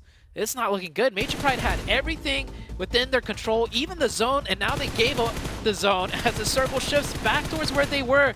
So now Major Pride forced to make a decision, go aggressive. They're gonna go try and take the fight to the side of Brute Force, gets the opening. Naomi quickly ducks back down. A trade happens through, but a trade once again. Major Pride are holding this down, and third party, Sem9, given an opportunity here to third party the 2 dominating 4-man teams. I mean, just as I sing Major Pride's praises, they pull something like this. They go over-aggressive, right? This is sure they are making good aggression for 2 of their shifts so far this match, but this third one is a little bit beyond the pale. You're right, shifting away from that high ground area where they knew there were teams scrapping. You could just third party exactly like Sem9 are doing right now, and they might have just lost the game for it. Influence Rage and Sem9 looking good to try and take this one. What are the 2? Yeah, it's crazy. The 2 4-man teams, Brute Force and Major Pride. We were certainly thinking it's either one of the 2 to take the win, but instead now, the duos that have been quiet all the time, looking in a great spot now. They do have a bike, by the way, Brute Force to rotate with. He popped that out of his inventory. Maybe it'll come into play as they do get that confirmation there. So they will be in the top 3. They get the reset back up to 3. First aid, he has 3, so he can toss one over to his teammate in case Neds doesn't have a first aid. It looks like he want to get down the smoke first. They will first aid up. There is that bike. Will they use it? Well, they have the zone, so no need for it just yet. Now they can start to use this western hillside, though, a little bit more effectively. Without the threat of players on D+, of Major Pride who rolled on in, they can maneuver a little bit more strongly, take shots back towards Sem9 without the fear of it being a third party. I'm wondering what Influence Rage can do here, because they have got those sightlines down the coast. Influence Rage, if Federal swam across that whole way, he would have had the perfect timing onto the backside. But being a duo and getting the zone, it's a tough call to make, to be over-ambitious like that. We'll see where Circle 8 goes before we close into nothingness. And it favors everybody, more or less. So I don't think we'll see too much movement. Brute Force having to make the most of it. And they get closer. They'll get a nade distance, Federal. I don't know if Federal has any nades to work with, though. But Wido does have 3. I think they're all going to be looking to make this swim, just one after the other, biding their time. Zato's made that central area. In-law, I think, is going to hear these steps from Kenny, who's hit the deck now, crawling forwards. Federal very split from the rest of it. Influence Rage playing far apart from one another, and that's got to be such a heavy burden on Kenny to not go for the peaks down towards the coastline. He's waiting so patiently, but Law is right there. They are waiting. He's not in the next circle, I don't think, Law, so he's going to have to move as well. The swim maneuver coming out for Mine. Just getting the info. Somewhat safe in the water. Just as I say that, almost gets taken down, so he's going to think better of that. One last nade for Federal. He's got to make this one count. He tosses it, he launches it. Can it get a knock? Oh. He does! Mine even got the first aid off, but it was right on the money. And Federal going very aggressive here. Maybe to look for the flush, but definitely to apply pressure. He wants that middle ground area going into stage 9, and I think he just got it. He isn't going to press any further. Catches a player out, drops into the water. Federal has the ammo to use. Law, meanwhile, focused on the north side. sees Kenny completely. He sees them around the edge of the tree, but he's hit the deck and Kenny evades the damage. He's going to just fall off. I don't think he knows, but is again, Law is going to see the player hit the deck and Kenny should go down to the nade from Law. Influence Rage just marching in, and this is the consistency that you highlighted from the roster. Another nade over the top, and they will continue to keep up the pace. A lot of damage inflicted from this eastern side, and Influence Rage look to keep it on going. Brute Force, though, they're back up to 3. Federal has his work cut out around the headland here. Needs to hold off. EBS is there. He's spotted. Doesn't even go for a shot. He was waiting for more to pass, but the Trigger Discipline comes back to bite him. It's all up to Law. One player to handle it. He can't do that. It's Sem9 up top, and it might be Brute Force to roll on through. As third place Influence Rage will fall. Just the one player up top to deal with. Brute Force, 10 eliminations. Want to make it. The Double Twigs up to 11 on the chicken dinner. They just need this last player to go down. They're hiding in the grass. Might just deny it too. As yet shifts into the blue and denied, but still a massive win out of Brute Force. You called it. If they could control that west side and come in, they could take the win. Of course, it was Major Pride's game to win, but they made that dastardly mistake where they gave up that high ground and got sandwiched between everything. Brute Force definitely, praising, I believe that's Ido there, the player that got the 6 of the limbs. You will see that MVP coming up shortly, but a huge game out of Brute Force. Really, really solid stuff coming through from Brute Force. I felt like they could have left that engagement on the west and played to that position that Major Pride left to try and third party a little bit earlier. I think that on the western side, they did get value for it and obviously ended up winning, but only because of Major Pride's mistake in that situation. There's Ado with that MVP, 6 eliminations, really, really on the warpath. Celebrations for the Brute Force team. And again, really starting to show up here and show us what this team is made of. Yeah. One thing that I'm noticing, right, other teams chiming in. It's not just the BTR show, but one thing is consistent. Influence Rage.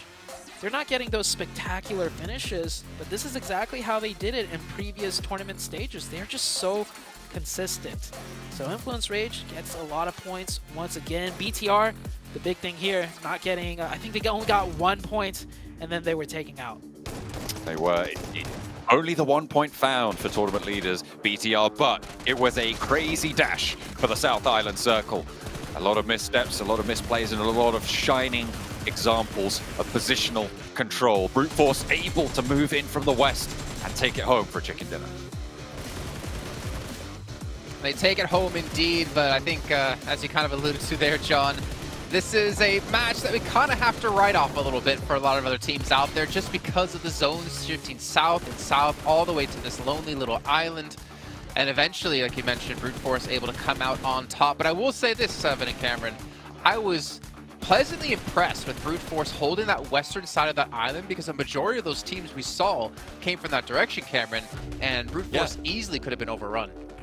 Yeah, but they held their ground very, very well. And actually looking at Brute Force's entire run today so far, their eliminations have always been up there. It's been placements that have kind of been lagging behind, keeping them in like 5th, 6th place. But now with 10 placement points from the win, 10 more eliminations on top of that, like this team, they've kind of been silent killers. It's really hard to get noticed when we were having the Red Villains just take the spotlight every single round up until now.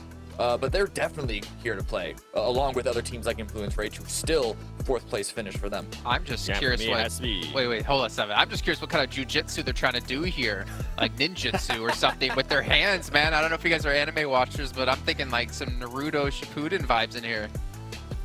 They probably are. I mean, the one that I'm thinking of is Ado. That dude has been performing so well today, not only on this match, has he been able to save them, being able to recover the team, especially we saw there towards the end, even though he did end up getting a little bit of help there from Sem9. But even in the previous matches, it's always been Ado that's the last player. I remember when he was just that one player standing, I think it was the first Ariel, if I'm not mistaken, he was also able to get a lot of elims there, actually back to Sandhawk. That's the one I'm thinking about. He was also able to get a lot of elims, even though he was just by himself. So good performances, good single performances too out of some players there from Brute Force.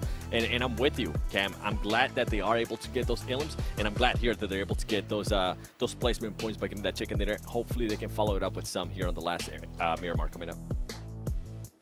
Yeah, not to mention, like Ado, he had a double nade onto Rook as they were being pushed. I think most of his teammates were already knocked in that situation. It kind of keeps him in the running. Not to mention, he gets him all the way up to 3rd place now, as we can see. Brute Force able to crest this bubble at the moment for getting themselves into the Grand Finals at 44 points. Influence Rage as well. You know, Cameron, we kind of talked about before coming to this match that, you know, one good match a day isn't going to be enough to maintain a top 3 position. Yeah. And it looks like you predicted it perfectly.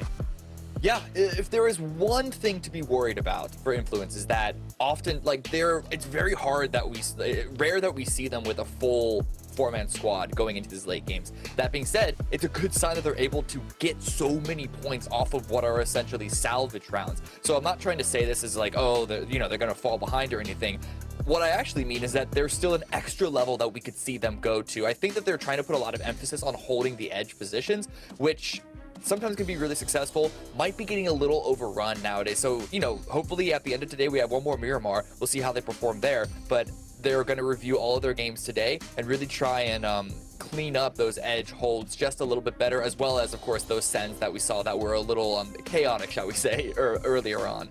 Yeah, I feel like some teams have just been a little bit more unhinged in their play style, like thinking about Bigatron, where they're just kind of like, we're going to throw our weight around, we're going to see how many of you can take out in these close quarter combat fights. Whereas tomorrow, I think there's going to be a much more methodical play style out of a lot of these teams, considering they've been able to see the drop locations that they're assuming teams are going to commit to, and obviously the rotations, which can be extremely important. And Seven, you know, if there's any teams out there you're kind of looking at who could bounce back in a massive way tomorrow, is there any in particular you're thinking of? I think there's one. Well, I mean, I'm thinking of Vampire. I wasn't trying to get you to say them. I was trying to get you to look at a different team potentially. Different team. I mean, it would actually have to be Team Queso. I feel like even though they have had a good performance there in Erangel, there's still some things that just haven't been working out. And as we were mentioning too, during the Erangel, where they're able to get some good points, it was kind of gifted to them. Yes, they made that early rotation, but besides that, they got super gifted with the zone. I want to see a little bit more of this team, considering that they are the champions in regards to PMGC points out of LATAM. Maybe they'll be able to turn the face here, but for me, it has to be Vampire Esports. The biggest disappointment so far of day one.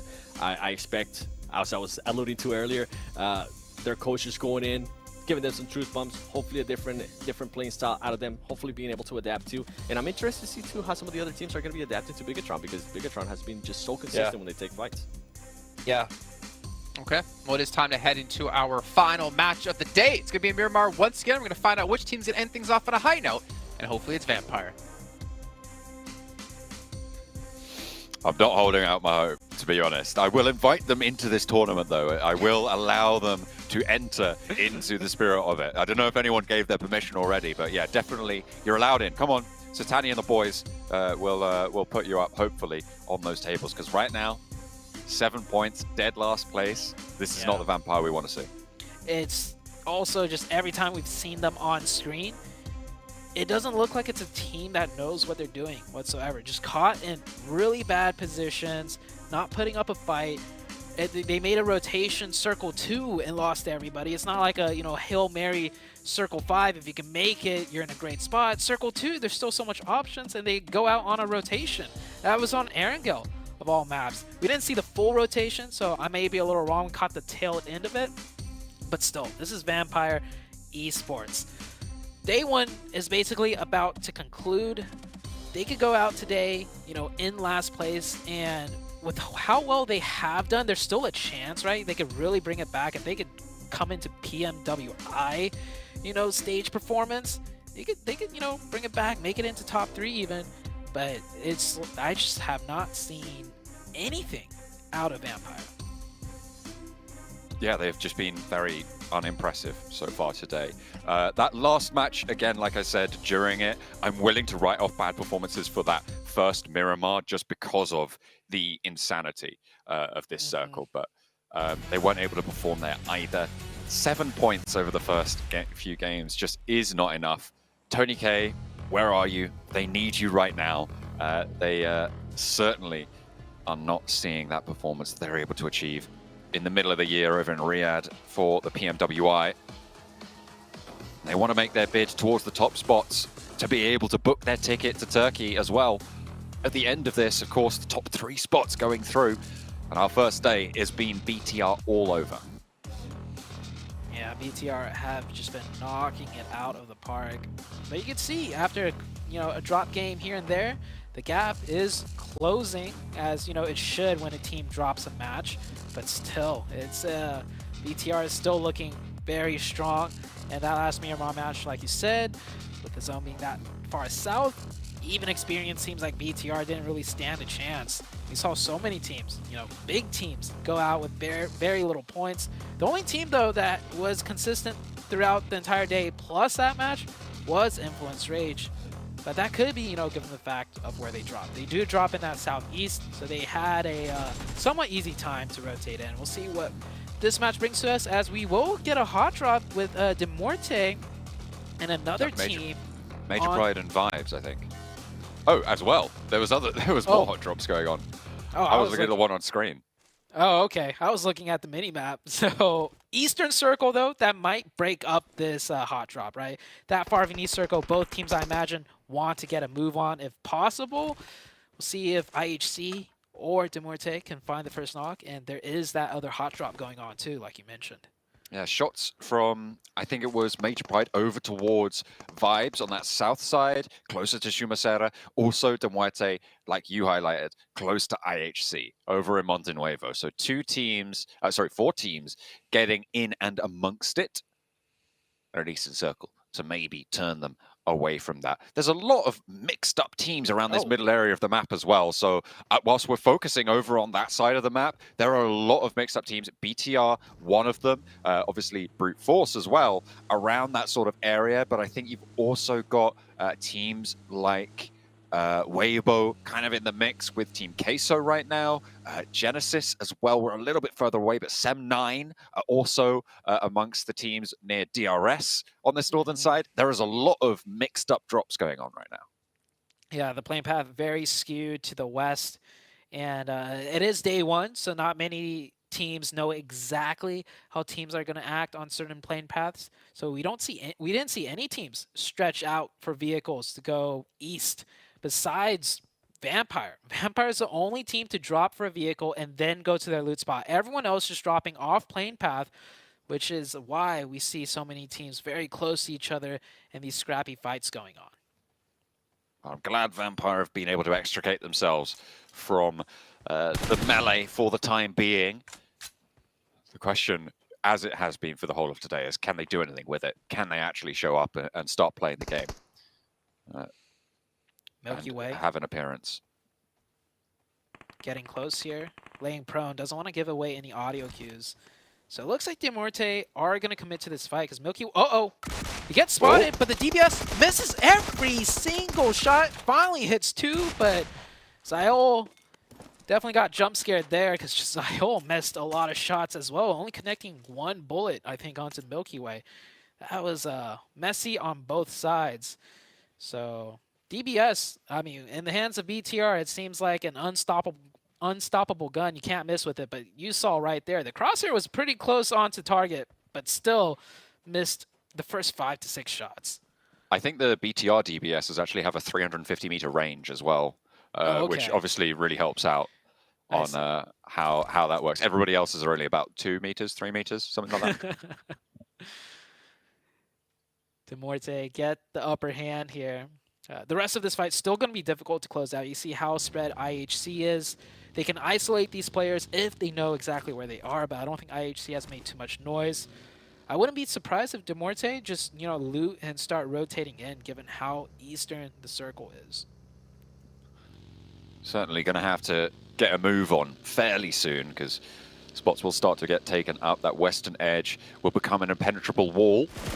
I'm imagining we're going to see teams like Major Pride and maybe Rook as well start to move in around the edges. Major Pride on the south, Rook over on the north, so opposing side. Sem9, they've been spotted out in the open, and Genesis are not going to allow them to get through at all. Look at the devastation they've been able to wreak. Who's going to get the points, though? Because there's DRS picking up 1. Only going to be able to steal away that first one, and Genesis do claim 2 of those points for their work. DRS also responsible a little bit for forcing Sem9 out into the open. Not a very good rotation out of Sem9 there.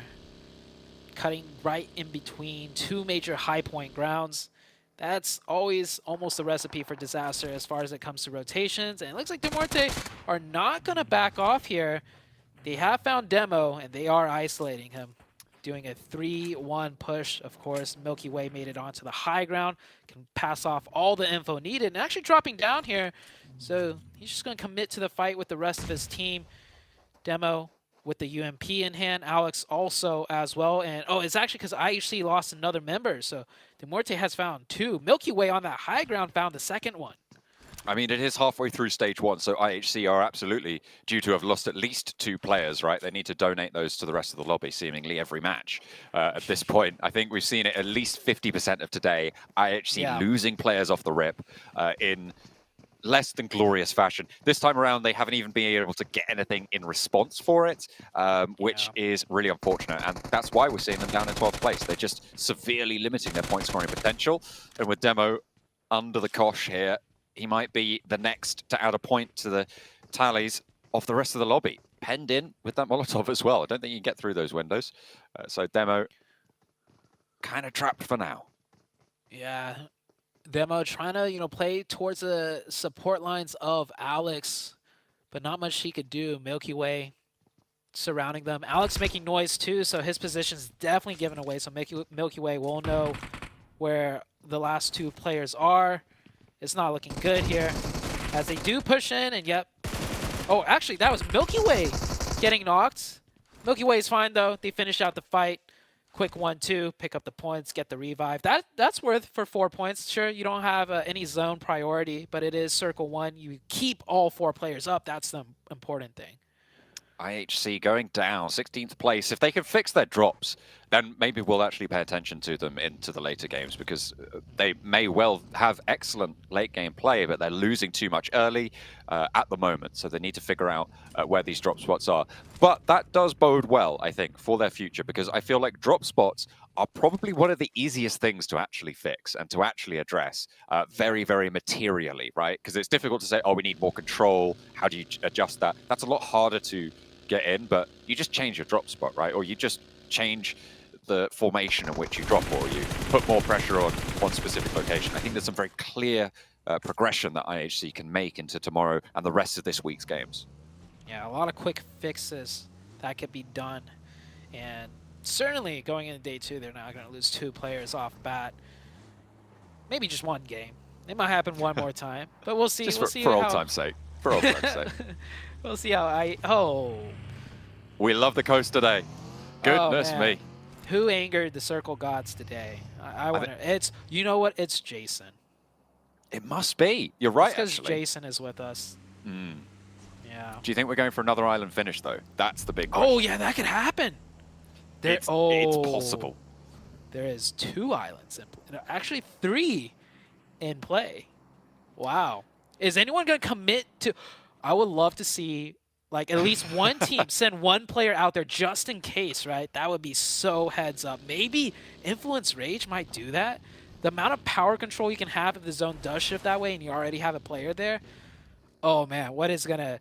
I've never been more excited to see the next zone when this zone just popped up. Like, I don't even care about this zone. Show me the next one.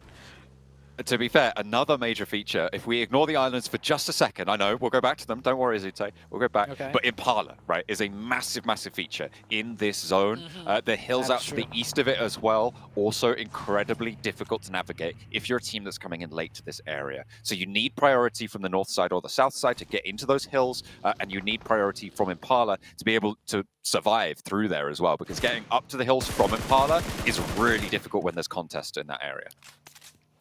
Yeah, it's going to create that huge buffer zone on the west side, right? And given this zone, the north and south side on the coastline have major stop points too. So it kind of keeps everybody out from entering the center of the zone.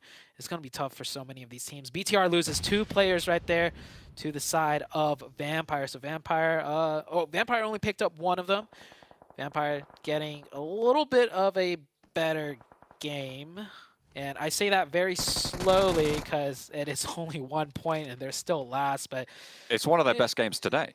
Yeah, it's statistically true. It's just not very good when you say it out loud and realize this is Vampire.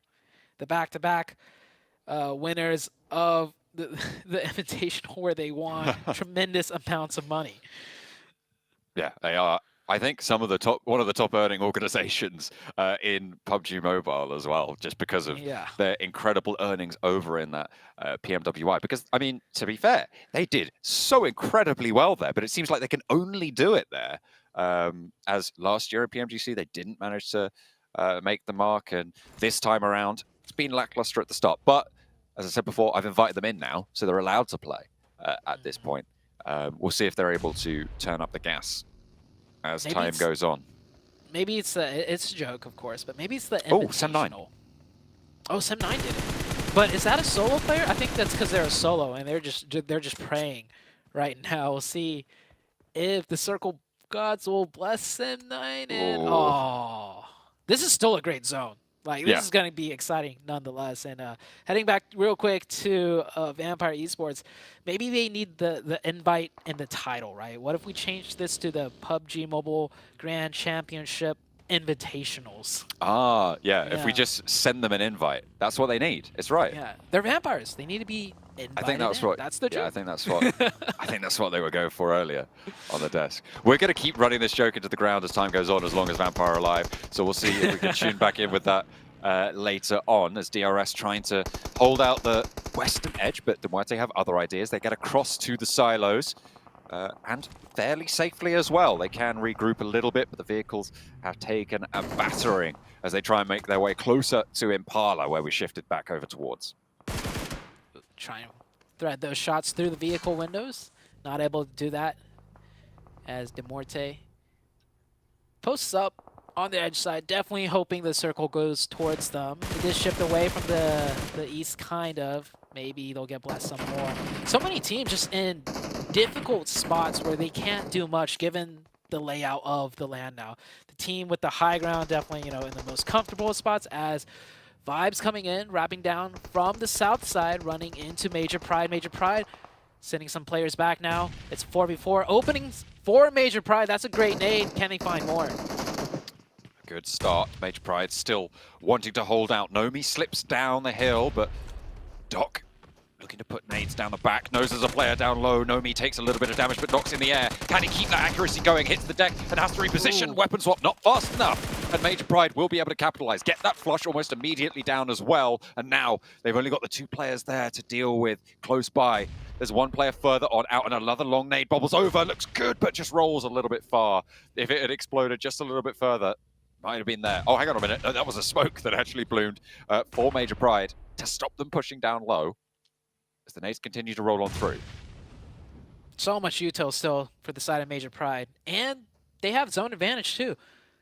Vibes not in the zone, so they just have to sit here and wait if they really wanted to. But I think with a 4v2 situation, 4v3, sorry, there's still one more player. Vibes up. No wonder they're taking it slow here. There's still a huge threat, and they will find another opening.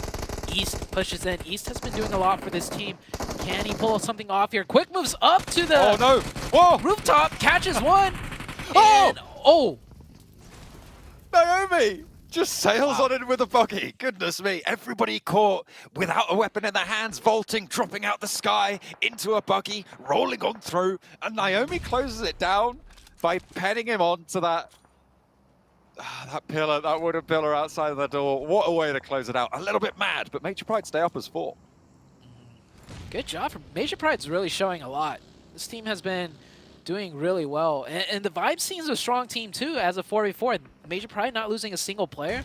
That does show a lot of prowess.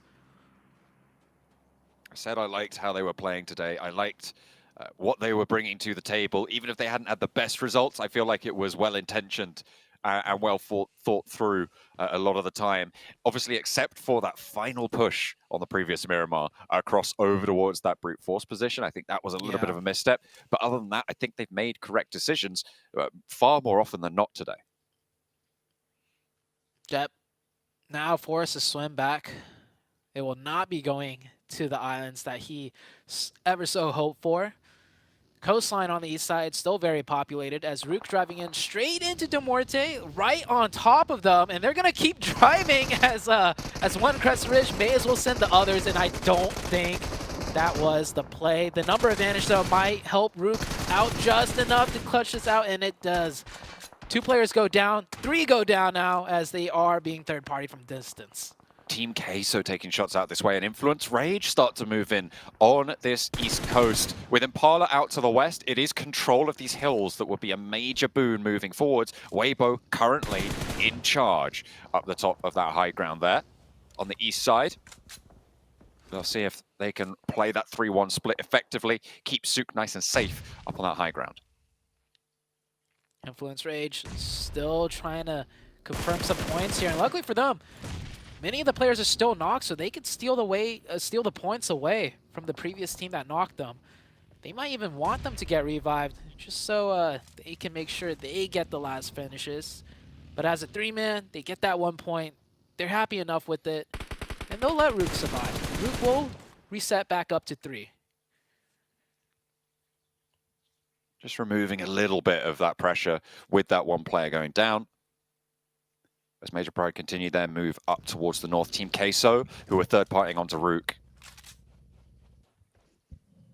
will be the team to look to hold out Major Pride, though. That fight up the coast has been going well so far. Dino, a lot closer to Team Queso than any of his teammates, so doesn't really have the backup to go for these shots. As Team Queso takes shots over to Rook, and I think there was an answer there as well. Their attention certainly diverted up to the north, but they have got that backstop, that player behind you can see on the minimap, who's now being spotted across the way. Big Milo. Oh, it's Big Milo again. That's the second time we've seen Big Milo in the huge off angle, hugely separated from his team, and that's twice now it's failed. Last time it was on Erangel on the low ground of those ridges, right, where he had the nade pulled, could have taken out a whole team by himself, but didn't. And that might have cost him the chicken dinner too, because they ended up in second place. If he was grouped with a team, might be a different story. And we are being critical, but Team Queso has not really done much today, and this is a clear mistake out of Milo's positioning. It may be a good position if played correctly, but it is very dangerous, and Milo has yet to really make that a worthwhile risk to take as we head into the next circle here. And it kind of just centers right up onto the land. Teams on the south will have to move up. That is Major Pride and D+. Try and move through Team Queso's position. D+ a lot more spread out. 2 of them playing around that compound just to the south of Impala. Those warehouses, that area, really, really easy to hold down, but getting out of there a little bit harder, a little bit tougher. So if they can get that foothold that Fabian's looking for right now for D+, that should be a lot easier to find that regroup on the south side. Still, though, the hills to the east of Impala dominate the landscape right now, and Brute Force have a very central position with all 4 players alive. This circle not really changing much for everyone else involved. There is also DRS that needs to move in a little bit, but besides those 3 teams mentioned, everyone's going to just continue to hold their position and take shots at the unfortunate few that have to move. DRS, one of them right there on the screen, trying to rotate somewhere, instantly getting blown up, and D+ playing spoiler here with one of their players, catching that vehicle explosion. Realizes he's still got a couple seconds left to work with before the blue zone touches some. So you'll see if he can confirm a point, find an angle, maybe get another knock. Genesis on the western side of Impala, looking to control the open ground and doing so quite effectively. But this is the power of these hills that I've been talking about for a while over to the east of Impala. Just having such incredible high ground sight lines, having that plateau to your favor, it funnels players into single routes of attack onto your positions, and they're a lot easier to control in that scenario. Not a big fan of Major Pride all going in one vehicle, but we'll see if they can make it pay off. Oh, if it's a full-on crash, one vehicle will do it, and they breach in, taking no damage. That's good for them, but they got to keep up the pace and not run into the nades, though. Queso with only 3. Like I said, Big Milo, separated from the team, could be a major deciding factor in this fight. Dino getting some shots in, trying to time that pre-fire. The Queso player does back off just in time, though, before rounding that corner, but they will find the opening. Major Pride down to 3. Effect now out of the fight. He slipped down the headland there, so there's only 2 players on the inside for Major Pride. Dino wants to look for the charge and a good spray to start things off, and will strafe back for the second shot. Will land it when he needs to. Nomi is still down, and they are looking for that res. All 4 on the inside now, and Major Pride have looked to regroup. They're holding off, and in comes a third party. What a time for Major Pride to have been able to take control of the inside of a building, because Team Koso now have bigger fish to fry. D+ rolling on down the hill. The third party's there. Another player falls, and now Major Pride, who have regrouped, who have healed up, can look to try and third party themselves. Favian, Forest, establishing a crossfire. They know the player's gone into the sidelines. How many players can get knocked on the inside here? Reyes takes a lot of damage over towards Osal, towards Favian, and Forest was knocked in the meantime. Major Pride want to put a pin in this one as well. Oh, they are continuing the aggression, and they're succeeding. D+ down to 2. And they are down to 1 now. A nade coming out from the side of Major Pride. Major Pride showing a lot of pride in their aggression right now. Up to 6 eliminations, and they pretty much have this fight finished, surely. Only 1 player up for the side of D+. Not going for the revive either. Major Pride will reset to 4. Zone shifts away from them just slightly, but this is a good enough spot to give them control, as Rook looming in the background, looking for their third-party chance as well. They haven't flexed out just yet, which I'm sort of surprised about, but then again, it is a big risk to take. The final player falls, and Major Pride stay alive with 3 in a 3-way full 4 team fight. A massive pickup for Major Pride. 8 eliminations so far, all of them alive. A massive resupply from the south, but they are not in the circle. They'll have to move further forwards, and that will be tricky. It will be tricky. The big question is, does the team of Bino Storm on the high ground have sightlines onto what Major Pride's going to be edging into? I feel like Major Pride, actually, Weibo Gaming as well. I don't know how playable that terrain is, but first they're going to have to deal with Rook, as they are the opposing team very close by. Meanwhile, teams in Impala forced to rotate out, and we see Genesis wrapping down south right into DRS. DRS actually made it out of that ditch alive, so they are alive with 4 here, and it's going to help out in this fight. Trades back and forth. They catch the second one. They do have the advantage. Does Bino Storm have a sightline? I don't think so. The rocks are too much in the way. They're just up on that high ground. That lip doesn't give them down shots onto here just yet. They might try and reposition for it, but they'll have to wait. Giante down for DRS. Killer trying to reposition near it. Delta as well with the shots down towards Murnat, but he's not going to be able to land it with the UMP spray there, unfortunately. Not going to be able to make that work. Up into the rock, spots a player. West carry will fall, will be flushed as well. Now, Rules and Delta trying to establish control out on this western side. Get rid of Genesis if you can. That would be ideal. Murnat still trying to move out in the open. Gets across, but not quite to the door frame, unfortunately. The final blow is struck, and that is DRS taking down Genesis on the western front. This is DRS's best game yet, and it's probably their most difficult game here, too. So they are showing us they have the skill, they have what it takes. It wasn't easy to rotate to that spot, and then a 4v4 for them to win it out. Keeping all 4 up is big. Major Pride did make some headway into the zone, and Rook, meanwhile, pushed up north towards Influence Rage and took out Influence Rage. It was a 3v3, but Influence Rage, I thought, would be on top of that one. Rook doing a good job there. Yeah, taking down Little Boy Last as he tried to flee. Major Pride moving up the hillsides now, trying to take a little bit of pressure over towards Weibo, who are a little bit more central into the circle. BTR, 2 players left on their front. You've got Satalis and Apar still in action here against the Japanese team of Bino Storm. Razzie has the top of the church, has got that rooftop. BTR just praying he doesn't drop down onto them with the backup of the rest of his team. Next stage just about to close. I've avoided talking about them for a while, but Vampire, they're fairly isolated on the north. I was just about to mention Vampire. I mean, we kind of have to. This is the furthest they made it with all 4 players up. They are on that north side, too. The circle closes. Rook, Major Pride, DRS. Got to condense just a little more. And I think DRS won't be able to really find a way in. Those rock paths don't allow for much more other than passing through BNS. And BNS should have an easy reign over them on the high ground. I'm interested to see how this Weibo versus Major Pride conflict concludes as well. Out on the east side, because Weibo having to go a little bit further up the hill. They're going to have to regroup to their top spot. Major Pride going to be given an opportunity to potentially move past this. So we'll have to see the route they want to take. Naomi going to start to scout out. You can see Beano Storm have a couple of sightlines down this hillside, but it is right at the edge of their back position. And we'll see if they are going to be able to leverage that, because Weibo are covered off from it. Weibo Gaming about to mount their defense now, as Major Pride looking towards their position. Weibo Gaming still have 4 up, though. They've been pretty quiet at that compound. Not a lot of sightlines, so they couldn't do much. But with 4 towards the end game, this could be Weibo Gaming's game to turn things around. Sitting in 11th place, not where they want to be. Sook finds 1.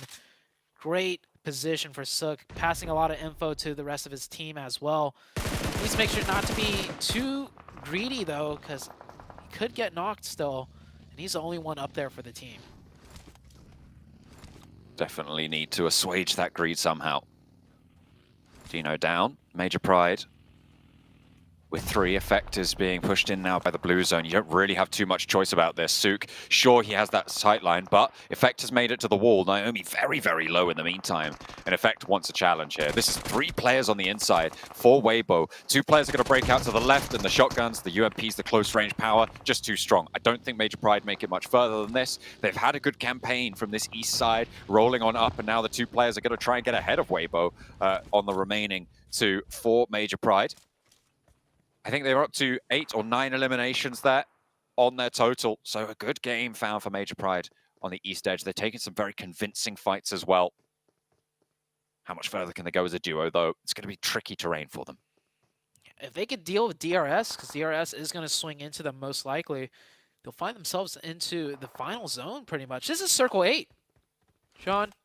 7 teams. There's going to be a lot of players left alive in Circle 8. Given the way the circle is around the crevices of the rocks.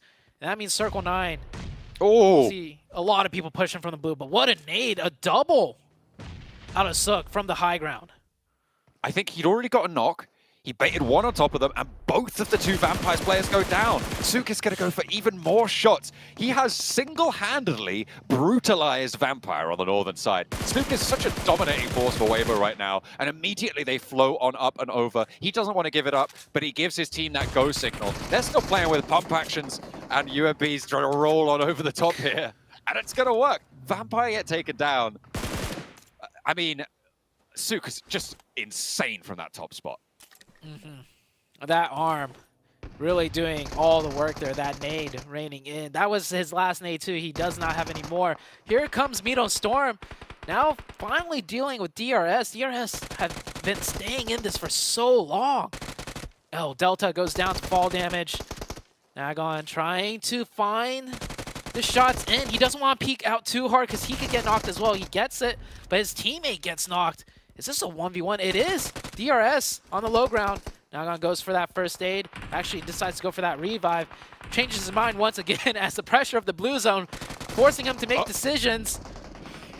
He went for the player who was down. He went for the flush instead of Gianti, who he did have a clear line of sight on for that challenge. Weibo in the meantime, finally taking a knock here. Naomi, close by, low HP. I think he's looking for a first aid. A nade into the crack, into the crevice. It's going to force him off, but it's only the Molotovs there, and he does not go boom. Naomi flowing around the other side now. They're trying to commit for the res, but if they don't get it off in time, he has that side swipe. A good start, but he's low on ammo. Has to swap to the M4 and the shotgun around the edge. Still, pump action for Gap has just been on a warpath as well as the rest of this roster. Weibo standing up tall in the last game today. Now 1 player left for Major Pride. They've had 9 eliminations. They're up into the top 4. This is a good match, and they'll take that home with them. Bank that and send it to the totals for them. Weibo, though, with 4 players alive. Brute Force, can they flank around, though? If they can, BNS and Brute Force can cut down Weibo Gaming. I see Brute Force on the north side. There is an option, there is a way, but Ming already has sniffed it out. He's watching this way. Mind if he can connect this nade, it will open everything up for Weibo Gaming to potentially lose this game. This is their game for now, but they still have to cross the finish line. Have to get there in the end. 2 players on either side of them from separate teams. It's a little bit of a crunch. but they got the more central area. Don't think you can make it up any further now. Nagon looking for a cheeky little peek over the top, but Sook should be spotting this rotation, this movement up top. And that's a knocked player on the back, so brute force down to 1. Mind steps into the blue zone, he goes down. So only 2 players now to deal with. Weibo need to realize this and handle it, turn around their attention to this western side.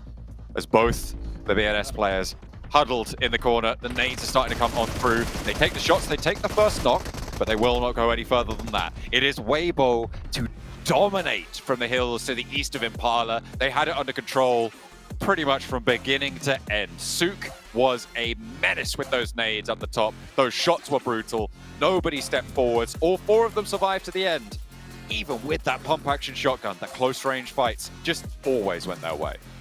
Sook on fire that game. You can tell with his hair too. Everything is red and he looked happy. He looked like he was saying all in a day's work. Big game for Weibo Gaming too, to jump up a little bit, because I think them as a team, their caliber, they were probably expecting a better performance in day 1, and with that one, I think the confidence is reignited. I think they're feeling good. They know it wasn't the best of days, but it happens, and it's a solid finish for Weibo Gaming. Be happy with that one. 6 eliminations there for Sook. Proud of his team as well. 1,118 damage coming through from this guy. He was brutal there. Although, remember, Weibo hadn't had the most illustrious day up until this point, but with that game, they will certainly be up and amongst the competition now for those top 3 spots with a really high elimination chicken dinner to close out day 1. BTR drops the ball in the last 2 matches as well, but you could say it was a circle. We had very difficult, peculiar circles on Miramar for the last 2 games. He can maybe even write off the last 2 Miramar games. So we'll see if BTR can bounce. Well, I guess they don't really need to bounce back tomorrow. BTR, that indomitable lead, definitely has closed quite a bit. I really liked Major Pride's performance this match as well. I really enjoyed their fights on the inside. This specific fight on the compound where there was a third party that came through. I think it was against Team Queso. They found the inside of a building and D+ rolled in, and a full 3-way fight. They just came out on top with all 4 of their players alive. They got a lot of eliminations for it, and I'm really happy with Major Pride's performance in that last match. Obviously falling down to Weibo, but so did everybody else, and I forgive them for that crime. I doubted them during the middle of the day. I was back into Werte a little bit more, but both of these 2 European teams have managed to put up a performance towards the first day. We'll see if they can keep it going though, because there was only one winner in that last match. It was Weibo, and they dominated from the hillsides.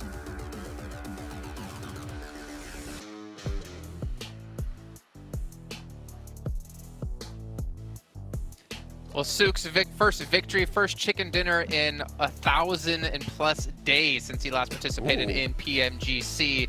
He's going to be extremely happy about this one, and not to mention a nice little bump up in the rankings for them as well. But as we heard John talking about, Major Pride, Brute Force, 2 teams, at least to me, and I think we all agree about this, that have actually performed probably better than expected, and very happy to see such a performance out of these teams. Yeah, and for Major Pride, I mean, the defense that they had against 4 Miracle as well, the push that they were able to do on Team Queso, and then being able to defend the third party there from D+. Great gameplay out of them. By the way, Weibo, what a performance too. We got to give them some props. Not only were they fed by the circle, but they were also able to take advantage. We always talk about some of these teams being able to take advantage whenever the circle does end up going their way. I feel like they did just that, being able to take a lot of fights, being able to put up 12 eliminations, 22 points whenever they were coming into this match with just 20 points after 5 matches. Good to see out of them. Yeah, definitely an impressive round by Weibo. They were given the opportunity by the circle, but they were the ones that were able to get all 12 eliminations through it, keeping all 4 up until the very end, and put themselves in a much better position now, jumping up to 5th place. And not too far from actually being able to break into the top 3 because of Influence Rage, unable once again to follow up 2 like really good matches in a row.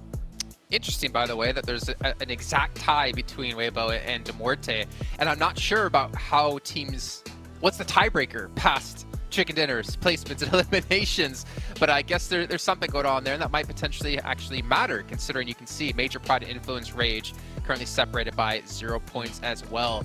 But you know, all in all, today we've seen an I think that for me throughout the entire day was just Bigatron.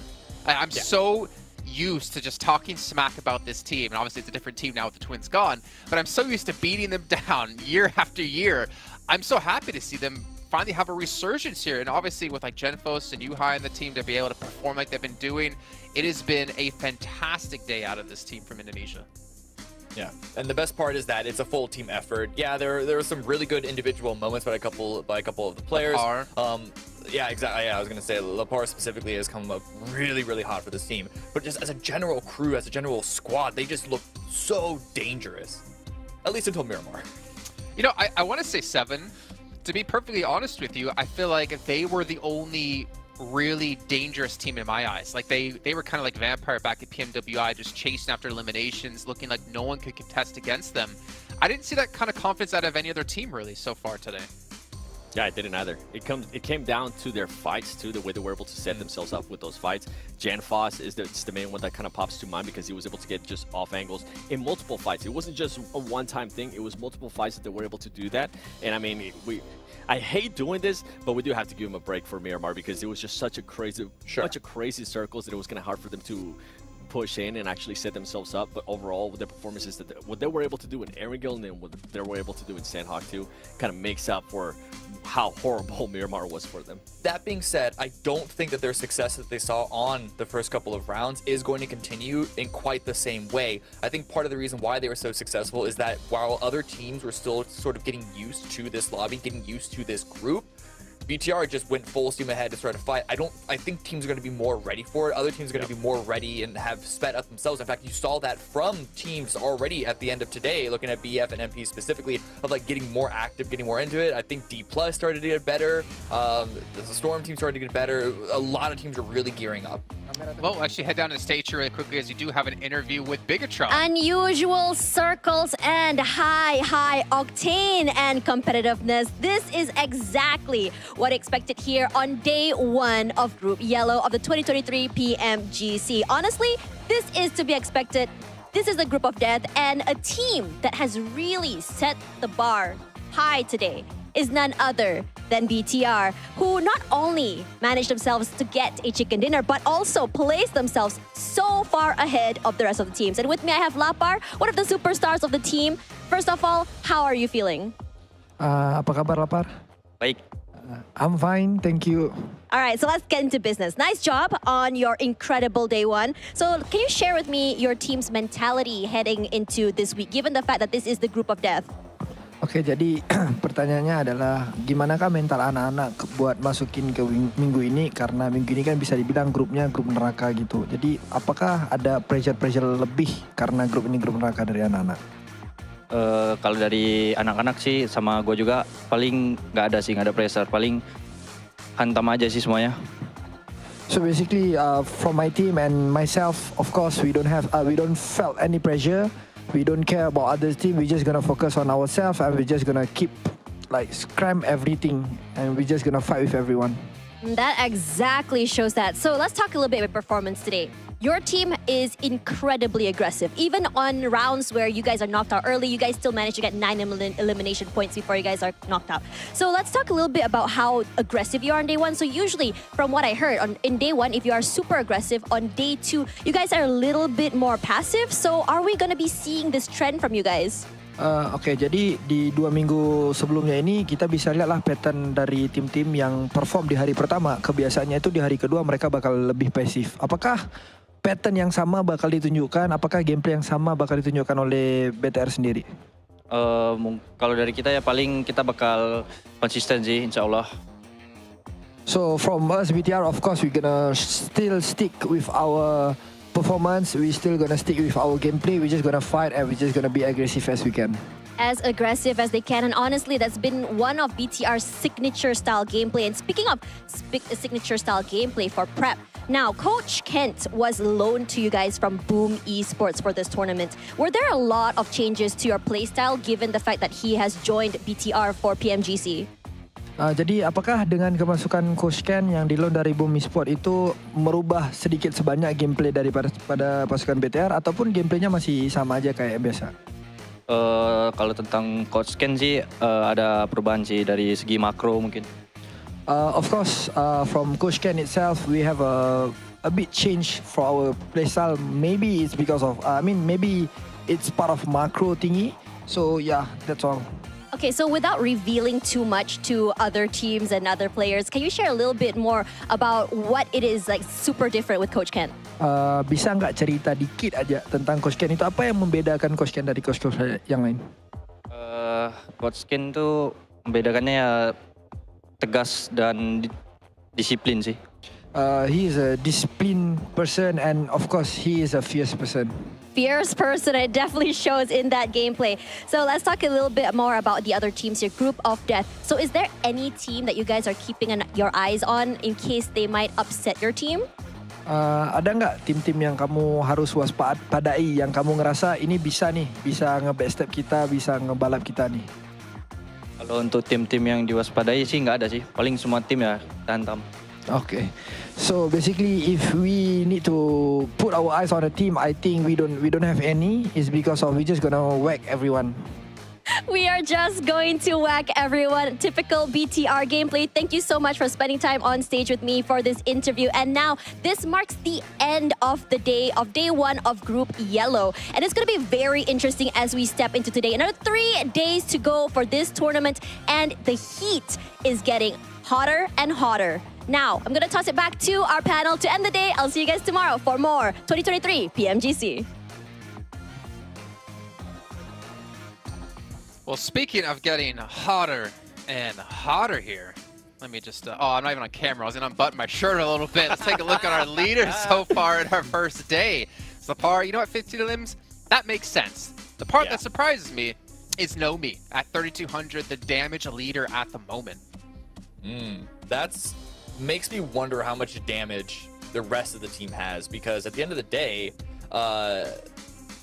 Pride only is like, they're in 4th place. It's a good 4th place, but we saw how active BTR was throughout the first 3 or 4 rounds. So that you know, it's good for Nomi. He's definitely been one of the best players so far today for sure. I just wonder what the damage looks like across the board now. I mean, the damage seems to be in their hands. I mean, they're both holding their hand like, I heard it, carpal tunnel. They didn't get, you know, those hand exercises going on. But yeah, I mean, the fact is, like, Lapar, we saw have 1,200 damage. I think it was in one of our earlier matches. Ooh, look at that little movement. And he was able to have more damage himself than his entire team combined. But again, you said before, Seven, this is a team effort. This isn't just one player, even though we are talking about Lapar here. He obviously has to have a supporting crew to be able to perform like this. And he has. I mean, with Superboy, aka Yuhai, he was able to still put up Ilims. Then you saw Starless, and then you saw Janfos with the soft angles that I keep raving about. Overall, it is a team effort. And for tomorrow, if for some reason we continue to see some crazy circles, I want to see how this team's going to be able to adapt to that. Because, right, we can only give them a break for so long. Their performances from earlier in the day has been able to carry them and maintain them there in the first place. And I also want to continue to see if they're going to be aggressive, because that's the main thing, right, out of this team. Continue to be aggressive, continue to have those great plans. And like Cam was saying, it could be completely different tomorrow, because a lot of these teams are going to be watching those VODs and are going to be seeing how that team was setting themselves up, and they're going to try to counter there. So tomorrow's going to be exciting. Oh, yeah, I thought you were going to add in on that, Cameron, because he's talking about how you're right. I thought you'd be like, well, yeah, you know. I was just enjoying the moment, you know. It's not very often Seven talks nicely about people, and you gotta really savor those moments. But as Seven was saying, right? I mean, like, I think for me, Bigatron, they didn't play Edge the whole day. They didn't play Center the whole day. They were just playing on the hunt the whole day, and that makes him such a deadly team. But he's also very right. Tomorrow, I couldn't tell you what team's gonna be on top. Yeah, it's going to be hard. They definitely still have a big gap here, but even for the teams at the very bottom, if they start off really hot, get a couple of wins under their belts early on, we could see things completely change. The big concern, though, is that, especially for the teams at the bottom, like Queso and Vampire, how far behind they are, they need to just focus on trying to get out of the bottom 5, because the past 2 weeks, there's been teams that have started there and just really struggled to get out. And once you're in too big of a hole, even trying to climb out of the bottom 5 can be really, really difficult. At this point, teams need to sort of weigh up, like, where should the focus be? Aiming for top 3, or just, like, trying to get to that middle of the pack first? That's a very good point. That's a very good point, Seven. We're going to find out, obviously, what will happen tomorrow. But I got to remind you guys once again about the Infinix GT10 Pro. You guys can pick up for yourself. If you want to play like these guys, you want to play like Lapar, you got to get one of these bad boys, because it's going to up your game guaranteed. But gentlemen, that will end off our first day of play. Thank you guys so much for joining me. It's been great to be working with you two again. John and Zute, not so much. Whatever. Obviously, a big shout out to them as well. And of course, our production crew for making this show possible. But that's going to end it for the day. We'll be back tomorrow at the exact same time, though, for the continuation of Group Yellow at the PMGC 2023.